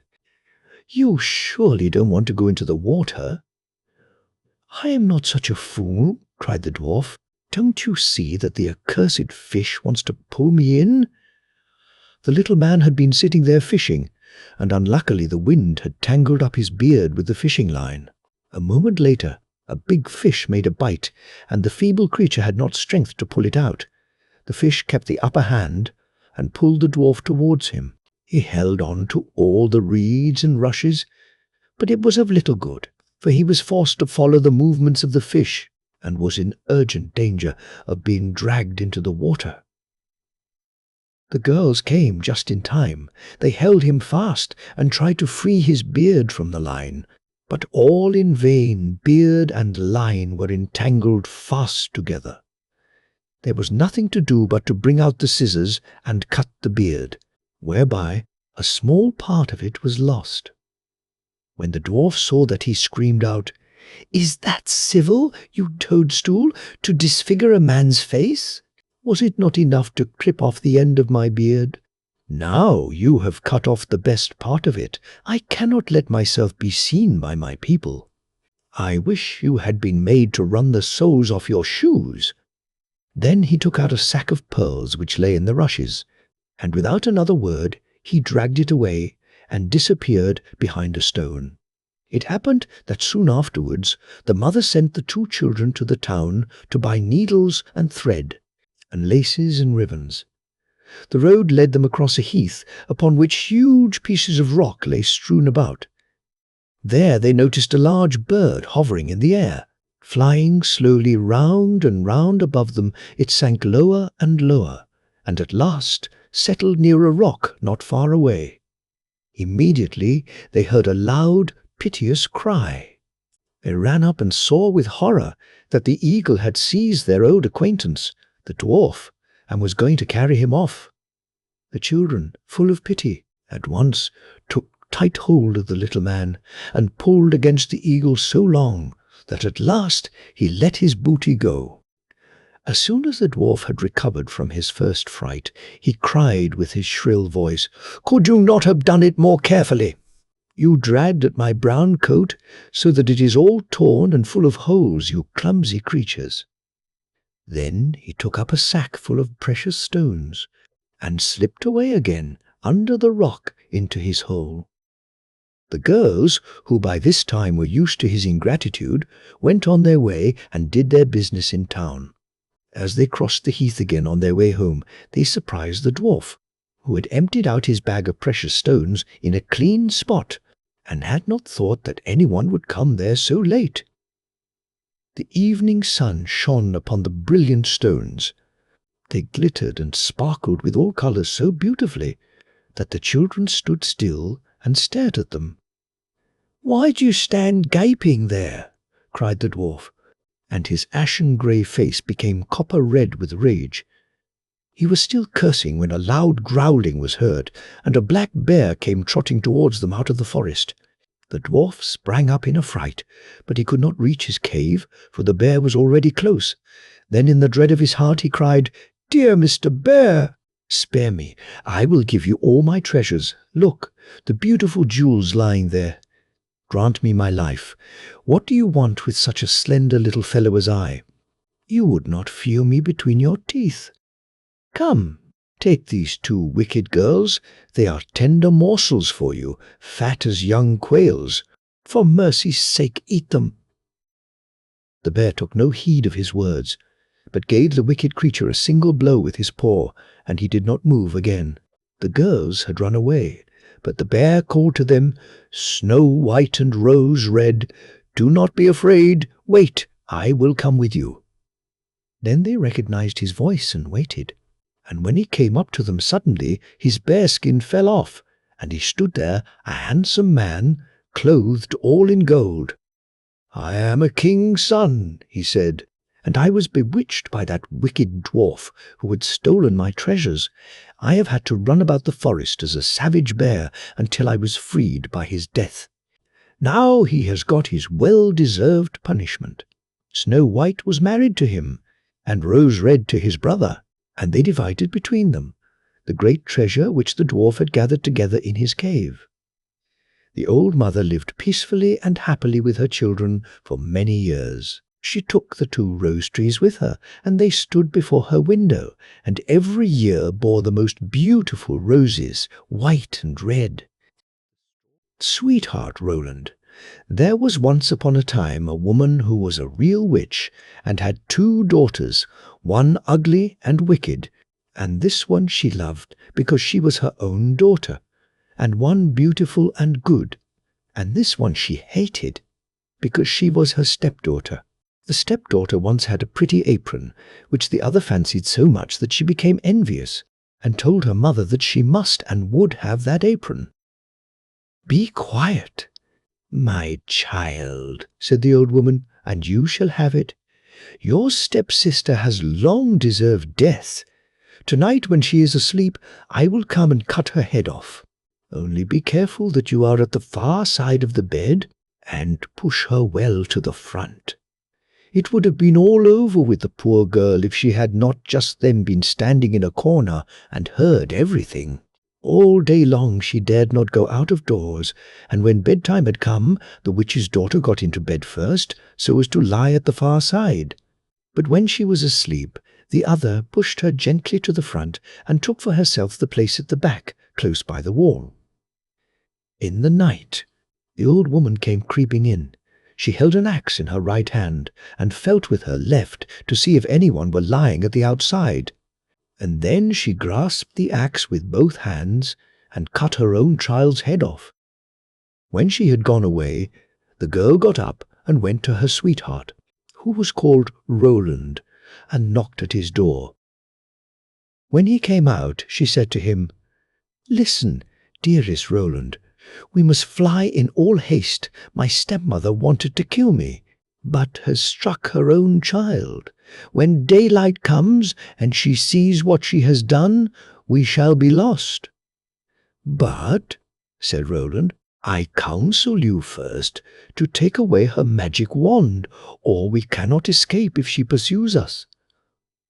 The maiden fetched the magic wand, and she took the dead girl's head and dropped 3 drops of blood on the ground, 1 in front of the bed, 1 in the kitchen, and 1 on the stairs. Then she hurried away with her lover. When the old witch got up next morning, she called her daughter and wanted to give her the apron, but she did not come. Then the witch cried, "Where are you?" "Here, on the stairs, I am sweeping," answered the first drop of blood. The old woman went out, but saw no one on the stairs, and cried again, "Where are you?" "Here in the kitchen, I am warming myself," cried the second drop of blood. She went into the kitchen, but found no one. Then she cried again, "Where are you?" "Ah, here in the bed, I am sleeping," cried the third drop of blood. She went into the room to the bed. What did she see there?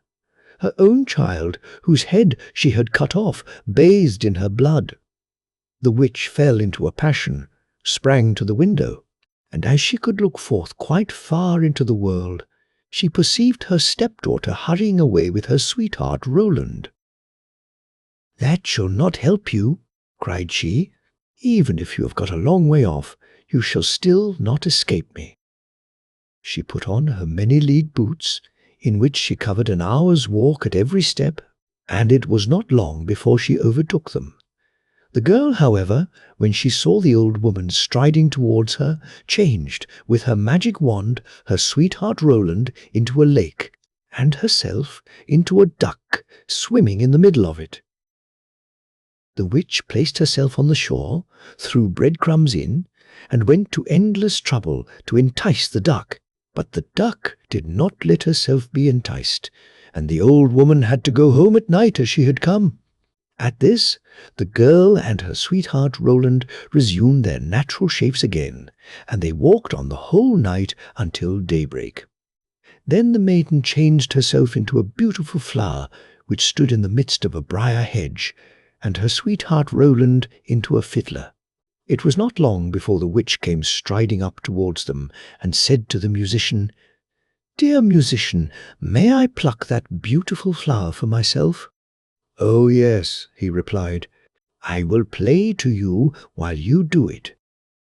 As she was hastily creeping into the hedge and was just going to pluck the flower, knowing perfectly well who the flower was, he began to play, and whether she would or not, she was forced to dance, for it was a magical dance. The faster he played, the more violent springs was she forced to make, and the thorns tore her clothes from her body, and pricked her and wounded her till she bled. And as he did not stop, she had to dance till she lay dead on the ground. As they were now set free, Roland said, "Now I will go to my father and arrange for the wedding." "Then in the meantime I will stay here and wait for you," said the girl. "And that no one may recognize me, I will change myself into a red stone landmark." Then Roland went away, and the girl stood like a red landmark in the field and waited for her beloved. But when Roland got home, he fell into the snares of another, who so fascinated him that he forgot the maiden. The poor girl remained there a long time, but at length, as she did not return at all, she was sad, and changed herself into a flower, and thought, "Someone will surely come this way and trample me down." It befell, however, that a shepherd kept his sheep in the field and saw the flower, and as it was so pretty, plucked it, took it with him, and laid it away in his chest. From that time forth, strange things happened in the shepherd's house. When he arose in the morning, all the work was already done. The room was swept, the table and benches cleaned, the fire in the hearth was lighted, and the water was fetched, and at noon, when he came home, the table was laid, and a good dinner served. He could not conceive how this came to pass, for he never saw a human being in his house, and no one could have concealed himself in it. He was certainly pleased with this good attendance, but still at last he was so afraid that he went to a wise woman and asked for her advice. The wise woman said, "There is some enchantment behind it. Listen very early some morning if anything is moving in the room, and if you see anything, no matter what it is, throw a white cloth over it, and then the magic will be stopped." The shepherd did as she bade him, and next morning, just as day dawned, he saw the chest open and the flower come out. Swiftly he sprang towards it and threw a white cloth over it. Instantly the transformation came to an end, and the beautiful girl stood before him, who admitted to him that she had been the flower, and that up to this time she had attended to his housekeeping. She told him her story, and as she pleased him, he asked her if she would marry him. But she answered, "No," for she wanted to remain faithful to her sweetheart Roland, although he had deserted her. Nevertheless, she promised not to go away, but to continue keeping house for the shepherd. And now the time drew near when Roland's wedding was to be celebrated, and then, according to an old custom in the country, it was announced that all the girls were to be present at it and sing in honor of the bridal pair. When the faithful maiden heard of this, she grew so sad that she thought her heart would break and she would not go thither, but the other girls came and took her. When it came to her turn to sing, she stepped back until at last she was the only one left, and then she could not refuse. But when she began her song, and it reached Roland's ears, he sprang up and cried, "I know the voice. That is the true bride. I will have no other." Everything he had forgotten, and which had vanished from his mind, had suddenly come home again to his heart. Then the faithful maiden held her wedding with her sweetheart Roland, and grief came to an end, and joy began. The Adventures of Chanticleer and Partlet. "The nuts are quite ripe now," said Chanticleer to his wife Partlet.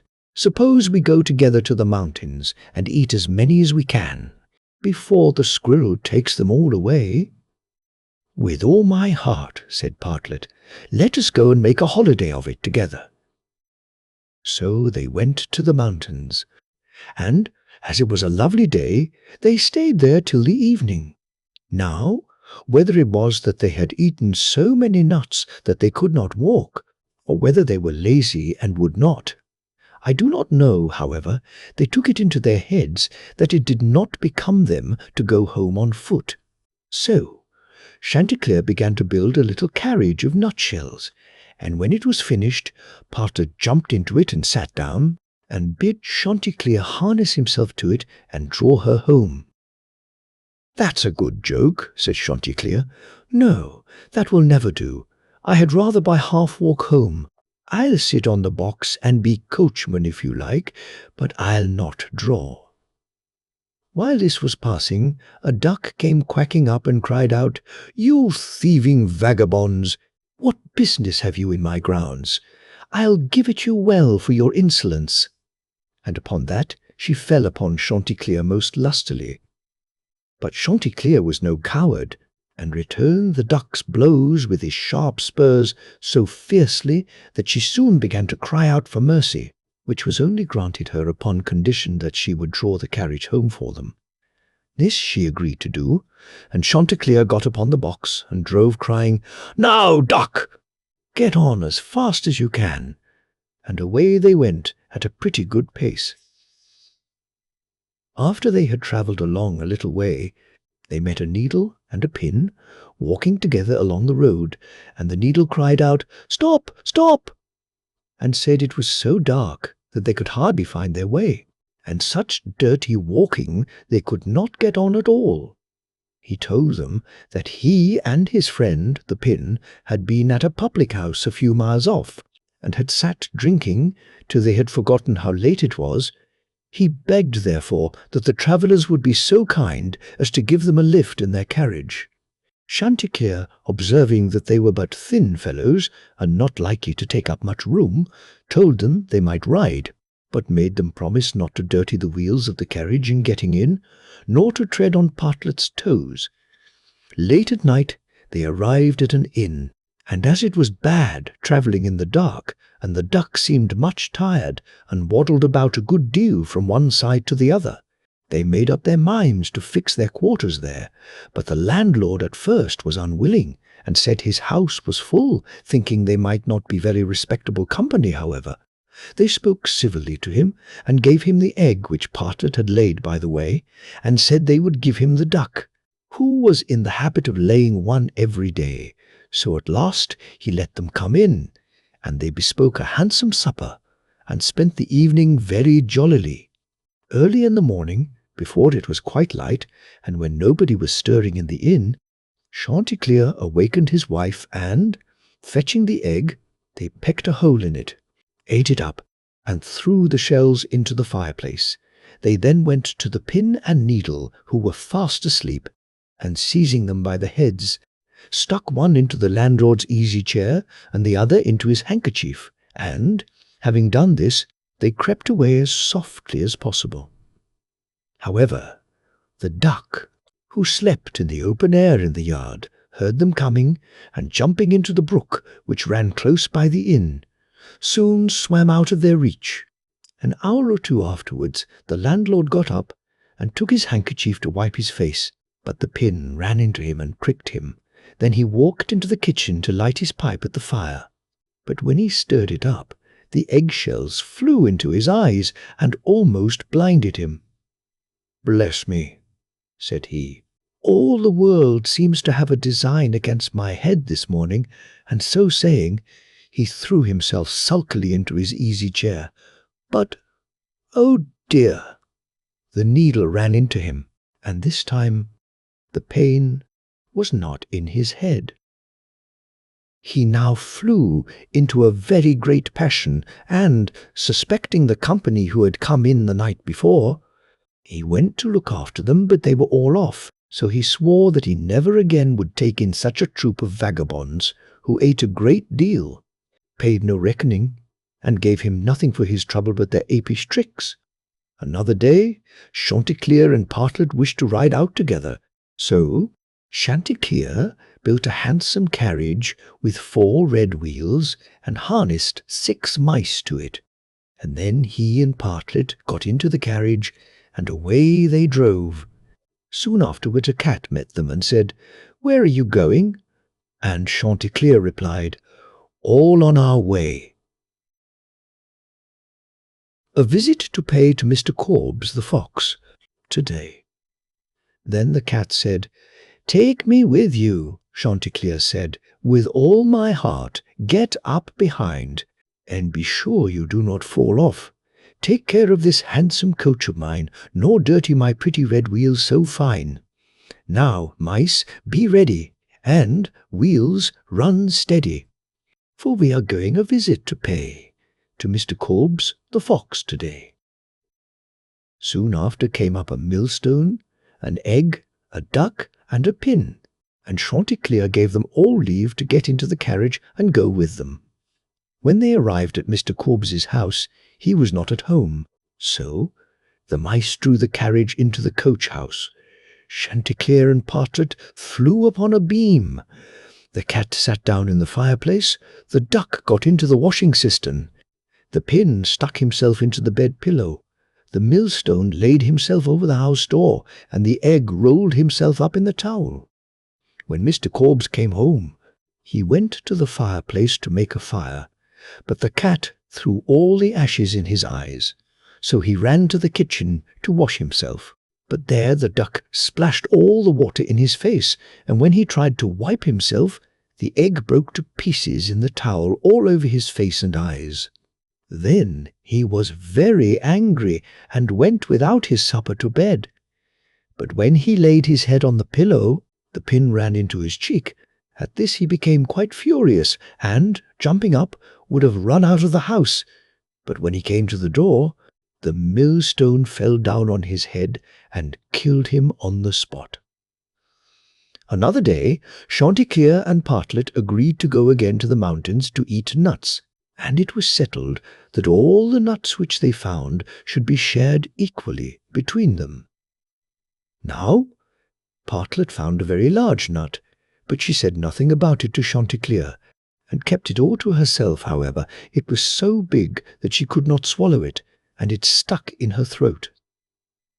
Then she was in a great fright, and cried out to Chanticleer, "Pray run as fast as you can, and fetch me some water, or I shall be choked." Chanticleer ran as fast as he could to the river, and said, "River, give me some water, for Partlet lies in the mountain, and will be choked by a great nut." The river said, "Run first to the bride, and ask her for a silken cord to draw up the water."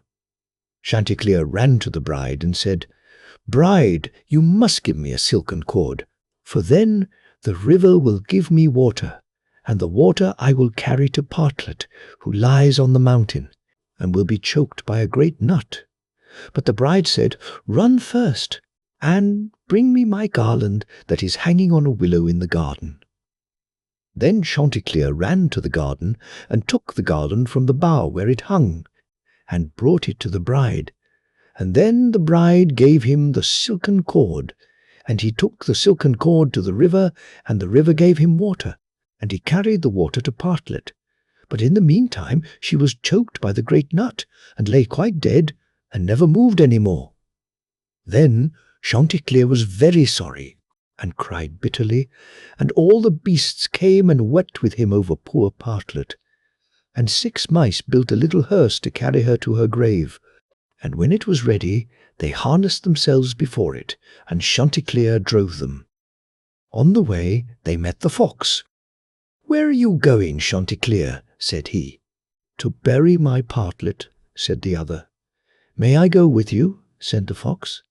"Yes, but you must get up behind, or my horses will not be able to draw you." Then the fox got up behind, and presently the wolf, the bear, the goat, and all the beasts of the wood came and climbed upon the hearse. So on they went till they came to a rapid stream. "How shall we get over?" said Chanticleer. Then said a straw, "I will lay myself across, and you may pass over upon me." But as the mice were going over, the straw slipped away and fell into the water, and the 6 mice all fell in and were drowned. What was to be done? Then a large log of wood came and said, "I am big enough. I will lay myself across the stream, and you shall pass over upon me." So he laid himself down, but they managed so clumsily that the log of wood fell in and was carried away by the stream. Then a stone, who saw what had happened, came up and kindly offered to help poor Chanticleer by laying himself across the stream, and this time he got safely to the other side with the hearse, and managed to get Partlet out of it. But the fox and the other mourners, who were sitting behind, were too heavy, and fell back into the water, and were all carried away by the stream and drowned. Thus Chanticleer was left alone with his dead Partlet, and having dug a grave for her, he laid her in it and made a little hillock over her, Then he sat down by the grave and wept and mourned, till at last he died too, and so all were dead. The Blue Light. There was once upon a time a soldier who for many years had served the king faithfully, but when the war came to an end could serve no longer because of the many wounds which he had received. The king said to him, "You may return to your home. I need you no longer, and you will not receive any more money, for he only receives wages who renders me service for them." Then the soldier did not know how to earn a living, went away greatly troubled, and walked the whole day, until in the evening he entered a forest. When darkness came on, he saw a light, which he went up to, and came to a house wherein lived a witch. "Do give me one night's lodging, and a little to eat and drink," said he to her, "or I shall starve." "Oh," she answered, "who gives anything to a runaway soldier? Yet will I be compassionate, and take you in, if you will do what I wish." "What do you wish?" said the soldier. "That you should dig all round my garden for me tomorrow." The soldier consented, and next day laboured with all his strength, but could not finish it by the evening. "I see well enough," said the witch, "that you can do no more today, but I will keep you yet another night, in payment for which you must tomorrow chop me a load of wood, and chop it small." The soldier spent the whole day in doing it, and in the evening the witch proposed that he should stay one night more. "Tomorrow you shall only do me a very trifling piece of work. Behind my house there is an old dry well, into which my light has fallen. It burns blue, and never goes out, and you shall bring it up again." Next day the old woman took him to the well, and let him down in a basket. He found the blue light, and made her a signal to draw him up again. She did draw him up, but when he came near the edge, she stretched down her hand and wanted to take the blue light away from him. "No," said he, perceiving her evil intention. "I will not give you the light until I am standing with both feet upon the ground." The witch fell into a passion, let him fall again into the well, and went away. The poor soldier fell without injury on the moist ground, and the blue light went on burning, but of what use was that to him? He saw very well that he could not escape death. He sat for a while very sorrowfully, then suddenly he felt in his pocket and found his tobacco pipe, which was still half full. "This shall be my last pleasure," thought he, pulled it out, lit it at the blue light, and began to smoke. When the smoke had circled about the cavern, suddenly a little black dwarf stood before him and said, "Lord, what are your commands?" "What my commands are?" replied the soldier, quite astonished. "I must do everything you bid me," said the little man. "Good," said the soldier. "Then in the first place help me out of this well." The little man took him by the hand and led him through an underground passage, but he did not forget to take the blue light with him. On the way, the dwarf showed him the treasures which the witch had collected and hidden there, and the soldier took as much gold as he could carry. When he was above, he said to the little man, "Now go and bind the old witch, and carry her before the judge." In a short time she came by like the wind, riding on a wild tomcat and screaming frightfully. Nor was it long before the little man reappeared. "It is all done," said he, "and the witch is already hanging on the gallows." "What further commands has my lord?" inquired the dwarf. "At this moment none," answered the soldier. "You can return home. Only be at hand immediately, if I summon you. Nothing more is needed than that you should light your pipe at the blue light, and I will appear before you at once."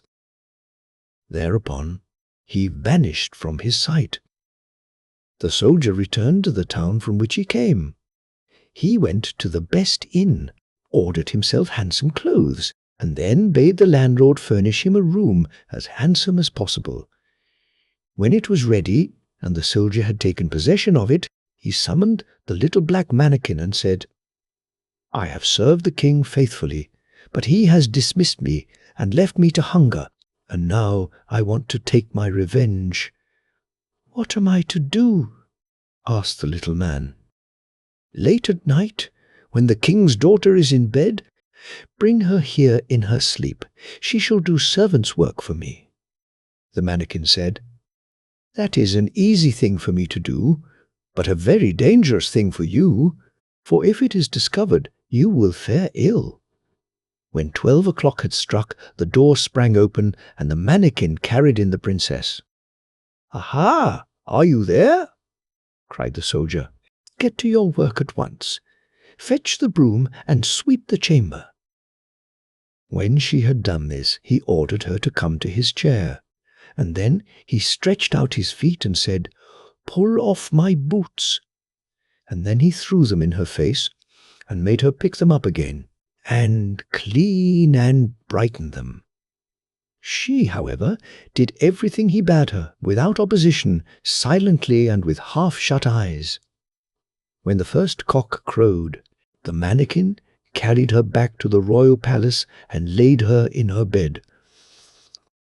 Next morning, when the princess arose, she went to her father and told him that she had had a very strange dream. "I was carried through the streets with the rapidity of lightning," said she, "and taken into a soldier's room. And I had to wait upon him like a servant, sweep his room, clean his boots, and do all kinds of menial work. It was only a dream, and yet I am just as tired as if I really had done everything." "The dream may have been true," said the king. "I will give you a piece of advice. Fill your pocket full of peas, and make a small hole in the pocket. And then, if you are carried away again, they will fall out and leave a track in the streets." But unseen by the king, the mannikin was standing beside him when he said that, and heard all. At night, when the sleeping princess was again carried through the streets, some peas certainly did fall out of her pocket, but they made no track, for the crafty mannikin had just before scattered peas in every street there was. And again the princess was compelled to do servant's work until cock-crow. Next morning the king sent his people out to seek the track, but it was all in vain, for in every street poor children were sitting, picking up peas, and saying, "It must have rained peas last night." "We must think of something else," said the king. "Keep your shoes on when you go to bed, and before you come back from the place where you are taken, hide one of them there. I will soon contrive to find it." The black mannikin heard this plot, and at night, when the soldier again ordered him to bring the princess, revealed it to him, and told him that he knew of no expedient to counteract this stratagem, and that if the shoe were found in the soldier's house, it would go badly with him. "Do what I bid you," replied the soldier, and again, this third night, the princess was obliged to work like a servant. But before she went away, she hid her shoe under the bed. Next morning the king had the entire town searched for his daughter's shoe. It was found at the soldier's, and the soldier himself, who at the entreaty of the dwarf had gone outside the gate, was soon brought back and thrown into prison. In his flight he had forgotten the most valuable things he had, the blue light and the gold, and had only 1 ducat in his pocket. And now, loaded with chains, he was standing at the window of his dungeon, when he chanced to see one of his comrades passing by. The soldier tapped at the pane of glass, and when this man came up, said to him, "Be so kind as to fetch me the small bundle I have left lying in the inn, and I will give you a ducat for doing it." His comrade ran thither and brought him what he wanted. As soon as the soldier was alone again, he lighted his pipe and summoned the black mannikin. "Have no fear," said the latter to his master. "Go wheresoever they take you, and let them do what they will. Only take the blue light with you." Next day the soldier was tried, and though he had done nothing wicked, the judge condemned him to death. When he was led forth to die, he begged a last favour of the king. "What is it?" asked the king. "That I may smoke one more pipe on my way." "You may smoke 3, answered the king, "but do not imagine that I will spare your life." Then the soldier pulled out his pipe and lighted it at the blue light. And as soon as a few wreaths of smoke had ascended, the mannikin was there with a small cudgel in his hand, and said, "What does my lord command? Strike down to earth that false judge there and his constable, and spare not the king who has treated me so ill." Then the mannikin fell on them like lightning, darting this way and that way, and whosoever was so much as touched by his cudgel fell to earth, and did not venture to stir again. The king was terrified. He threw himself on the soldier's mercy, and merely to be allowed to live at all, gave him his kingdom for his own, and his daughter to wife. The Dog and the Sparrow. A shepherd's dog had a master who took no care of him, but often let him suffer the greatest hunger.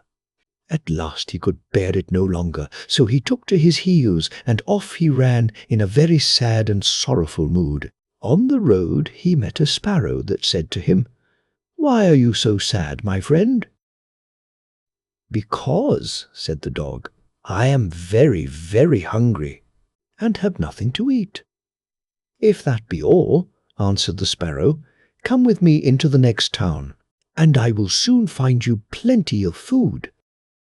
So on they went together into the town, and as they passed by a butcher's shop, the sparrow said to the dog, "Stand there a little while, till I peck you down a piece of meat." So the sparrow perched upon the shelf, and having first looked carefully about her to see if anyone was watching her, she pecked and scratched at a steak that lay upon the edge of the shelf, till at last down it fell. Then the dog snapped it up, and scrambled away with it into a corner, where he soon ate it all up. "Well," said the sparrow, "you shall have some more if you will, so come with me to the next shop, and I will peck you down another steak." When the dog had eaten this too, the sparrow said to him, "Well, my good friend, have you had enough now?" "I have had plenty of meat," answered he, "but I should like to have a piece of bread to eat after it." "Come with me then," said the sparrow, "and you shall soon have that too." So she took him to a baker's shop, and pecked at 2 rows that lay in the window, till they fell down, and as the dog still wished for more, she took him to another shop, and pecked down some more for him. When that was eaten, the sparrow asked him whether he had had enough now. "Yes," said he, "and now let us take a walk a little way out of the town."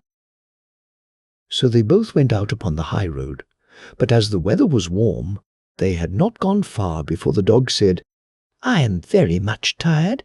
I should like to take a nap." "Very well," answered the sparrow, "do so, and in the meantime I will perch upon that bush." So the dog stretched himself out on the road, and fell fast asleep. Whilst he slept, there came by a carter, with a cart drawn by 3 horses, and loaded with 2 casks of wine. The sparrow, seeing that the carter did not turn out of the way, but would go on in the track in which the dog lay, so as to drive over him, called out, "Stop! Stop! Mr. Carter, or it shall be the worse for you." But the carter, grumbling to himself, "You make it the worse for me indeed. What can you do?" cracked his whip, and drove his cart over the poor dog, so that the wheels crushed him to death. "There!" cried the sparrow, "thou cruel villain, thou hast killed my friend the dog. Now mind what I say. This deed of thine shall cost thee all thou art worth." "Do your worst, and welcome," said the brute. "What harm can you do me?" and passed on. But the sparrow crept under the tilt of the cart, and pecked at the bung of one of the casks till she loosened it, and then all the wine ran out without the carter seeing it. At last he looked round, and saw that the cart was dripping, and the cask quite empty. "What an unlucky wretch I am!" cried he. "Not wretch enough yet," said the sparrow, as she alighted upon the head of one of the horses and pecked at him till he reared up and kicked.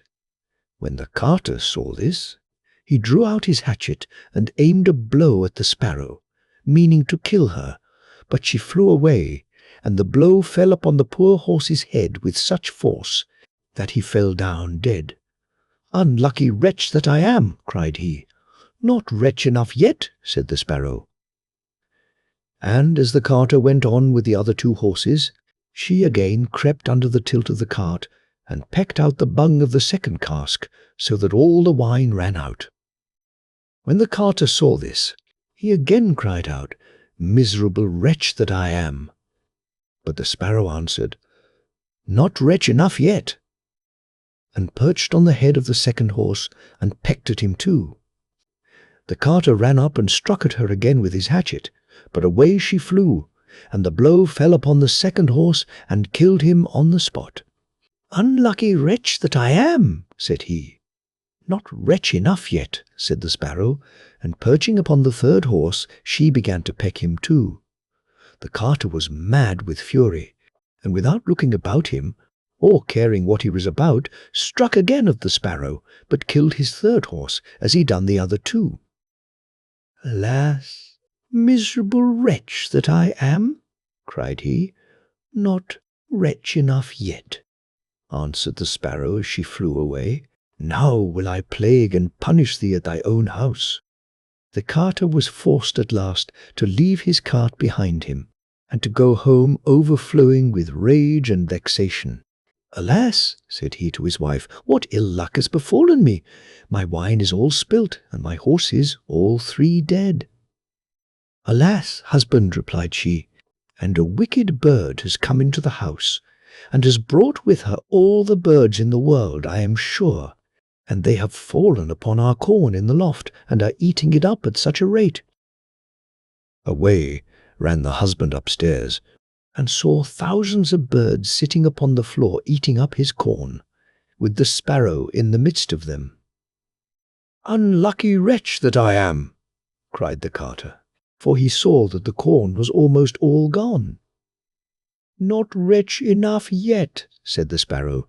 "Thy cruelty shall cost thee thy life yet." And away she flew. The carter, seeing that he had thus lost all that he had, went down into his kitchen, and was still not sorry for what he had done, but sat himself angrily and sulkily in the chimney corner. But the sparrow sat on the outside of the window and cried, "Carter, thy cruelty shall cost thee thy life." With that he jumped up in a rage, seized his hatchet, and threw it at the sparrow, but it missed her, and only broke the window. The sparrow now hopped in, perched upon the window-seat, and cried, "Carter, it shall cost thee thy life."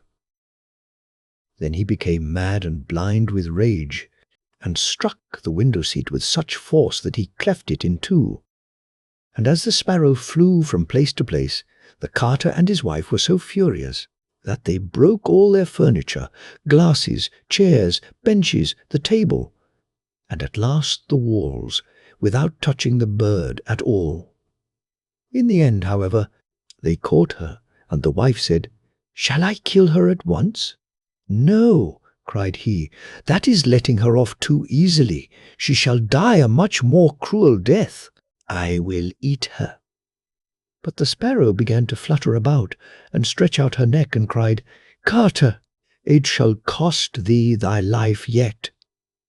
With that he could wait no longer, so he gave his wife the hatchet, and cried, "Wife, strike at the bird, and kill her in my hand." And the wife struck, but she missed her aim, and hit her husband on the head, so that he fell down dead, and the sparrow flew quietly home to her nest. The Elves and the Shoemaker.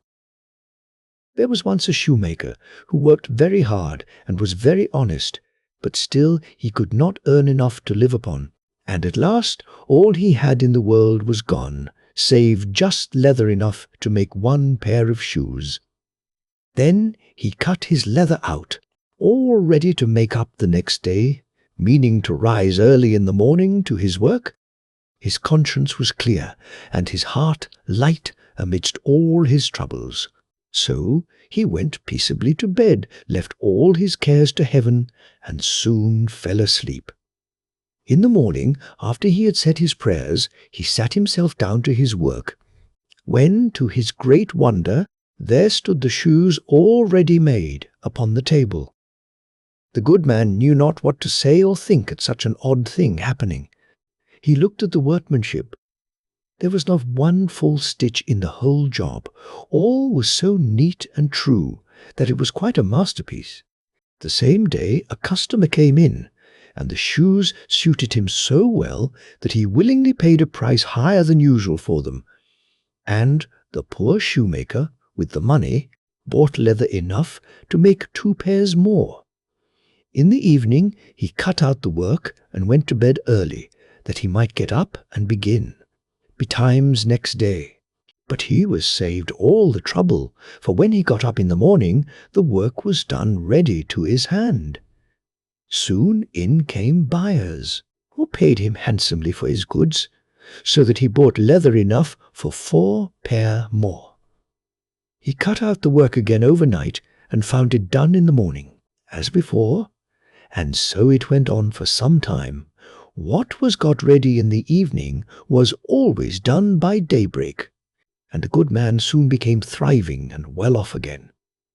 One evening, about Christmas time, as he and his wife were sitting over the fire chatting together, he said to her, "I should like to sit up and watch tonight, that we may see who it is that comes and does my work for me."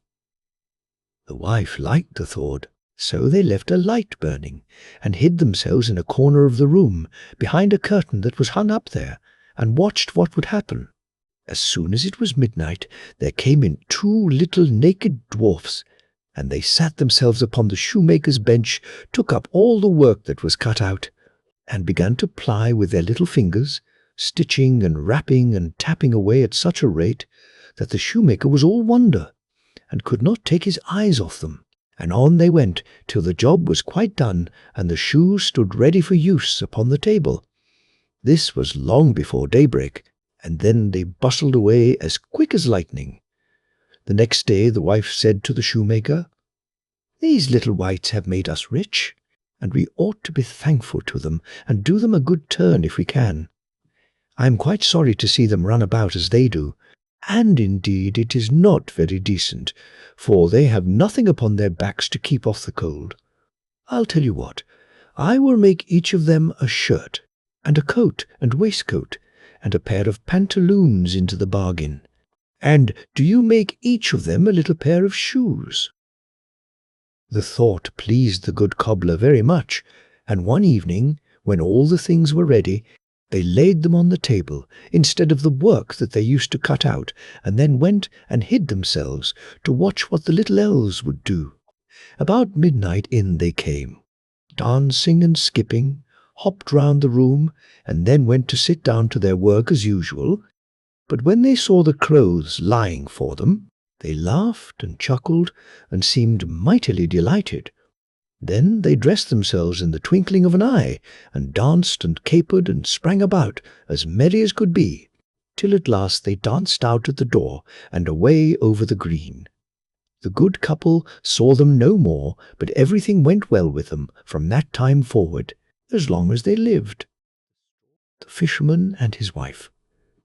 There was once a fisherman who lived with his wife in a pigsty close by the seaside.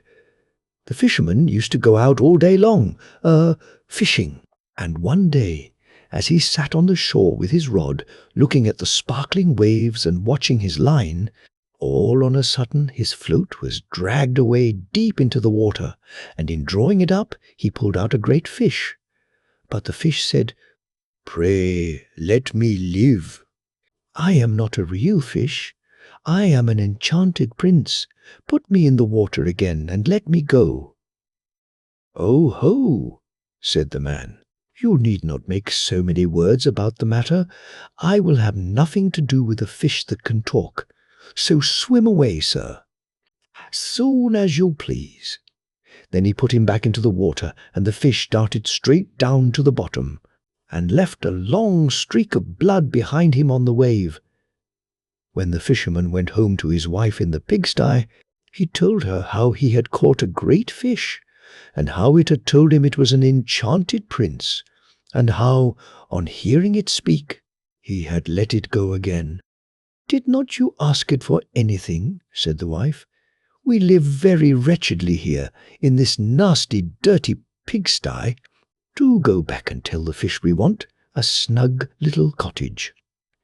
The fisherman did not much like the business, however. He went to the seashore, and when he came back there the water looked all yellow and green, and he stood at the water's edge and said, "O man of the sea, hearken to me. My wife, Ilsebil, will have her own will, and hath sent me to beg a boon of thee." Then the fish came swimming to him and said, "Well, what is her will? What does your wife want?" "Ah," said the fisherman, "she says that when I had caught you, I ought to have asked you for something before I let you go. She does not like living any longer in the pigsty, and wants a snug little cottage." "Go home then," said the fish. "She is in the cottage already." So the man went home, and saw his wife standing at the door of a nice trim little cottage. Come in," said she. "Is not this much better than the filthy pigsty we had?"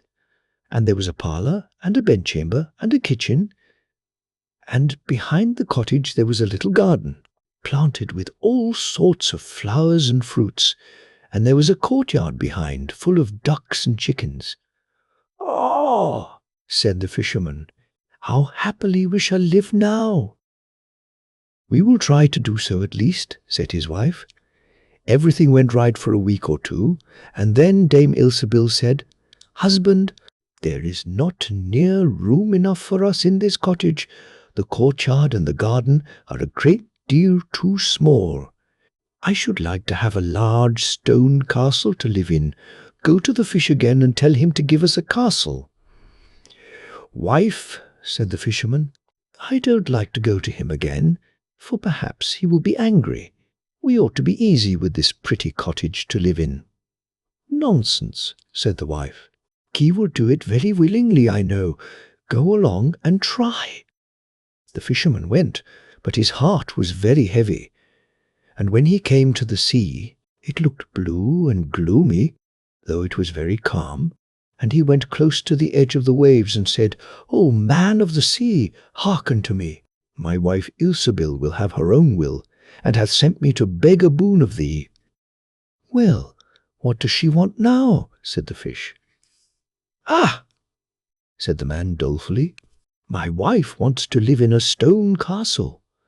"Go home then," said the fish. "She is standing at the gate of it already." So away went the fisherman, and found his wife standing before the gate of a great castle. "See," said she, "is not this grand?" With that they went into the castle together, and found a great many servants there, and the rooms all richly furnished, and full of golden chairs and tables, and behind the castle was a garden, and around it was a park 1/2 a mile long, full of sheep, and goats, and hares, and deer, and in the courtyard were stables and cowhouses.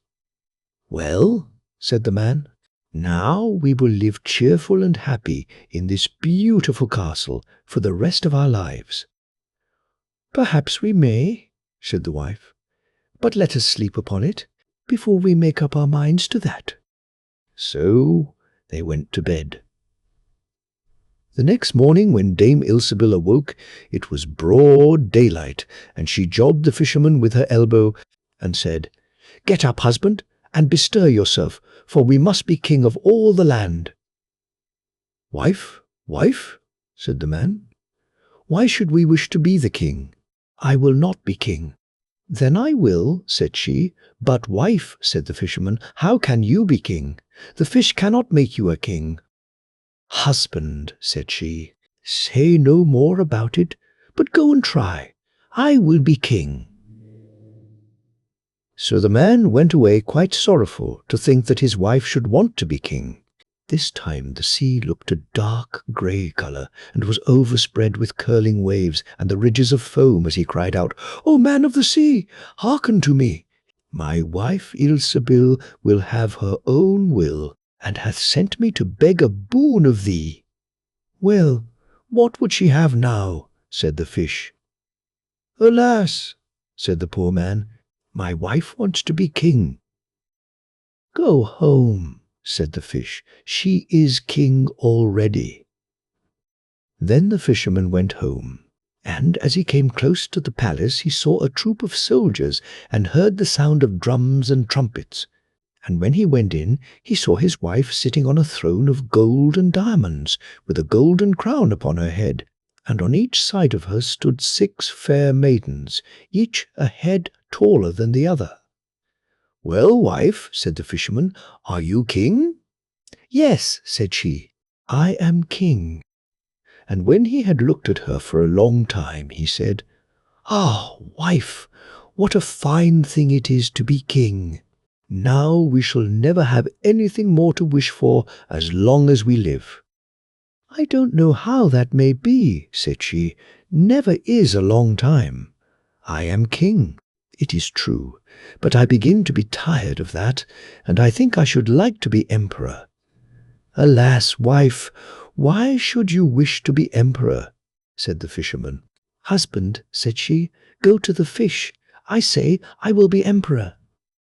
"Ah, wife," replied the fisherman, "the fish cannot make an emperor, I am sure, and I should not like to ask him for such a thing." "I am king," said Ilsebil, "and you are my slave. So go at once." So the fisherman was forced to go, and he muttered as he went along, "This will come to no good. It is too much to ask. The fish will be tired at last, and then we shall be sorry for what we have done." He soon came to the seashore, and the water was quite black and muddy, and a mighty whirlwind blew over the waves and rolled them about. But he went as near as he could to the water's brink and said, "O man of the sea, hearken to me. My wife Ilsebil will have her own will, and hath sent me to beg a boon of thee. What would she have now?" said the fish. "Ah," said the fisherman, "she wants to be emperor." "Go home," said the fish. "She is emperor already." So he went home again, and as he came near, he saw his wife Ilsebil sitting on a very lofty throne made of solid gold, with a great crown on her head full 2 yards high, and on each side of her stood her guards and attendants in a row, each one smaller than the other, from the tallest giant down to a little dwarf no bigger than my finger. And before her stood princes and dukes and earls, and the fisherman went up to her and said, "Wife, are you emperor?" "Yes," said she, "I am emperor." "Ah," said the man as he gazed upon her, "what a fine thing it is to be emperor." "Husband," said she, "why should we stop at being emperor? I will be pope next." "Oh, wife, wife," said he, "how can you be pope? There is but one pope at a time in Christendom." "Husband," said she, "I will be pope this very day." "But," replied the husband, "the fish cannot make you pope." "What nonsense," said she. "If he can make an emperor, he can make a pope. Go and try him." So the fisherman went. But when he came to the shore, the wind was raging, and the sea was tossed up and down in boiling waves, and the ships were in trouble, and rolled fearfully upon the tops of the billows. In the middle of the heavens there was a little piece of blue sky, but towards the south all was red, as if a dreadful storm was rising. At this sight the fisherman was dreadfully frightened, and he trembled so that his knees knocked together. But still he went down near to the shore and said, O man of the sea, hearken to me. My wife Ilsabil will have her own will, and hath sent me to beg a boon of thee." "What does she want now?" said the fish. "Ah," said the fisherman, "my wife wants to be Pope." "Go home," said the fish. "She is Pope already." Then the fisherman went home, and found Ilsabil sitting on a throne that was 2 miles high, and she had 3 great crowns on her head, and around her stood all the pomp and power of the church. And on each side of her were 2 rows of burning lights of all sizes, the greatest as large as the highest and biggest tower in the world, and the least no larger than a small rushlight. "Wife," said the fisherman, as he looked at all this greatness, "are you Pope?" "Yes," said she, "I am Pope." "Well, wife," replied he, "it is a grand thing to be Pope, and now you must be easy, for you can be nothing greater." "I will think about that," said the wife. Then they went to bed, but Dame Ilsabil could not sleep all night for thinking what she should be next. At last, as she was dropping asleep, morning broke, and the sun rose. "Ha!" thought she, as she woke up and looked at it through the window. "After all, I cannot prevent the sun rising." At this thought, she was very angry, and wakened her husband and said, "Husband, go to the fish and tell him I must be lord of the sun and moon." The fisherman was half asleep, but the thought frightened him so much that he started and fell out of bed. "Alas, wife," said he, "cannot you be easy with being Pope?" "No," said she, "I am very uneasy as long as the sun and moon rise without my leave. Go to the fish at once." Then the man went shivering with fear, and as he was going down to the shore, a dreadful storm arose, so that the trees and the very rocks shook, and all the heavens became black with stormy clouds, and the lightnings played, and the thunders rolled, and you might have seen in the sea great black waves, swelling up like mountains with crowns of white foam upon their heads. And the fisherman crept towards the sea, and cried out, as well as he could, "O man of the sea, hearken to me. My wife Ilsabil will have her own will, and hath sent me to beg a boon of thee." "What does she want now?" said the fish. "Ah," said he, "she wants to be lord of the sun and moon." "Go home," said the fish, "to your pigsty again." And there they live to this very day. The 4 clever brothers. "Dear children," said a poor man to his 4 sons, "I have nothing to give you. You must go out into the wide world and try your luck. Begin by learning some craft or another, and see how you can get on." So the 4 brothers took their walking sticks in their hands, and their little bundles on their shoulders, and after bidding their father good-bye, went all out at the gate together. When they had got on some way, they came to 4 crossways, each leading to a different country. Then the eldest said, "Here we must part, but this day 4 years we will come back to this spot, and in the meantime each must try what he can do for himself." So each brother went his way, and as the eldest was hastening on, a man met him, and asked him where he was going, and what he wanted. "I am going to try my luck in the world, and should like to begin by learning some art or trade," answered he. "Then," said the man, "go with me, and I will teach you to become the cunningest thief that ever was." "No," said the other, "that is not an honest calling, and what can one look to earn by it in the end but the gallows?" "Oh," said the man, "you need not fear the gallows, for I will only teach you to steal what will be fair game. I meddle with nothing but what no one else can get or care anything about, and where no one can find you out." So the young man agreed to follow his trade, and he soon showed himself so clever that nothing could escape him, that he had once set his mind upon. The second brother also met a man who, when he found out what he was setting out upon, asked him what craft he meant to follow. "I do not know yet," said he.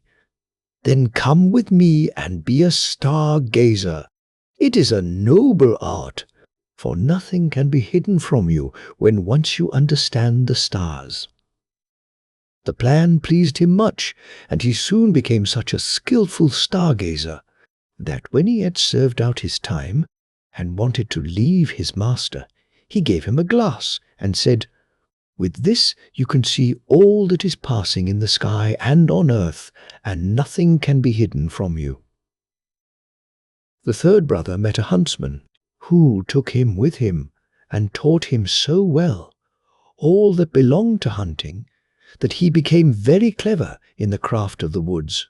And when he left his master, he gave him a bow and said, "Whatever you shoot at with this bow, you will be sure to hit." The youngest brother likewise met a man who asked him what he wished to do. "Would not you like," said he, "to be a tailor?" "Oh, no," said the young man, sitting cross-legged from morning to night, working backwards and forwards with a needle and goose, "will never suit me." "Oh," answered the man, "that is not my sort of tailoring. Come with me, and you will learn quite another kind of craft from that." Not knowing what better to do, he came into the plan and learnt tailoring from the beginning. And when he left his master, he gave him a needle and said, "You can sew anything with this, be it as soft as an egg or as hard as steel, and the joint will be so fine that no seam will be seen."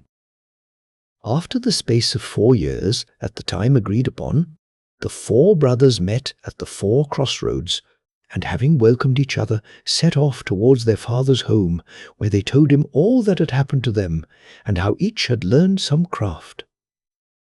Then, one day, as they were sitting before the house under a very high tree, the father said, "I should like to try what each of you can do in this way."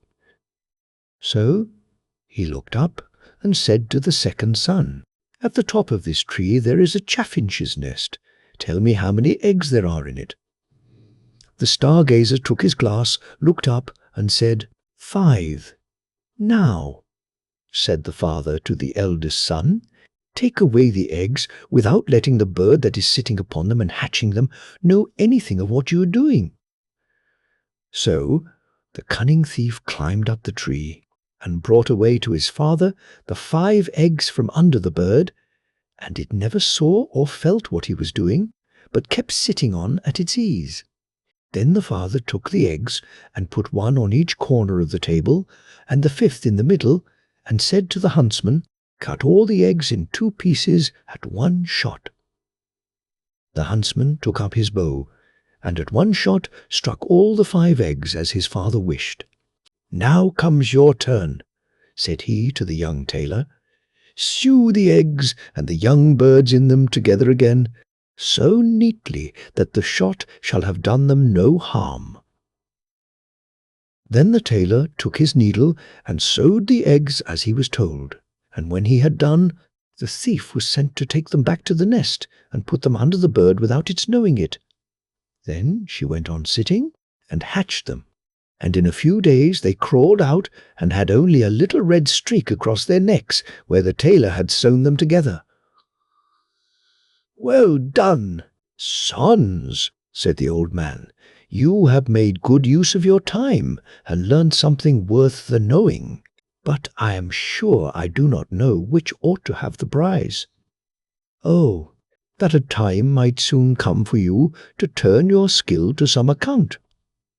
Not long after this, there was a great bustle in the country, for the king's daughter had been carried off by a mighty dragon, and the king mourned over his loss day and night, and made it known that whoever brought her back to him should have her for a wife.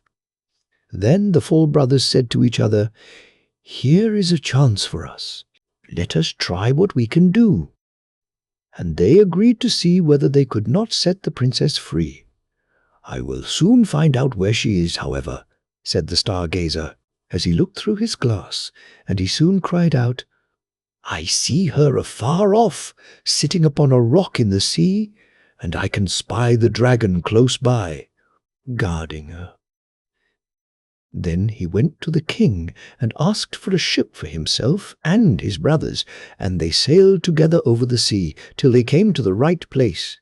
There they found the princess sitting, as the stargazer had said, on the rock, and the dragon was lying asleep with his head upon her lap. "I dare not shoot at him," said the huntsman, "for I should kill the beautiful young lady also." "Then I will try my skill," said the thief, and went and stole her away from under the dragon so quietly and gently that the beast did not know it, but went on snoring. Then away they hastened with her full of joy in their boat towards the ship. But soon came the dragon roaring behind them through the air, for he awoke and missed the princess. But when he got over the boat and wanted to pounce upon them and carry off the princess, the huntsman took up his bow and shot him straight through the heart, so that he fell down dead. They were still not safe, for he was such a great beast that in his fall he overset the boat, and they had to swim in the open sea upon a few planks. So the tailor took his needle, and with a few large stitches put some of the planks together, and he sat down upon these, and sailed about, and gathered up all pieces of the boat, and then tacked them together so quickly that the boat was soon ready, and they then reached the ship and got home safe. When they had brought home the princess to her father, there was great rejoicing, and he said to the 4 brothers, "One of you shall marry her, but you must settle amongst yourselves which it is to be." Then there arose a quarrel between them, and the stargazer said, "If I had not found the princess out, all your skill would have been of no use. Therefore she ought to be mine." "Your seeing her would have been of no use," said the thief, "if I had not taken her away from the dragon. Therefore she ought to be mine." "No, she is mine," said the huntsman, "for if I had not killed the dragon, he would, after all, have torn you and the princess into pieces." "And if I had not sewn the boat together again," said the tailor, "you would all have been drowned. Therefore she is mine." Then the king put in a word and said, "Each of you is right, and as all cannot have the young lady, the best way is for neither of you to have her, for the truth is there is somebody she likes a great deal better. But to make up for your loss, I will give each of you, as a reward for his skill, half a kingdom." So the brothers agreed that this plan would be much better than either quarrelling or marrying a lady who had no mind to have them. And the king then gave to each half a kingdom, as he had said, and they lived very happily the rest of their days, and took good care of their father. And somebody took better care of the young lady than to let either the dragon or one of the craftsmen have her again. The Fox and the Cat. It happened that the cat met the fox in a forest, and as she thought to herself, "He is clever and full of experience, and much esteemed in the world," she spoke to him in a friendly way. "Good day, dear Mr. Fox. How are you? How is all with you? How are you getting on in these hard times?" The fox, full of all kinds of arrogance, looked at the cat from head to foot, and for a long time did not know whether he would give any answer or not. At last he said, "Oh, you wretched beard-cleaner, you piebald fool, you hungry mouse-hunter! What can you be thinking of? Have you the cheek to ask how I am getting on? What have you learnt? How many arts do you understand?" "I understand but one," replied the cat modestly. "What art is that?" asked the fox. "When the hounds are following me, I can spring into a tree and save myself." "Is that all?" said the fox. "I am master of 100 arts, and have into the bargain a sackful of cunning. You make me sorry for you. Come with me. I will teach you how people get away from the hounds." Just then came a hunter with 4 dogs. The cat sprang nimbly up a tree and sat down at the top of it, where the branches and foliage quite concealed her. "Open your sack, Mr. Fox. Open your sack," cried the cat to him. But the dogs had already seized him and were holding him fast. "Ah, Mr. Fox," cried the cat, "you, with your 100 arts, are left in the lurch. Had you been able to climb like me, you would not have lost your life." The Fox and the Horse. A farmer had a horse that had been an excellent faithful servant to him, but he was now grown too old to work. So the farmer would give him nothing more to eat and said, "I want you no longer, so take yourself off out of my stable. I shall not take you back again until you are stronger than a lion." Then he opened the door and turned him adrift. The poor horse was very melancholy, and wandered up and down in the wood, seeking some little shelter from the cold wind and rain. Presently a fox met him. "What's the matter, my friend?" said he. "Why do you hang down your head and look so lonely and woe-begone?" "Ah," replied the horse, "justice and avarice never dwell in one house. My master has forgotten all that I have done for him so many years, and because I can no longer work, he has turned me adrift, and says, unless I become stronger than a lion, he will not take me back again. What chance can I have of that? He knows I have none, or he would not talk so." However, the fox bid him be of good cheer, and said, "I will help you. Lie down there, stretch yourself out quite stiff, and pretend to be dead." The horse did as he was told, and the fox went straight to the lion, who lived in a cave close by, and said to him, "A little way off lies a dead horse. Come with me, and you may make an excellent meal of his carcass." The lion was greatly pleased, and set off immediately. And when they came to the horse, the fox said, "You will not be able to eat him comfortably here. I'll tell you what, I will tie you fast to his tail, and then you can draw him to your den, and eat him at your leisure." This advice pleased the lion, so he laid himself down quietly for the fox to make him fast to the horse. But the fox managed to tie his legs together and bound all so hard and fast that with all his strength he could not set himself free. When the work was done, the fox clapped the horse on the shoulder and said, "Chip, Dobbin, chip!" Then up he sprang and moved off, dragging the lion behind him. The beast began to roar and bellow, till all the birds of the wood flew away for fright. But the horse let him sing on, and made his way quietly over the fields to his master's house. "Here he is, master," said he. "I have got the better of him."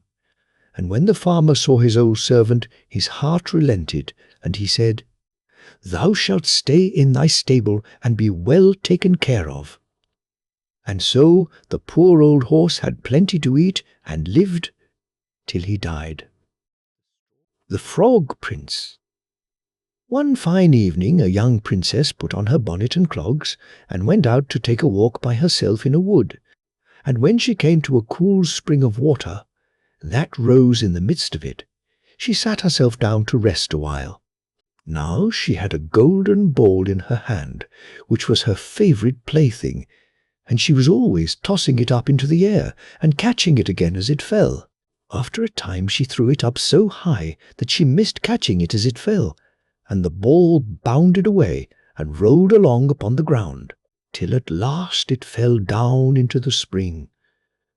The princess looked into the spring after her ball, but it was very deep, so deep that she could not see the bottom of it. Then she began to bewail her loss, and said, "Alas! If I could only get my ball again, I would give all my fine clothes and jewels and everything that I have in the world." Whilst she was speaking, a frog put its head out of the water and said, "Princess, why do you weep so bitterly?"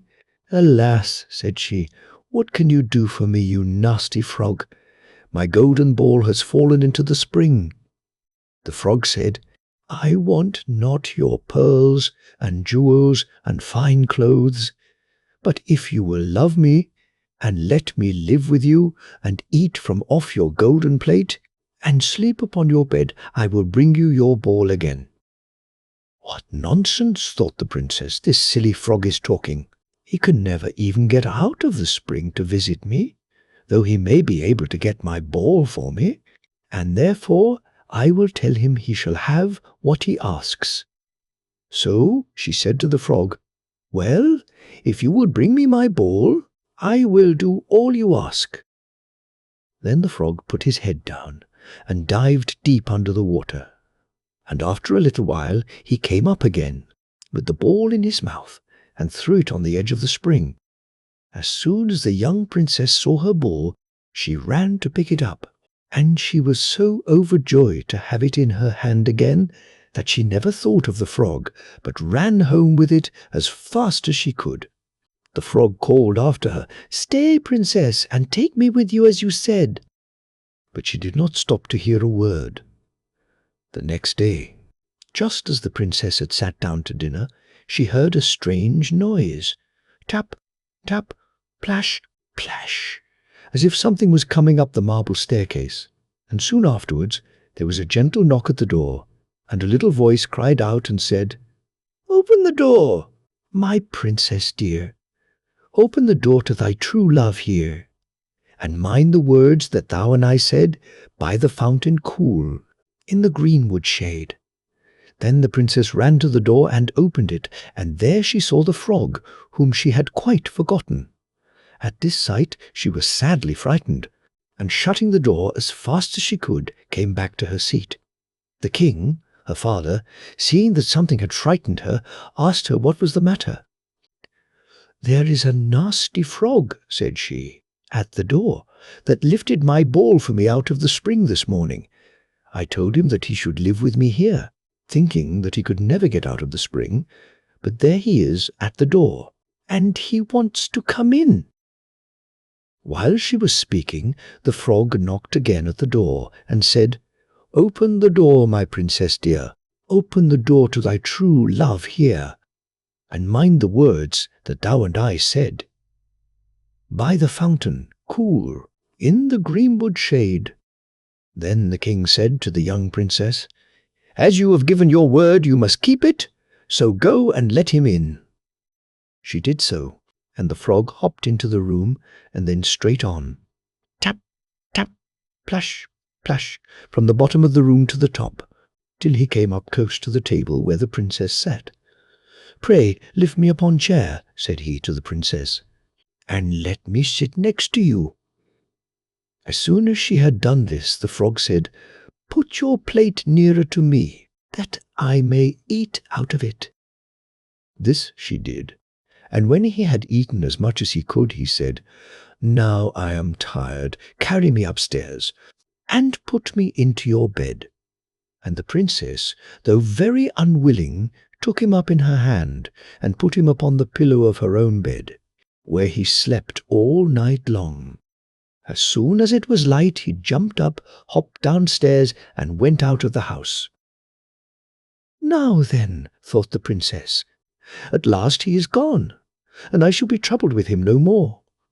But she was mistaken, for when night came again, she heard the same tapping at the door, and the frog came once more and said, "Open the door, my princess dear, open the door to thy true love here, and mind the words that thou and I said by the fountain cool, in the greenwood shade." And when the princess opened the door, the frog came in, and slept upon her pillow as before, till the morning broke. And the third night he did the same. But when the princess awoke on the following morning, she was astonished to see, instead of the frog, a handsome prince, gazing on her with the most beautiful eyes she had ever seen, and standing at the head of her bed. He told her that he had been enchanted by a spiteful fairy, who had changed him into a frog, and that he had been fated so to abide till some princess should take him out of the spring, and let him eat from her plate, and sleep upon her bed for 3 nights. "You," said the prince, have broken his cruel charm, and now I have nothing to wish for but that you should go with me into my father's kingdom, where I will marry you, and love you as long as you live." The young princess, you may be sure, was not long in saying yes to all this, and as they spoke, a gay coach drove up with 8 beautiful horses, decked with plumes of feathers and a golden harness, and behind the coach rode the prince's servant, faithful Heinrich, who had bewailed the misfortunes of his dear master during his enchantment so long and so bitterly that his heart had well nigh burst.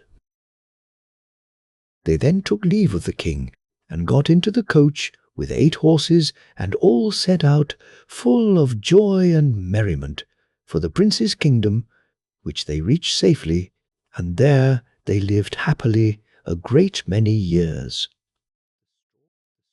A golden bird. A certain king had a beautiful garden, and in the garden stood a tree which bore golden apples. These apples were always counted, and about the time when they began to grow ripe, it was found that every night one of them was gone. The king became very angry at this, and ordered the gardener to keep watch all night under the tree. The gardener set his eldest son to watch, but about 12 o'clock he fell asleep, and in the morning another of the apples was missing. Then the second son was ordered to watch, and at midnight he too fell asleep, and in the morning another apple was gone.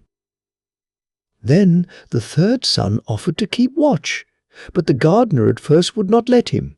For fear some harm should come to him, however, at last he consented, and the young man laid himself under the tree to watch. As the clock struck 12, he heard a rustling noise in the air, and a bird came flying that was of pure gold. And as it was snapping at one of the apples with its beak, the gardener's son jumped up and shot an arrow at it. But the arrow did the bird no harm, only it dropped a golden feather from its tail and then flew away. The golden feather was brought to the king in the morning, and all the council was called together. Everyone agreed that it was worth more than all the wealth of the kingdom.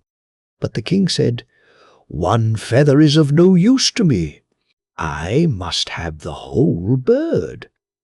Then the gardener's eldest son set out and thought to find the golden bird very easily, and when he had gone but a little way, he came to a wood, and by the side of the wood he saw a fox sitting.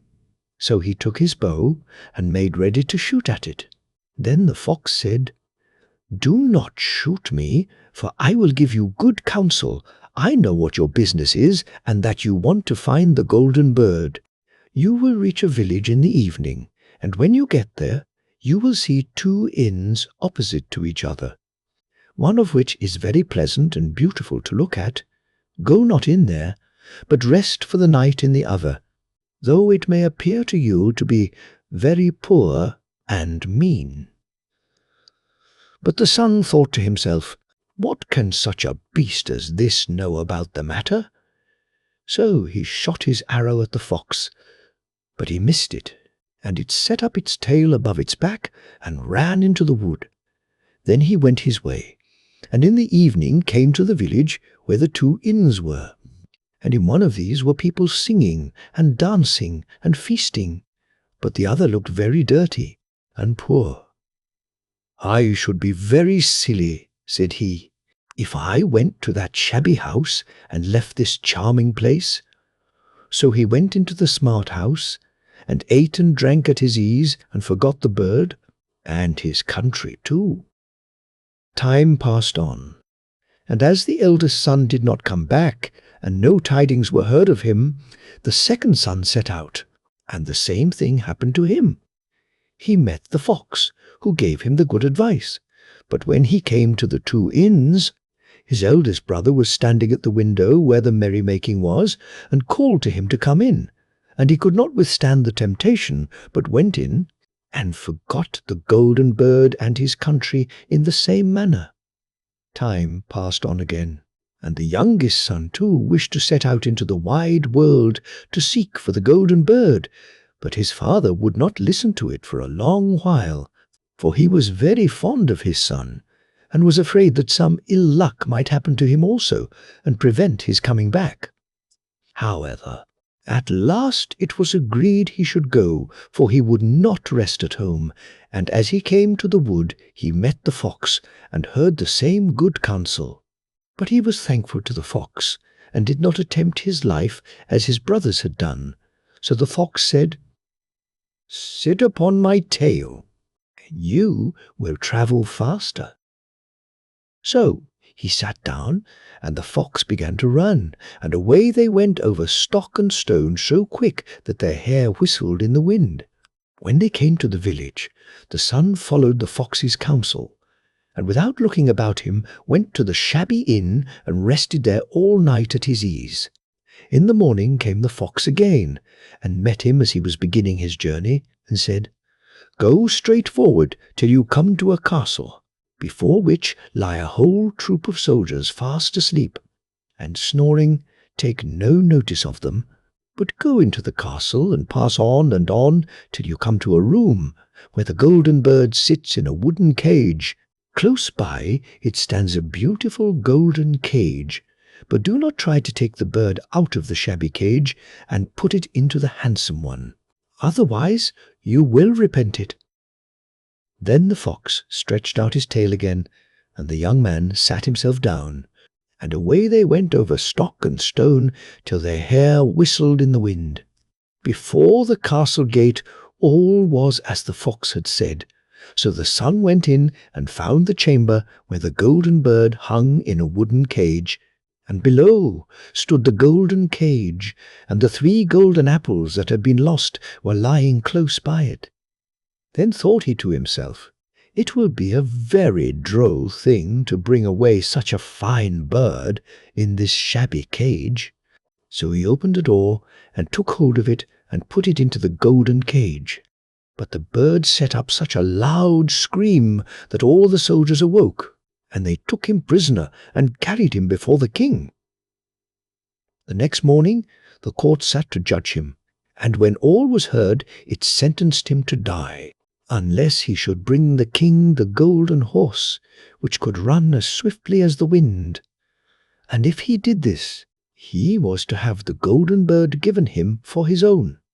So he set out once more on his journey, sighing, and in great despair, when on a sudden his friend the fox met him, and said, "You see now what has happened on account of your not listening to my counsel.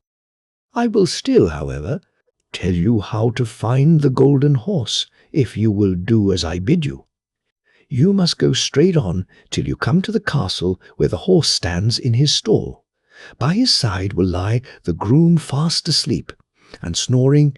Take away the horse quietly, but be sure to put the old leathern saddle upon him, and not the golden one that is close by it."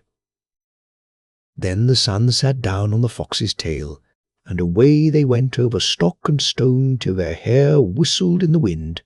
All went right, and the groom lay snoring with his hand upon the golden saddle.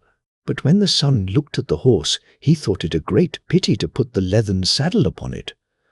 "I will give him the good one," said he. "I am sure he deserves it." As he took up the golden saddle, the groom awoke and cried out so loud that all the guards ran in and took him prisoner, and in the morning he was again brought before the court to be judged and was sentenced to die.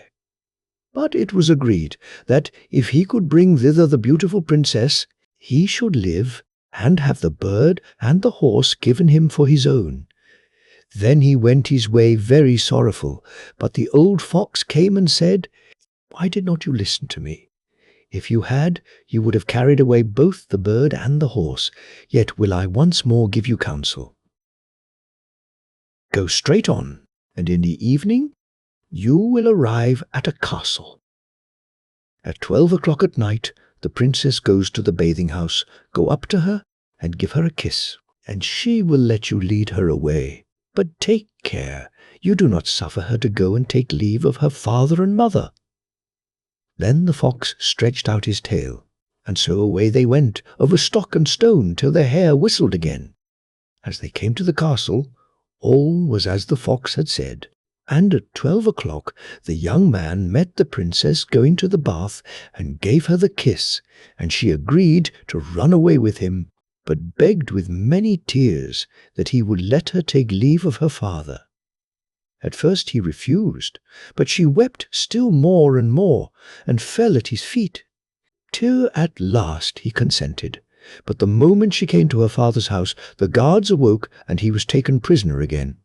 Then he was brought before the king, and the king said, "You shall never have my daughter unless in 8 days you dig away the hill that stops the view from my window." Now this hill was so big that the whole world could not take it away, and when he had worked for 7 days and had done very little, the fox came and said, "Lie down and go to sleep. I will work for you." And in the morning he awoke, and the hill was gone. So he went merrily to the king, and told him that now that it was removed, he must give him the princess. Then the king was obliged to keep his word, and away went the young man and the princess, and the fox came and said to him, "We will have all three, the princess, the horse, and the bird." "Ah," said the young man, "that would be a great thing, but how can you contrive it?" "If you will only listen," said the fox, "it can be done. When you come to the king, and he asks for the beautiful princess, you must say, 'Here she is.' Then he will be very joyful, and you will mount the golden horse that they are to give you, and put out your hand to take leave of them, but shake hands with the princess last. Then lift her quickly onto the horse behind you, clap your spurs to his side, and gallop away as fast as you can." All went right. Then the fox said, "When you come to the castle where the bird is, I will stay with the princess at the door, and you will ride in and speak to the king. And when he sees that it is the right horse, he will bring out the bird. But you must sit still and say that you want to look at it, to see whether it is the true golden bird, and when you get it into your hand, ride away." This, too, happened as the fox said. They carried off the bird. The princess mounted again, and they rode on to a great wood. Then the fox came and said, "Pray kill me, and cut off my head and my feet." But the young man refused to do it, so the fox said, "I will at any rate give you good counsel. Beware of 2 things. Ransom no one from the gallows, and sit down by the side of no river." Then away he went. "Well," thought the young man, "it is no hard matter to keep that advice." He rode on with the princess, till at last he came to the village where he had left his 2 brothers. And there he heard a great noise and uproar, and when he asked what was the matter, the people said, "2 men are going to be hanged."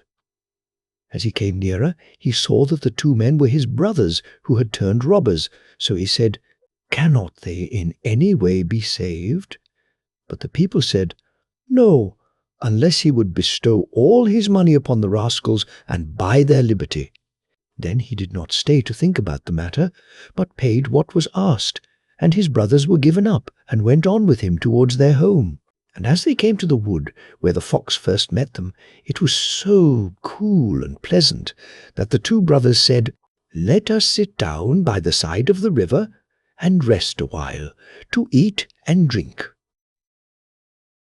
So he said, "Yes," and forgot the fox's counsel, and sat down on the side of the river, and while he suspected nothing, they came behind and threw him down the bank, and took the princess, the horse, and the bird, and went home to the king, their master, and said, "All this have we won by our labour." Then there was great rejoicing made, but the horse would not eat, the bird would not sing, and the princess wept. The youngest son fell to the bottom of the river's bed. Luckily it was nearly dry, but his bones were almost broken, and the bank was so steep that he could find no way to get out. Then the old fox came once more and scolded him for not following his advice. Otherwise no evil would have befallen him. "Yet," said he, "I cannot leave you here, so lay hold of my tail and hold fast." Then he pulled him out of the river, and said to him as he got upon the bank, "Your brothers have set watch to kill you, if they find you in the kingdom." So he dressed himself as a poor man, and came secretly to the king's court, and was scarcely within the doors when the horse began to eat, and the bird to sing, and the princess left off weeping. Then he went to the king, and told him all his brothers' roguery, and they were seized and punished, and he had the princess given to him again, and after the king's death he was heir to his kingdom. A long while after, he went to walk one day in the wood, and the old fox met him, and besought him with tears in his eyes to kill him, and cut off his head and feet. And at last he did so, and in a moment the fox was changed into a man, and turned out to be the brother of the princess, who had been lost a great many, many years. The Golden Goose.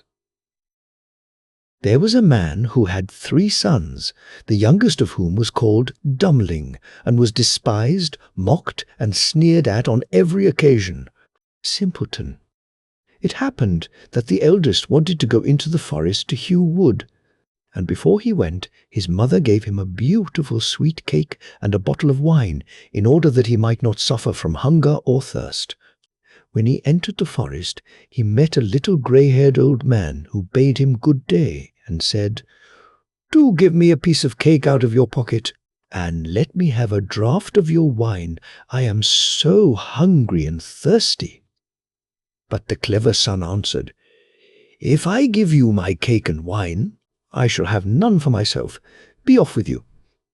And he left the little man standing and went on.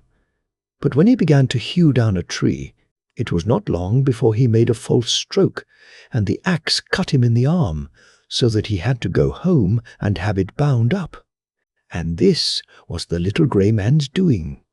After this, the second son went into the forest, and his mother gave him, like the eldest, a cake and a bottle of wine. The little old grey man met him likewise, and asked him for a piece of cake and a drink of wine. But the second son, too, said sensibly enough, "What I give you will be taken away from myself. Be off." And he left the little man standing and went on. His punishment, however, was not delayed. When he had made a few blows at the tree, he struck himself in the leg, so that he had to be carried home. Then Dummling said, "Father, do let me go and cut wood." The father answered, "Your brothers have hurt themselves with it. Leave it alone. You do not understand anything about it." But Dummling begged so long that at last he said, "Just go then. You will get wiser by hurting yourself." His mother gave him a cake made with water and baked in the cinders, and with it a bottle of sour beer. When he came to the forest, the little old grey man met him likewise, and greeting him said, "Give me a piece of your cake and a drink out of your bottle. I am so hungry and thirsty." Dummling answered, "I have only cinder cake and sour beer. If that pleases you, we will sit down and eat." So they sat down, and when Dummling pulled out his cinder cake, it was a fine sweet cake, and the sour beer had become good wine. So they ate and drank, and after that the little man said, "Since you have a good heart and are willing to divide what you have, I will give you good luck. There stands an old tree, cut it down, and you will find something at the roots." Then the little man took leave of him. Dummling went and cut down the tree, and when it fell, there was a goose sitting in the roots with feathers of pure gold. He lifted her up, and taking her with him, went to an inn where he thought he would stay the night. Now the host had 3 daughters, who saw the goose, and were curious to know what such a wonderful bird might be, and would have liked to have one of its golden feathers. The eldest thought, "I shall soon find an opportunity of pulling out a feather." And as soon as Dummling had gone out, she seized the goose by the wing, but her finger and hand remained sticking fast to it. The second came soon afterwards, thinking only of how she might get a feather for herself, but she had scarcely touched her sister than she was held fast. At last the third also came with the like intent, and the others screamed out, "Keep away! For goodness' sake, keep away!" But she did not understand why she was to keep away. "The others are there," she thought. "I may as well be there too," and ran to them. But as soon as she had touched her sister, she remained sticking fast to her. So they had to spend the night with the goose. The next morning, Dummling took the goose under his arm and set out, without troubling himself about the 3 girls who were hanging on to it. They were obliged to run after him continually, now left, now right, wherever his legs took him. In the middle of the fields the parson met them, and when he saw the procession he said, "For shame, you good-for-nothing girls! Why are you running across the fields after this young man? Is that seemly?" At the same time he seized the youngest by the hand in order to pull her away. But as soon as he touched her, he likewise stuck fast, and was himself obliged to run behind. Before long the sexton came by, and saw his master, the parson, running behind 3 girls. He was astonished at this, and called out, "Hi, your reverence, whither away so quickly? Do not forget that we have a christening today." And running after him, he took him by the sleeve, but was also held fast to it. Whilst the 5 were trotting thus, one behind the other, 2 labourers came with their hoes from the fields. The parson called out to them and begged that they would set him and the sexton free. But they had scarcely touched the sexton when they were held fast, and now there were 7 of them running behind Dummling and the goose. Soon afterwards he came to a city, where a king ruled who had a daughter who was so serious that no one could make her laugh. So he had put forth a decree that whosoever should be able to make her laugh should marry her. When Dummling heard this, he went with his goose and all her train before the king's daughter, and as soon as she saw the 7 people running on and on, one behind the other, she began to laugh quite loudly, and as if she would never stop. Thereupon Dummling asked to have her for his wife, but the king did not like the son-in-law, and made all manner of excuses, and said he must first produce a man who could drink a cellarful of wine. Dummling thought of the little grey man, who could certainly help him, so he went into the forest, and in the same place where he had felled the tree, he saw a man sitting, who had a very sorrowful face. Dummling asked him what he was taking to heart so sorely, and he answered, "I have such a great thirst, and cannot quench it. Cold water I cannot stand. A barrel of wine I have just emptied, but that to me is like a drop on a hot stone." "There, I can help you," said Dummling. "Just come with me, and you shall be satisfied." He led him into the king's cellar, and the man bent over the huge barrels and drank till his loins hurt, and before the day was out he had emptied all the barrels. Then Dummling asked once more for his bride, but the king was vexed that such an ugly fellow, whom everyone called Dummling, should take away his daughter, and he made a new condition. He must first find a man who could eat a whole mountain of bread. Dummling did not think long, but went straight into the forest, where in the same place there sat a man who was tying up his body with a strap, and making an awful face and saying, "I have eaten a whole ovenful of rolls, but what good is that when one has such a hunger as I? My stomach remains empty, and I must tie myself up if I am not to die of hunger." At this Dummling was glad, and said, "Get up and come with me. You shall eat yourself full." He led him to the king's palace, where all the flour in the whole kingdom was collected, and from it he caused a huge mountain of bread to be baked. The man from the forest stood before it, began to eat, and by the end of one day the whole mountain had vanished. Then Dummling for the 3rd time asked for his bride, but the king again sought a way out, and ordered a ship which could sail on land and on water. "As soon as you come sailing back in it," said he, "you shall have my daughter for wife." Dummling went straight into the forest, and there sat the little grey man to whom he had given his cake. When he heard what Dummling wanted, he said, "Since you have given me to eat and to drink, I will give you the ship, and I do all this because you once were kind to me." Then he gave him the ship, which could sail on land and water, and when the king saw that, he could no longer prevent him from having his daughter. The wedding was celebrated, and after the king's death, Dummling inherited his kingdom and lived for a long time contentedly with his wife.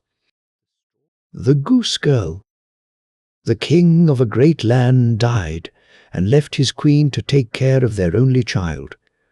This child was a daughter, who was very beautiful, and her mother loved her dearly, and was very kind to her.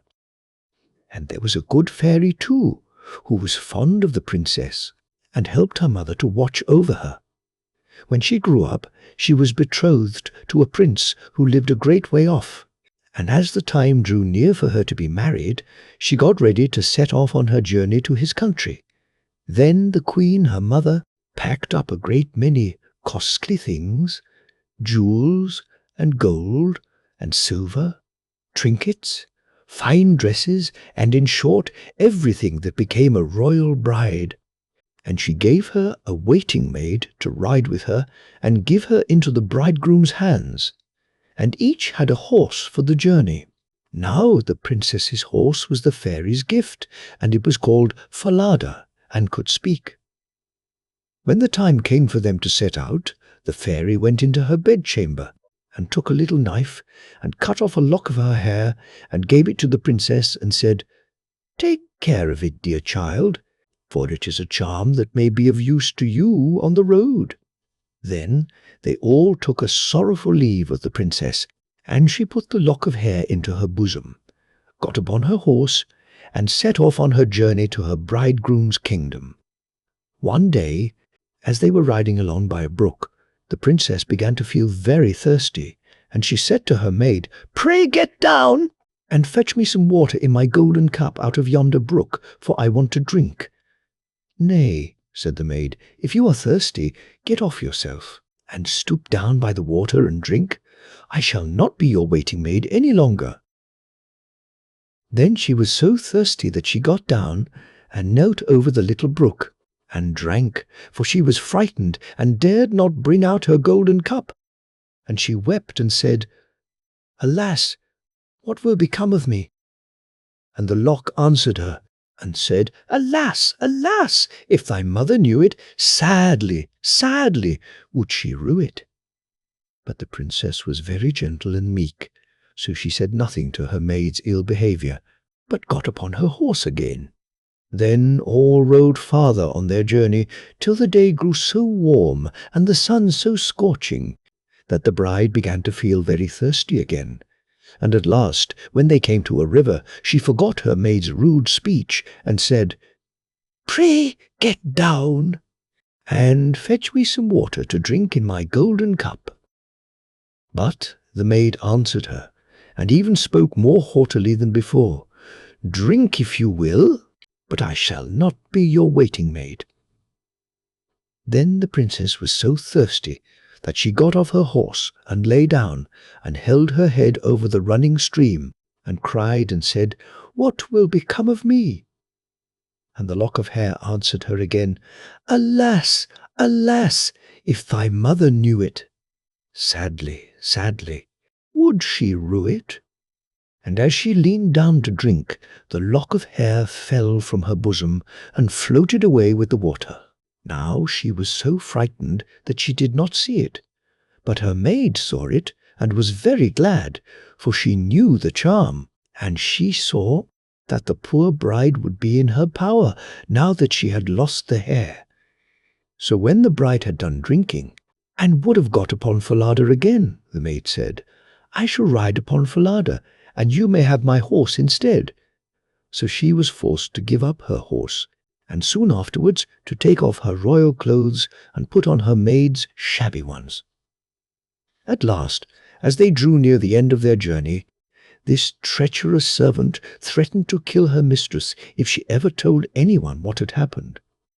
But Falada saw it all and marked it well. Then the waiting maid got upon Falada, and the real bride rode upon the other horse, and they went on in this way till at last they came to the royal court. There was great joy at their coming, and the prince flew to meet them and lifted the maid from her horse, thinking she was the one who was to be his wife. And she was led upstairs to the royal chamber, but the true princess was told to stay in the court below. Now the old king happened just then to have nothing else to do, so he amused himself by sitting at his kitchen window, looking at what was going on, and he saw her in the courtyard. As she looked very pretty and too delicate for a waiting maid, he went up into the royal chamber to ask the bride who it was she had brought with her, that was thus left standing in the court below. "I brought her with me for the sake of her company on the road," said she. "Pray give the girl some work to do, that she may not be idle." The old king could not for some time think of any work for her to do, but at last he said, "I have a lad who takes care of my geese. She may go and help him." Now, the name of this lad, that the real bride was to help in watching the king's geese, was Curdken. But the false bride said to the prince, "Dear husband, pray do me one piece of kindness." "That I will," said the prince. "Then tell one of your slaughterers to cut off the head of the horse I rode upon, for it was very unruly and plagued me sadly on the road. But the truth was, she was very much afraid, lest Falada should some day or other speak, and tell all she had done to the princess. She carried her point, and the faithful Falada was killed." But when the true princess heard of it, she wept, and begged the man to nail up Falada's head against a large, dark gate of the city, through which she had to pass every morning and evening, that there she might still see him sometimes. Then the slaughterer said he would do as she wished, and cut off the head, and nailed it up under the dark gate. Early the next morning, as she and Curdken went out through the gate, she said sorrowfully, "Falada, Falada, there thou hangest." And the head answered, "Bride, bride, there thou gangest. Alas, alas! If thy mother knew it, sadly, sadly would she rue it." Then they went out of the city and drove the geese on. And when she came to the meadow, she sat down upon a bank there and let down her waving locks of hair, which were all of pure silver. And when Curdken saw it glitter in the sun, he ran up and would have pulled some of the locks out.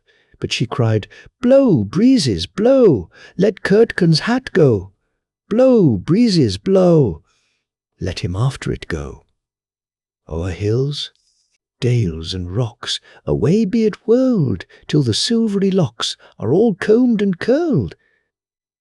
Then there came a wind, so strong that it blew off Curdken's hat, and away it flew over the hills, and he was forced to turn and run after it, till, by the time he came back, she had done combing and curling her hair, and had put it up again safe. Then he was very angry and sulky, and would not speak to her at all. But they watched the geese until it grew dark in the evening, and then drove them homewards. The next morning, as they were going through the dark gate, the poor girl looked up at Falada's head and cried, "Falada, Falada, there thou hangest." And the head answered, "Bride, bride, there thou gangest. Alas, alas!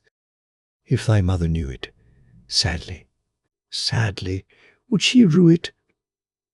Then she drove on the geese and sat down again in the meadow and began to comb out her hair as before, and Curdken ran up to her and wanted to take hold of it, but she cried out quickly, "Blow, breezes, blow! Let Curdken's hat go! Blow, breezes, blow! Let him after it go! O'er hills, dales, and rocks, away be it whirled, till the silvery locks are all combed and curled." Then the wind came and blew away his hat, and off it flew a great way, over the hills and far away, so that he had to run after it. And when he came back she had bound up her hair again, and all was safe. So they watched the geese till it grew dark. In the evening, after they came home, Curdken went to the old king and said, "I cannot have that strange girl to help me to keep the geese any longer." "Why?" said the king. "Because, instead of doing any good, she does nothing but tease me all day long." Then the king made him tell him what had happened. And Curdken said, "When we go in the morning through the dark gate with our flock of geese, she cries and talks with the head of a horse that hangs upon the wall, and says, 'Falada, Falada, there thou hangest.' And the head answers, 'Bride, bride, there thou gangest.' Alas, alas! If thy mother knew it, sadly, sadly, would she rue it." And Curdken went on telling the king what had happened upon the meadow where the geese fed, how his hat was blown away, and how he was forced to run after it, and to leave his flock of geese to themselves. But the old king told the boy to go out again the next day, and when morning came he placed himself behind the dark gate and heard how she spoke to Falada, and how Falada answered. Then he went into the field and hid himself in a bush by the meadow's side, and he soon saw with his own eyes how they drove the flock of geese, and how, after a little time, she let down her hair that glittered in the sun. And then he heard her say, "Blow, breezes, blow, let Curdken's hat go. Blow, breezes, blow, let him after it go. O'er hills, dales, and rocks, away be it whirled, till the silvery locks are all combed and curled." And soon came a gale of wind and carried away Curdken's hat, and away went Curdken after it, while the girl went on combing and curling her hair. All this the old king saw, so he went home without being seen. And when the little Goose Girl came back in the evening, he called her aside and asked her why she did so, but she burst into tears and said, "That I must not tell you or any man, or I shall lose my life." But the old king begged so hard that she had no peace till she had told him all the tale from beginning to end, word for word. And it was very lucky for her that she did so, for when she had done, the king ordered royal clothes to be put upon her, and gazed on her with wonder. She was so beautiful. Then he called his son and told him that he had only a false bride, for that she was merely a waiting-maid, while the true bride stood by. And the young king rejoiced when he saw her beauty, and heard how meek and patient she had been. And without saying anything to the false bride, the king ordered a great feast to be got ready for all his court. The bridegroom sat at the top, with the false princess on one side, and the true one on the other. But nobody knew her again, for her beauty was quite dazzling to their eyes, and she did not seem at all like the little Goose Girl, now that she had her brilliant dress on. When they had eaten and drank, and were very merry, the old king said he would tell them a tale. So he began, and told all the story of the princess, as if it was one that he had once heard, and he asked the true waiting-maid what she thought ought to be done to anyone who would behave thus. "Nothing better," said this false bride, "than that she should be thrown into a cask stuck round with sharp nails, and that 2 white horses should be put to it, and should drag it from street to street till she was dead." "Thou art she," said the old king, "and as thou hast judged thyself, so shall it be done to thee." And the young king was then married to his true wife, and they reigned over the kingdom in peace and happiness all their lives. And the good fairy came to see them, and restored the faithful Falada to life again. The water of life. Long before you or I were born, there reigned in a country a great way off a king who had 3 sons. This king once fell very ill, so ill that nobody thought he could live. His sons were very much grieved at their father's sickness, And as they were walking together very mournfully in the garden of the palace, a little old man met them and asked what was the matter. They told him that their father was very ill and that they were afraid nothing could save him. "I know what would," said the little old man. "It is the water of life. If he could have a draught of it, he would be well again, but it is very hard to get." Then the eldest son said, "I will soon find it," and he went to the sick king and begged that he might go in search of the water of life, as it was the only thing that could save him. "No," said the king, "I had rather die than place you in such great danger as you must meet with in your journey." But he begged so hard that the king let him go, and the prince thought to himself, "If I bring my father this water, he will make me sole heir to his kingdom."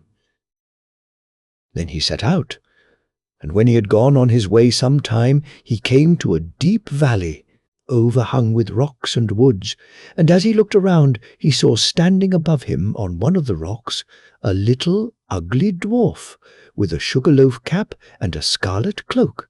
And the dwarf called to him and said, "Prince, whither so fast?" "What is that to thee, you ugly imp?" said the prince haughtily, and rode on.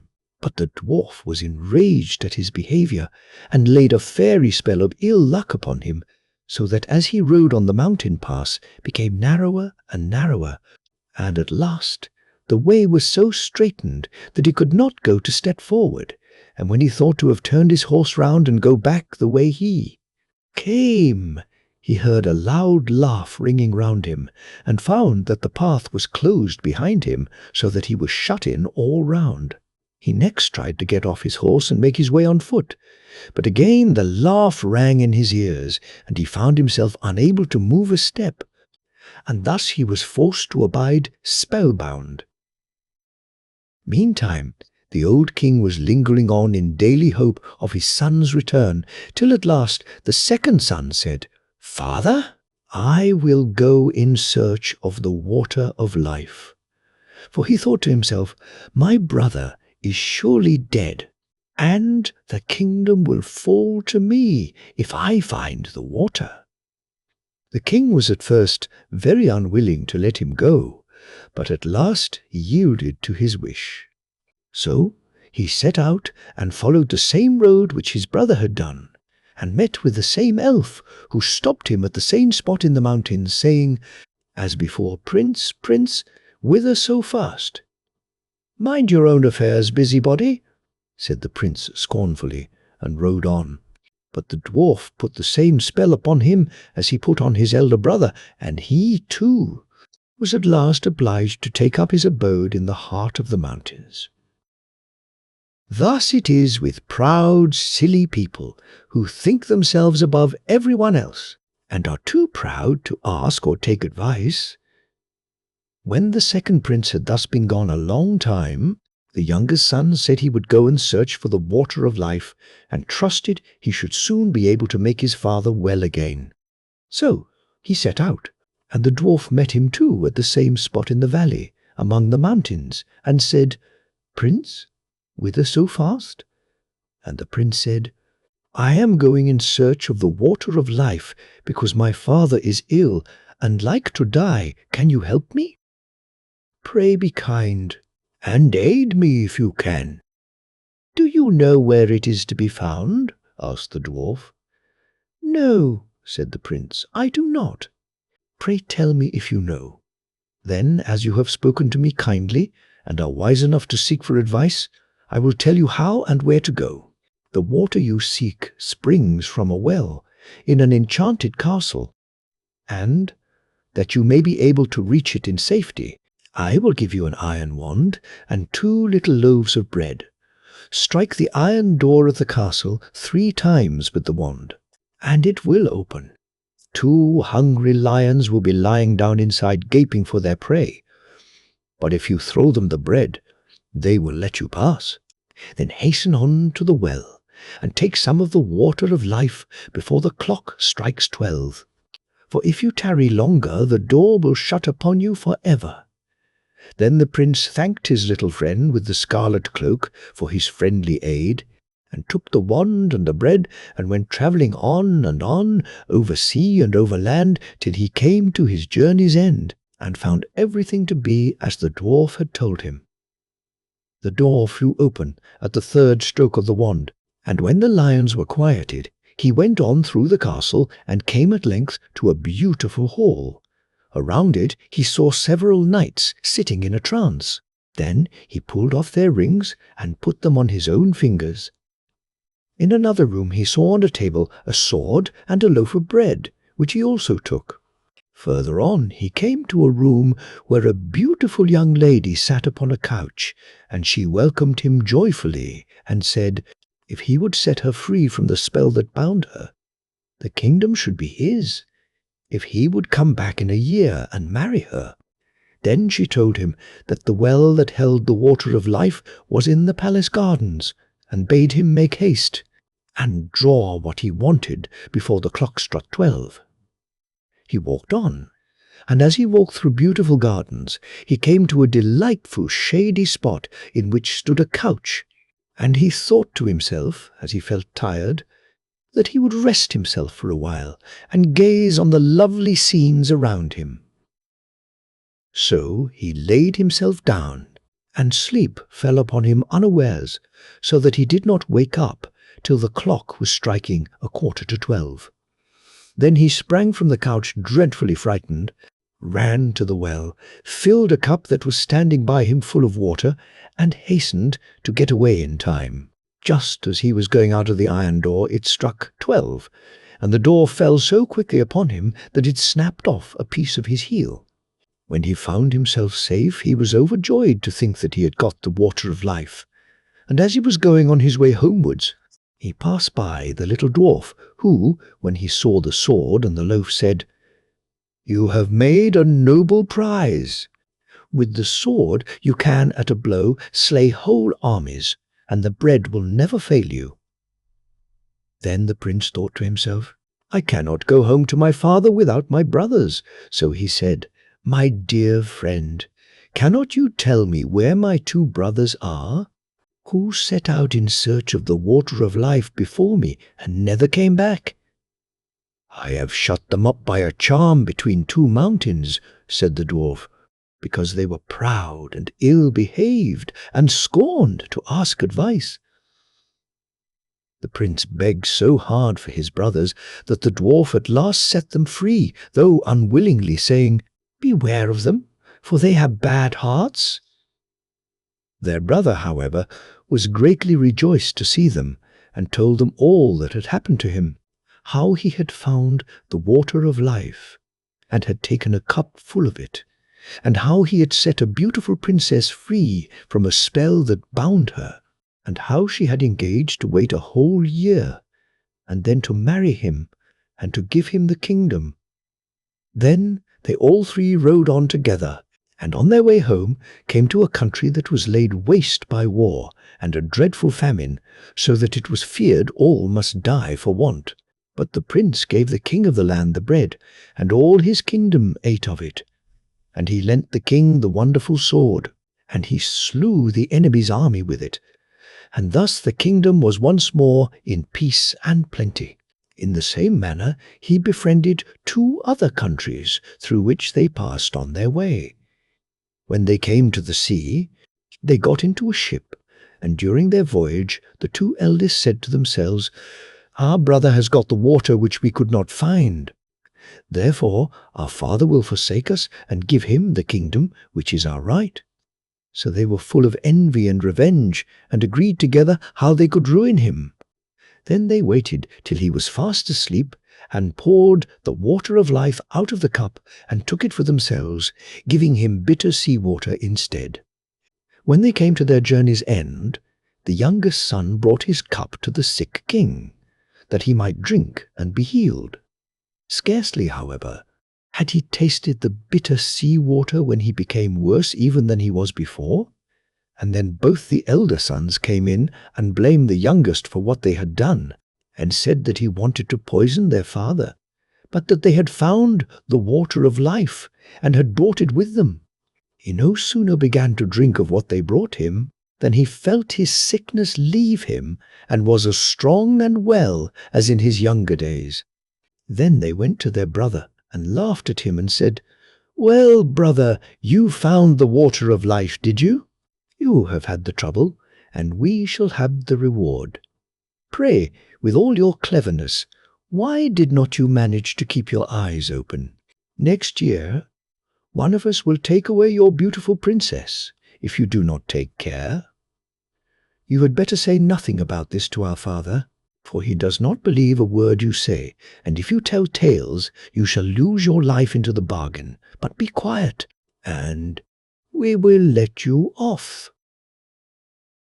The old king was still very angry with his youngest son, and thought that he really meant to have taken away his life. So he called his court together and asked what should be done, and all agreed that he ought to be put to death.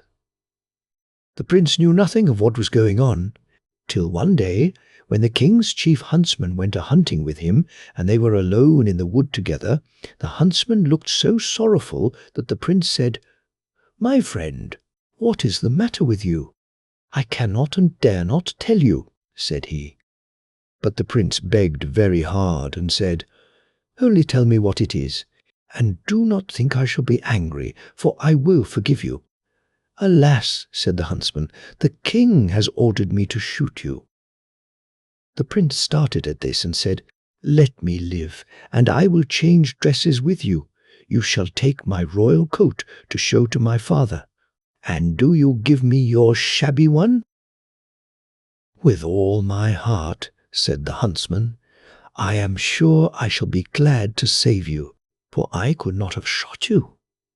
Then he took the prince's coat and gave him the shabby one, and went away through the wood.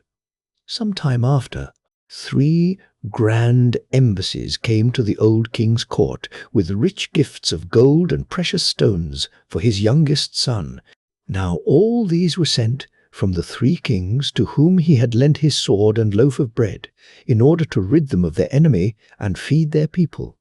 This touched the old king's heart, and he thought his son might still be guiltless, and said to his court, "Oh, that my son was still alive! How it grieves me that I had him killed."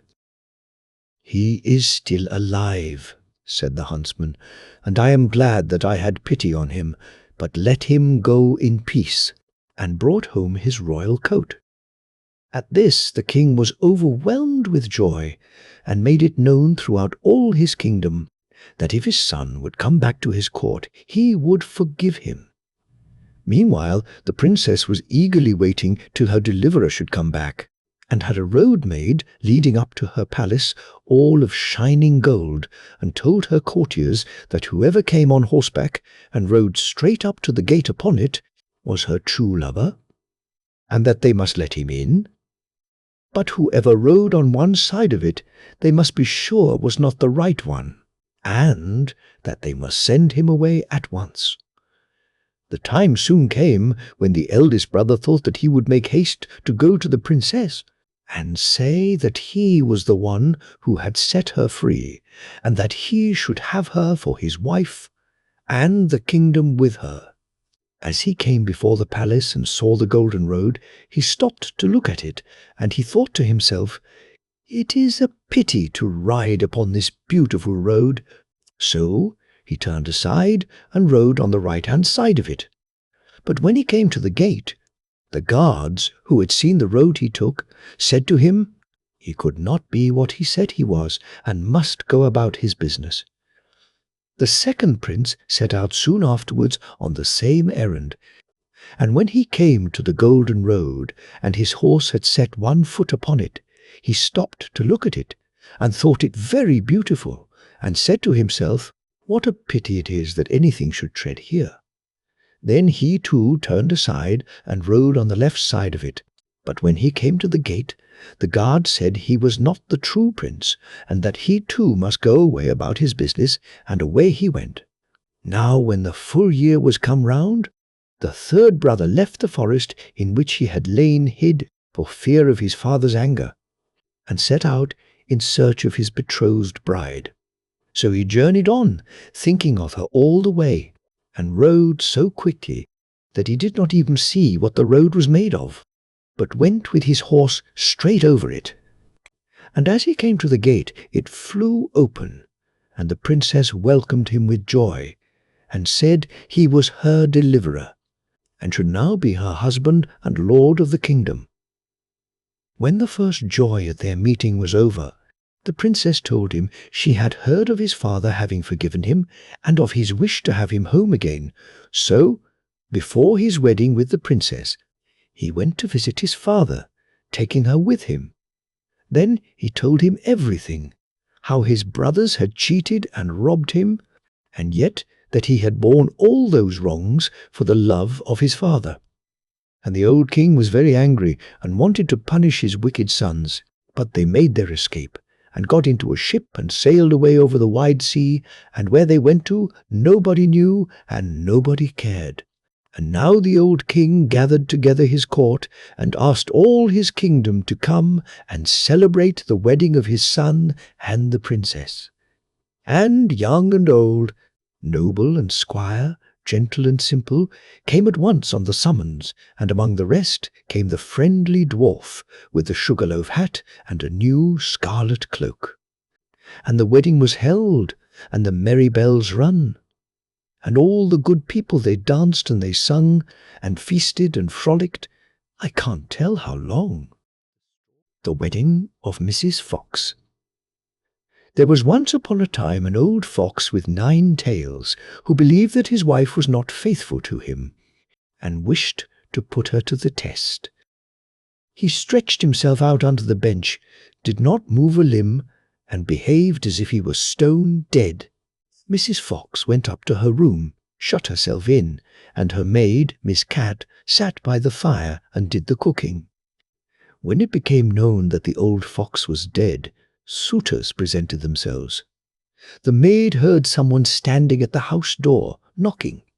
She went and opened it, and it was a young fox who said, "What may you be about, Miss Cat?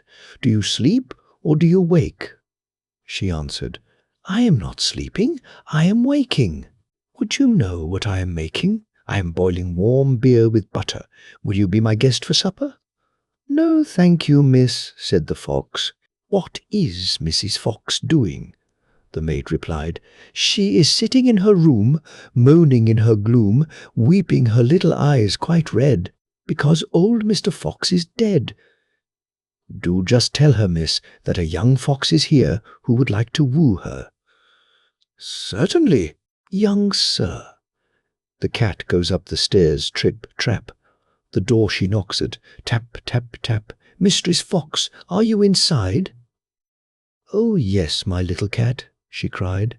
"A wooer. He stands at the door out there. What does he look like, my dear? Has he 9 as beautiful tails as the late Mr. Fox?" "Oh, no," answered the cat. "He has only 1. "Then I will not have him." Miss Cat went downstairs and sent the wooer away. Soon afterwards there was another knock, and another fox was at the door who wished to woo Mrs. Fox. He had 2 tails, but he did not fare better than the first. After this still more came, each with 1 tail more than the other, but they were all turned away, until at last one came who had 9 tails, like old Mr. Fox. When the widow heard that, she said joyfully to the cat, "Now open the gates and doors all wide, and carry old Mr. Fox outside." But just as the wedding was going to be solemnized, old Mr. Fox stirred under the bench, and cudgelled all the rabble, and drove them and Mrs. Fox out of the house. When old Mr. Fox was dead, the wolf came as a suitor, and knocked at the door, and the cat, who was servant to Mrs. Fox, opened it for him. The wolf greeted her, and said, "Good day, Mrs. Cat of Keruit. How comes it that alone you sit? What are you making good?" The cat replied, "In milk I'm breaking bread so sweet. Will you be my guest and eat?" "No, thank you, Mrs. Cat," answered the wolf. "Is Mrs. Fox not at home?" The cat said, "She sits upstairs in her room, bewailing her sorrowful doom, bewailing her trouble so sore, for old Mr. Fox is no more. The wolf answered, "If she's in want of a husband now, then will it please her to step below?" The cat runs quickly up the stair, and lets her tail fly here and there until she comes to the parlour door. With her 5 gold rings at the door she knocks. "Are you within, good Mistress Fox? If you're in want of a husband now, then will it please you to step below?" Mrs. Fox asked. "Has the gentleman red stockings on, and has he a pointed mouth?" "No," answered the cat. "Then he won't do for me." When the wolf was gone, came a dog, a stag, a hare, a bear, a lion, and all the beasts of the forest, one after the other. But one of the good qualities which old Mr. Fox had possessed was always lacking, and the cat had continually to send the suitors away. At length came a young fox. Then Mrs. Fox said, "Has the gentleman red stockings on, and has a little pointed mouth?" "Yes," said the cat, "he has." "Then let him come upstairs," said Mrs. Fox, and ordered the servant to prepare the wedding feast. "Sweep me the room as clean as you can. Up with the window, fling out my old man. For many a fine fat mouse he brought, yet of his wife he never thought, but ate up every one he caught." Then the wedding was solemnized with young Mr. Fox, and there was much rejoicing and dancing, and if they have not left off, they are dancing still. The White Snake. A long time ago, there lived a king who was famed for his wisdom through all the land. Nothing was hidden from him, and it seemed as if news of the most secret things was brought to him through the air.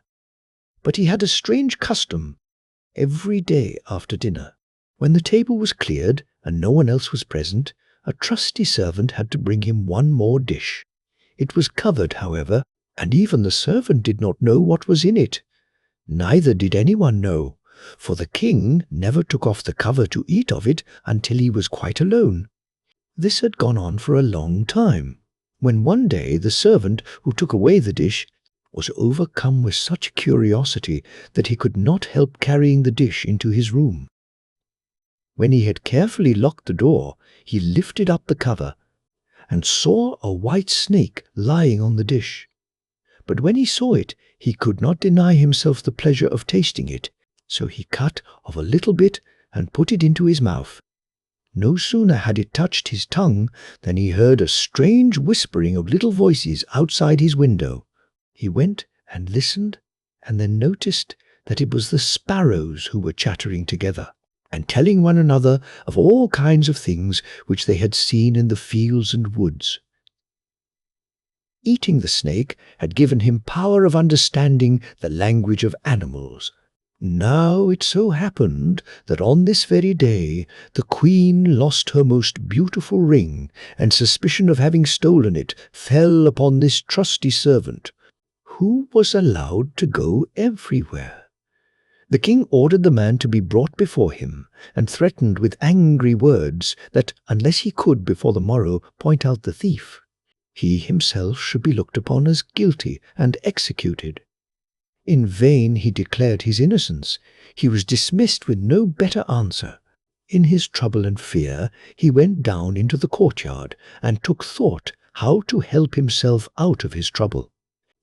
Now some ducks were sitting together quietly by a brook and taking their rest, and, whilst they were making their feathers smooth with their bills, they were having a confidential conversation together. The servant stood by and listened. They were telling one another of all the places where they had been waddling about all the morning, and what good food they had found, and one said in a pitiful tone, "Something lies heavy on my stomach. As I was eating in haste, I swallowed a ring which lay under the queen's window." The servant at once seized her by the neck, carried her to the kitchen, and said to the cook, "Here is a fine duck. Pray, kill her." "Yes," said the cook, and weighed her in his hand. "She has spared no trouble to fatten herself, and has been waiting to be roasted long enough." So he cut off her head, and as she was being dressed for the spit, the queen's ring was found inside her. The servant could now easily prove his innocence, and the king, to make amends for the wrong, allowed him to ask a favour, and promised him the best place in the court that he could wish for. The servant refused everything, and only asked for a horse and some money for travelling, as he had a mind to see the world and go about a little. When his request was granted, he set out on his way, and one day came to a pond, where he saw 3 fishes caught in the reeds and gasping for water. Now, though it is said that fishes are dumb, he heard them lamenting that they must perish so miserably, and, as he had a kind heart, he got off his horse and put the 3 prisoners back into the water. They leapt with delight, put out their heads, and cried to him, "We will remember you and repay you for saving us." He rode on, and after a while it seemed to him that he heard a voice in the sand at his feet. He listened, and heard an ant-king complain, "Why cannot folks, with their clumsy beasts, keep off our bodies? That stupid horse, with his heavy hoofs, has been treading down my people without mercy." So he turned onto a side path, and the ant-king cried out to him, "We will remember you. One good turn deserves another." The path led him into a wood, and there he saw 2 old ravens standing by their nest and throwing out their young ones. "Out with you, you idle, good-for-nothing creatures," cried they. "We cannot find food for you any longer. You are big enough and can provide for yourselves." But the poor young ravens lay upon the ground, flapping their wings and crying, "Oh, what helpless chicks we are! We must shift for ourselves, and yet we cannot fly. What can we do but lie here and starve?" So the good young fellow alighted and killed his horse with his sword, and gave it to them for food. Then they came hopping up to it, satisfied their hunger, and cried, "We will remember you. One good turn deserves another." And now he had to use his own legs, and when he had walked a long way, he came to a large city. There was a great noise and crowd in the streets, and a man rode up on horseback, crying aloud, "The king's daughter wants a husband, but whoever seeks her hand must perform a hard task, and if he does not succeed, he will forfeit his life."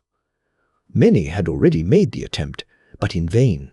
Nevertheless, when the youth saw the king's daughter, he was so overcome by her great beauty that he forgot all danger, went before the king, and declared himself a suitor. So he was led out to the sea, and a gold ring was thrown into it before his eyes. Then the king ordered him to fetch this ring up from the bottom of the sea, and added, "If you come up again without it, you will be thrown in again and again until you perish amid the waves." All the people grieved for the handsome youth. Then they went away, leaving him alone by the sea. He stood on the shore and considered what he should do, when suddenly he saw 3 fishes come swimming towards him, and they were the very fishes whose lives he had saved. The one in the middle held a mussel in its mouth, which it laid on the shore at the youth's feet, and when he had taken it up and opened it, there lay the gold ring in the shell. Full of joy, he took it to the king and expected that he would grant him the promised reward. But when the proud princess perceived that he was not her equal in birth, she scorned him, and required him first to perform another task. She went down into the garden and strewed with her own hands 10 sacks full of millet seed on the grass. Then she said, "Tomorrow morning before sunrise these must be picked up, and not a single grain be wanting." The youth sat down in the garden and considered how it might be possible to perform this task. But he could think of nothing, and there he sat, sorrowfully awaiting the break of day, when he should be led to death. But as soon as the first rays of the sun shone into the garden, he saw all the 10 sacks standing side by side, quite full, and not a single grain was missing. The Ant King had come in the night with thousands and thousands of ants, and the grateful creatures had by great industry picked up all the millet seed and gathered them into the sacks. Presently the king's daughter herself came down into the garden, and was amazed to see that the young man had done the task she had given him. But she could not yet conquer her proud heart, and said, "Although he has performed both the tasks, he shall not be my husband until he had brought me an apple from the tree of life." The youth did not know where the tree of life stood, but he set out, and would have gone on for ever, as long as his legs would carry him, though he had no hope of finding it. After he had wandered through 3 kingdoms, he came one evening to a wood, and lay down under a tree to sleep. But he heard a rustling in the branches, and a golden apple fell into his hand. At the same time 3 ravens flew down to him, perched themselves upon his knee, and said, "We are the 3 young ravens whom you saved from starving. When we had grown big and heard that you were seeking the golden apple, we flew over the sea to the end of the world, where the tree of life stands, and have brought you the apple." The youth, full of joy, set out homewards, and took the golden apple to the king's beautiful daughter, who had now no more excuses left to make. They cut the apple of life in 2 and ate it together, and then her heart became full of love for him, and they lived in undisturbed happiness to a great age. The Willow, Wren, and the Bear. Once in summer-time the bear and the wolf were walking in the forest, and the bear heard a bird singing so beautifully that he said, "Brother Wolf, what bird is it that sings so well?" "That is the king of birds," said the wolf, "before whom we must bow down." In reality, the bird was the willow wren. "If that's the case," said the bear, "I should very much like to see his royal palace. Come, take me thither." "That is not done quite as you seem to think," said the wolf. "You must wait until the queen comes, soon afterwards." The queen arrived with some food in her beak, and the Lord King came too, and they began to feed their young ones. The bear would have liked to go at once, but the wolf held him back by the sleeve and said, "No, you must wait until the Lord and Lady Queen have gone away again." So they took stock of the hole where the nest lay and trotted away. The bear, however, could not rest until he had seen the royal palace, and when a short time had passed, went to it again. The king and queen had just flown out, so he peeped in, and saw 5 or 6 young ones lying there. "Is that the royal palace?" cried the bear. "It is a wretched palace, and you are not king's children. You are disreputable children." When the young wrens heard that, they were frightfully angry, and screamed, "No, that we are not. Our parents are honest people." "Bear, you will have to pay for that." The bear and the wolf grew uneasy, and turned back and went into their holes. The young willow wrens, however, continued to cry and scream, and when their parents again brought food, they said, "We will not so much as touch one fly's leg, no, not if we were dying of hunger. Until you have settled whether we are respectable children or not, the bear has been here and has insulted us." Then the old king said, "Be easy. He shall be punished." And he at once flew with the queen to the bear's cave and called in, "Old growler, why have you insulted my children? You shall suffer for it. We will punish you by a bloody war." Thus war was announced to the bear, and all 4-footed animals were summoned to take part in it. Oxen, asses, cows, deer, and every other animal the earth contained. And the willow wren summoned everything which flew in the air, not only birds, large and small, but midges and hornets, bees and flies had to come. When the time came for the war to begin, the willow wren sent out spies to discover who was the enemy's commander-in-chief. The gnat, who was the most crafty, flew into the forest where the enemy was assembled and hid herself beneath a leaf of the tree where the password was to be announced. There stood the bear, and he called the fox before him and said, "Fox, you are the most cunning of all animals. You shall be general and lead us." "Good," said the fox, "but what signal shall we agree upon?" No one knew that. So the fox said, "I have a fine, long, bushy tail, which almost looks like a plume of red feathers. When I lift my tail up quite high, all is going well, and you must charge, but if I let it hang down, run away as fast as you can." When the gnat had heard that, she flew away again and revealed everything, down to the minutest detail, to the willow wren. When day broke and the battle was to begin, all the four-footed animals came running up with such a noise that the earth trembled. The willow wren with his army also came flying through the air with such a humming and whirring and swarming that everyone was uneasy and afraid, and on both sides they advanced against each other. But the willow wren sent down the hornet with orders to settle beneath the fox's tail and sting with all his might. When the fox felt the first sting, he started so that he lifted one leg from pain, but he bore it and still kept his tail high in the air. At the second sting, he was forced to put it down for a moment. At the third, he could hold out no longer, screamed, and put his tail between his legs. When the animals saw that, they thought all was lost and began to flee, each into his hole, and the birds had won the battle. Then the king and queen flew home to their children and cried, "Children, rejoice, eat and drink to your heart's content. We have won the battle." But the young wrens said, "We will not eat yet. The bear must come to the nest and beg for pardon and say that we are honorable children before we will do that."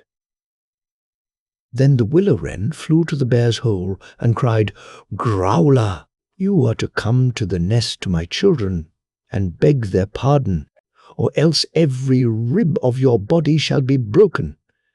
So the bear crept thither in the greatest fear and begged their pardon. And now at last the young wrens were satisfied, and sat down together and ate and drank and made merry till quite late into the night. The wolf and the 7 little kids. There was once upon a time an old goat who had 7 little kids and loved them with all the love of a mother for her children. One day she wanted to go into the forest and fetch some food, so she called all 7 to her and said, "Dear children, I have to go into the forest. Be on your guard against the wolf.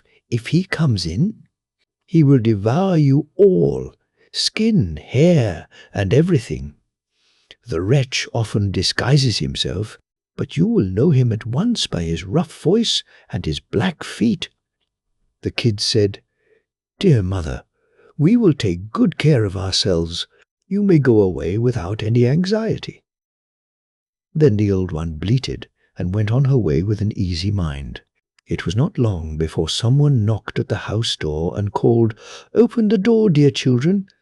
Your mother is here and has brought something back with her for each of you." But the little kids knew that it was the wolf by the rough voice. "We will not open the door," cried they. "You are not our mother. She has a soft, pleasant voice, but your voice is rough.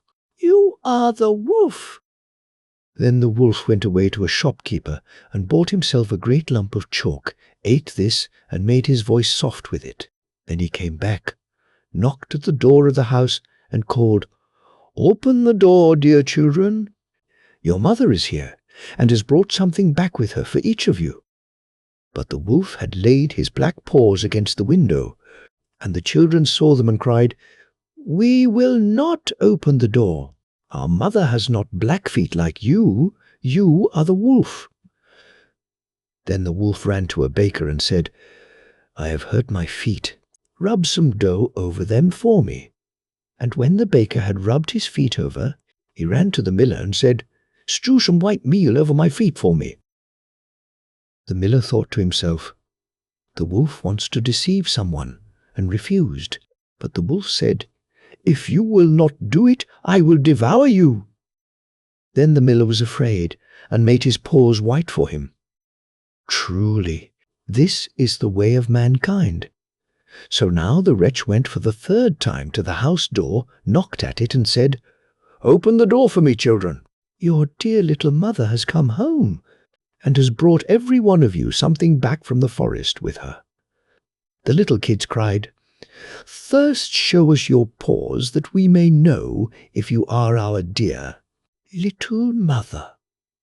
Then he put his paws in through the window, and when the kids saw that they were white, they believed that all he said was true, and opened the door. But who should come in but the wolf? They were terrified and wanted to hide themselves. One sprang under the table, the second into the bed, the third into the stove, the fourth into the kitchen, the fifth into the cupboard, the sixth under the washing bowl, and the seventh into the clock case. But the wolf found them all, and used no great ceremony. One after the other he swallowed them down his throat. The youngest, who was in the clock case, was the only one he did not find. When the wolf had satisfied his appetite, he took himself off, laid himself down under a tree in the green meadow outside, and began to sleep. Soon afterwards the old goat came home again from the forest. Ah, what a sight she saw there! The house door stood wide open. The table, chairs, and benches were thrown down. The washing bowl lay broken to pieces, and the quilts and pillows were pulled off the bed. She sought her children, but they were nowhere to be found. She called them one after another by name, but no one answered. At last, when she came to the youngest, a soft voice cried, "Dear mother, I am in the clock case." She took the kid out, and it told her that the wolf had come and had eaten all the others. Then you may imagine how she wept over her poor children. At length in her grief she went out, and the youngest kid ran with her. When they came to the meadow, there lay the wolf by the tree, and snored so loud that the branches shook. She looked at him on every side, and saw that something was moving and struggling in his gorged belly. "Ah, heavens!" she said. "Is it possible that my poor children, whom he has swallowed down for his supper, can be still alive?" Then the kid had to run home and fetch scissors, and a needle, and thread, and the goat cut open the monster's stomach, and hardly had she made one cut, than one little kid thrust its head out. And when she had cut farther, all 6 sprang out one after another, and were all still alive, and had suffered no injury whatever. For in his greediness the monster had swallowed them down whole. What rejoicing there was! They embraced their dear mother, and jumped like a tailor at his wedding.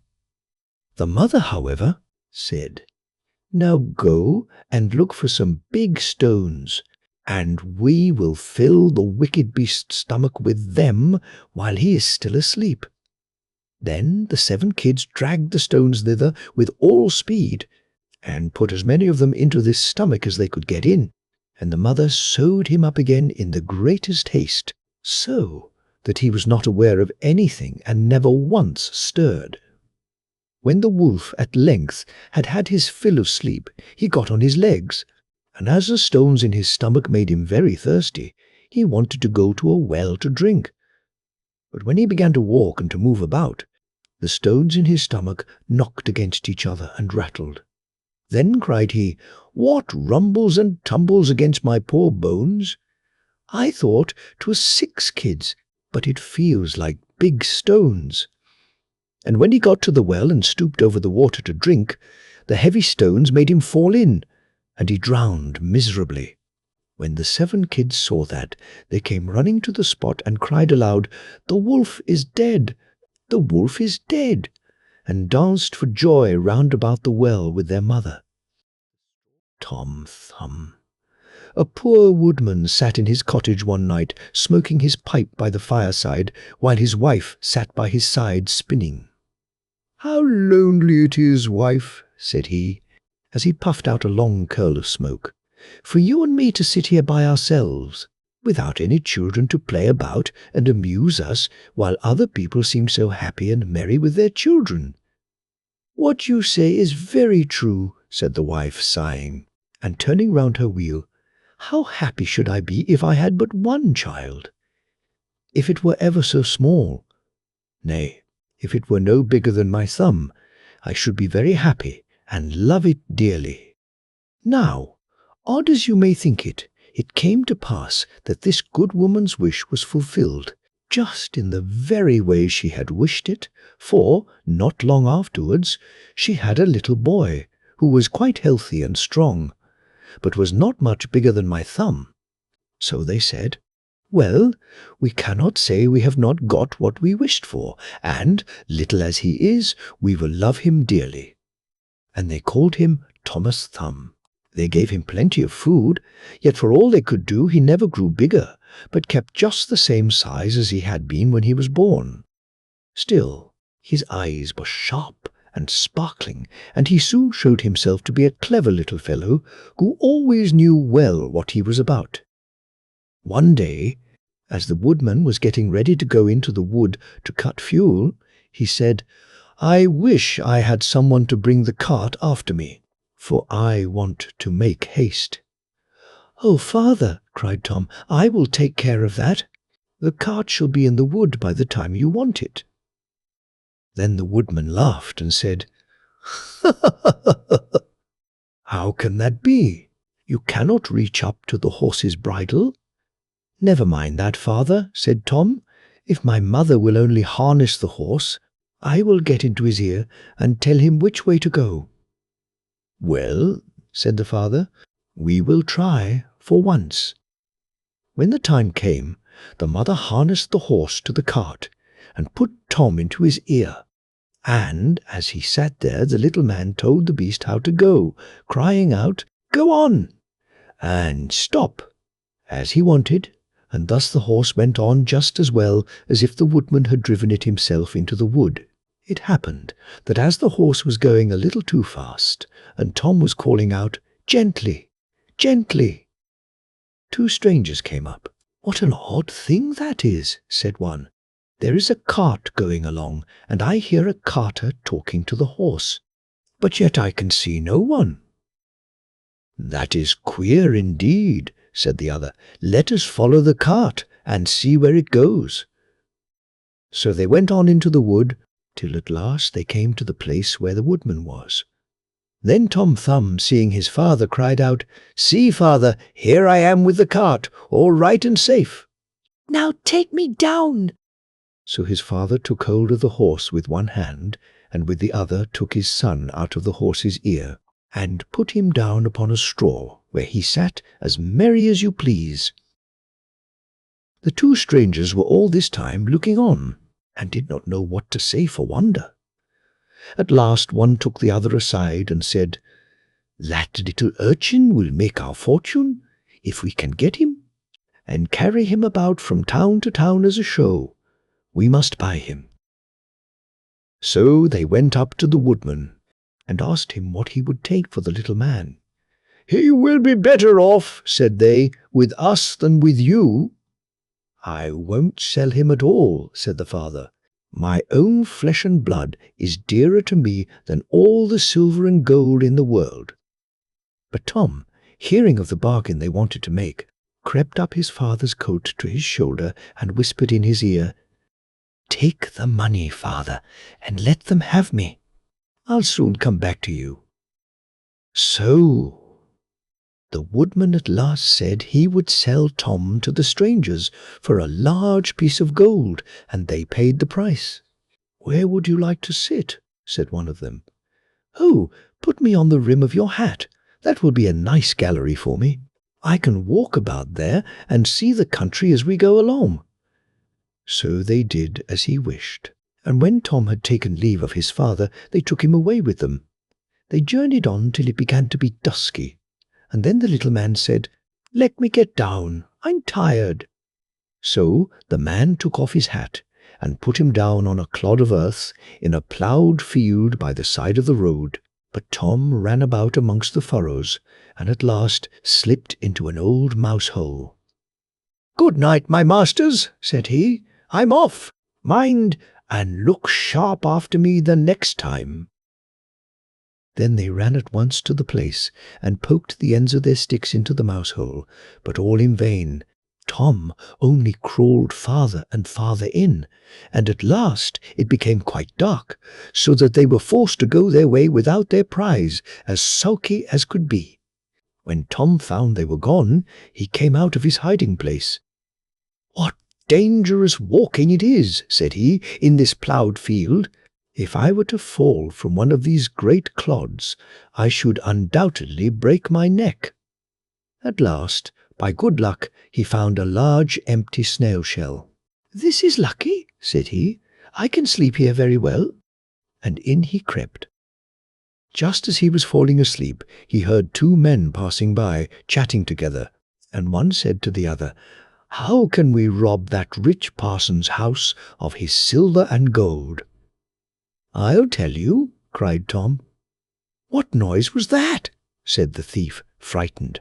"I'm sure I heard someone speak." They stood still listening, and Tom said, "Take me with you, and I'll soon show you how to get the parson's money." "But where are you?" said they. "Look about on the ground," answered he, "and listen where the sound comes from." At last the thieves found him out, and lifted him up in their hands. "You little urchin," they said, "what can you do for us?" "Why, I can get between the iron window bars of the parson's house and throw you out whatever you want." "That's a good thought," said the thieves. "Come along, we shall see what you can do." When they came to the parson's house, Tom slipped through the window bars into the room, and then called out as loud as he could bawl, "Will you have all that is here?" At this the thieves were frightened, and said, "Softly, softly, speak low, that you may not awaken anybody." But Tom seemed as if he did not understand them, and bawled out again, "How much will you have? Shall I throw it all out?" Now the cook lay in the next room, and hearing a noise, she raised herself up in her bed and listened. Meantime the thieves were frightened, and ran off a little way, but at last they plucked up their hearts and said, "The little urchin is only trying to make fools of us." So they came back and whispered softly to him, saying, "Now, let us have no more of your roguish jokes, but throw us out some of the money." Then Tom called out as loud as he could, "Very well, hold your hands. Here it comes." The cook heard this quite plain, so she sprang out of bed and ran to open the door. The thieves ran off as if a wolf was at their tails, and the maid, having groped about and found nothing, went away for a light. By the time she came back, Tom had slipped off into the barn, and when she had looked about and searched every hole and corner and found nobody, she went to bed, thinking she must have been dreaming with her eyes open. The little man crawled about in the hayloft, and at last found a snug place to finish his night's rest in, so he laid himself down, meaning to sleep till daylight, and then find his way home to his father and mother. But alas! How woefully he was undone! What crosses and sorrows happen to us all in this world! The cook got up early, before daybreak, to feed the cows, and going straight to the hayloft, carried away a large bundle of hay, with the little man in the middle of it fast asleep.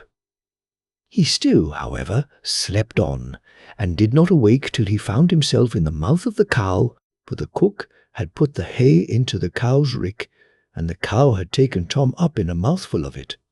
"Good lack-a-day," said he, "how came I to tumble into the mill?" But he soon found out where he really was, and was forced to have all his wits about him, that he might not get between the cow's teeth, and so be crushed to death. At last down he went into her stomach. "It is rather dark," said he.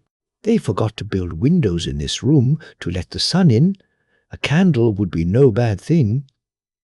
Though he made the best of his bad luck, he did not like his quarters at all, and the worst of it was that more and more hay was always coming down, and the space left for him became smaller and smaller.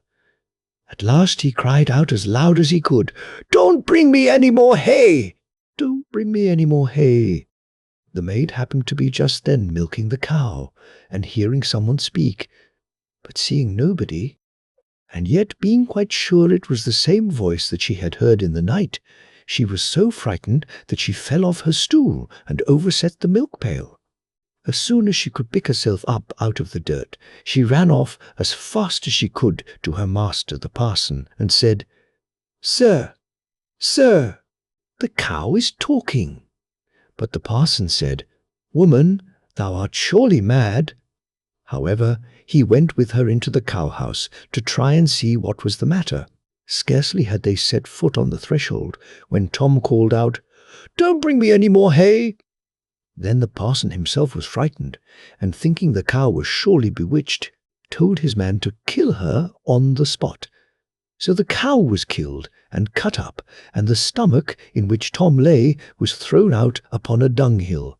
Tom soon set himself to work to get out, which was not a very easy task, but at last, just as he had made room to get his head out, fresh ill luck befell him. A hungry wolf sprang out and swallowed up the whole stomach, with Tom in it, at one gulp, and ran away. Tom, however, was still not disheartened, and thinking the wolf would not dislike having some chat with him as he was going along, he called out, "My good friend, I can show you a famous treat." "Where's that?" said the wolf. "In such and such a house," said Tom, describing his own father's house.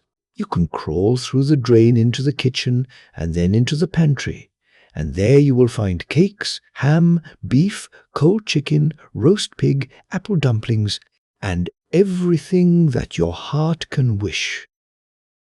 The wolf did not want to be asked twice, so that very night he went to the house and crawled through the drain into the kitchen and then into the pantry, and ate and drank there to his heart's content. As soon as he had had enough, he wanted to get away, but he had eaten so much that he could not go out by the same way he came in. This was just what Tom had reckoned upon, and now he began to set up a great shout, making all the noise he could. "Will you be easy?" said the wolf. "You'll awaken everybody in the house if you make such a clatter." "What's that to me?" said the little man. "You have had your frolic. Now I've a mind to be merry myself." And he began, singing and shouting as loud as he could. The woodman and his wife, being awakened by the noise, peeped through a crack in the door, but when they saw a wolf was there, you may well suppose that they were sadly frightened, and the woodman ran for his axe, and gave his wife a scythe. "Do you stay behind," said the woodman, "and when I have knocked him on the head, you must rip him up with the scythe." Tom heard all this, and cried out, "Father, father, I am here. The wolf has swallowed me." And his father said, "Heaven be praised, we have found our dear child again." And he told his wife not to use the scythe for fear she should hurt him. Then he aimed a great blow, and struck the wolf on the head, and killed him on the spot. And when he was dead, they cut open his body and set Tommy free. "Ah," said the father, "what fears we have had for you." "Yes, father," answered he, "I have travelled all over the world, I think, in one way or other, since we parted, and now I am very glad to come home and get fresh air again." "Why, where have you been?" said his father. "I have been in a mouse hole, and in a snail shell, and down a cow's throat, and in the wolf's belly, and yet here I am again, safe and sound." "Well," said they, "you are come back, and we will not sell you again for all the riches in the world." Then they hugged and kissed their dear little son, and gave him plenty to eat and drink, for he was very hungry, and then they fetched new clothes for him, for his old ones had been quite spoiled on his journey. So Master Thumb stayed at home with his father and mother in peace, for though he had been so great a traveller, and had done and seen so many fine things, and was fond enough of telling the whole story, he always agreed that, after all, there's no place like home.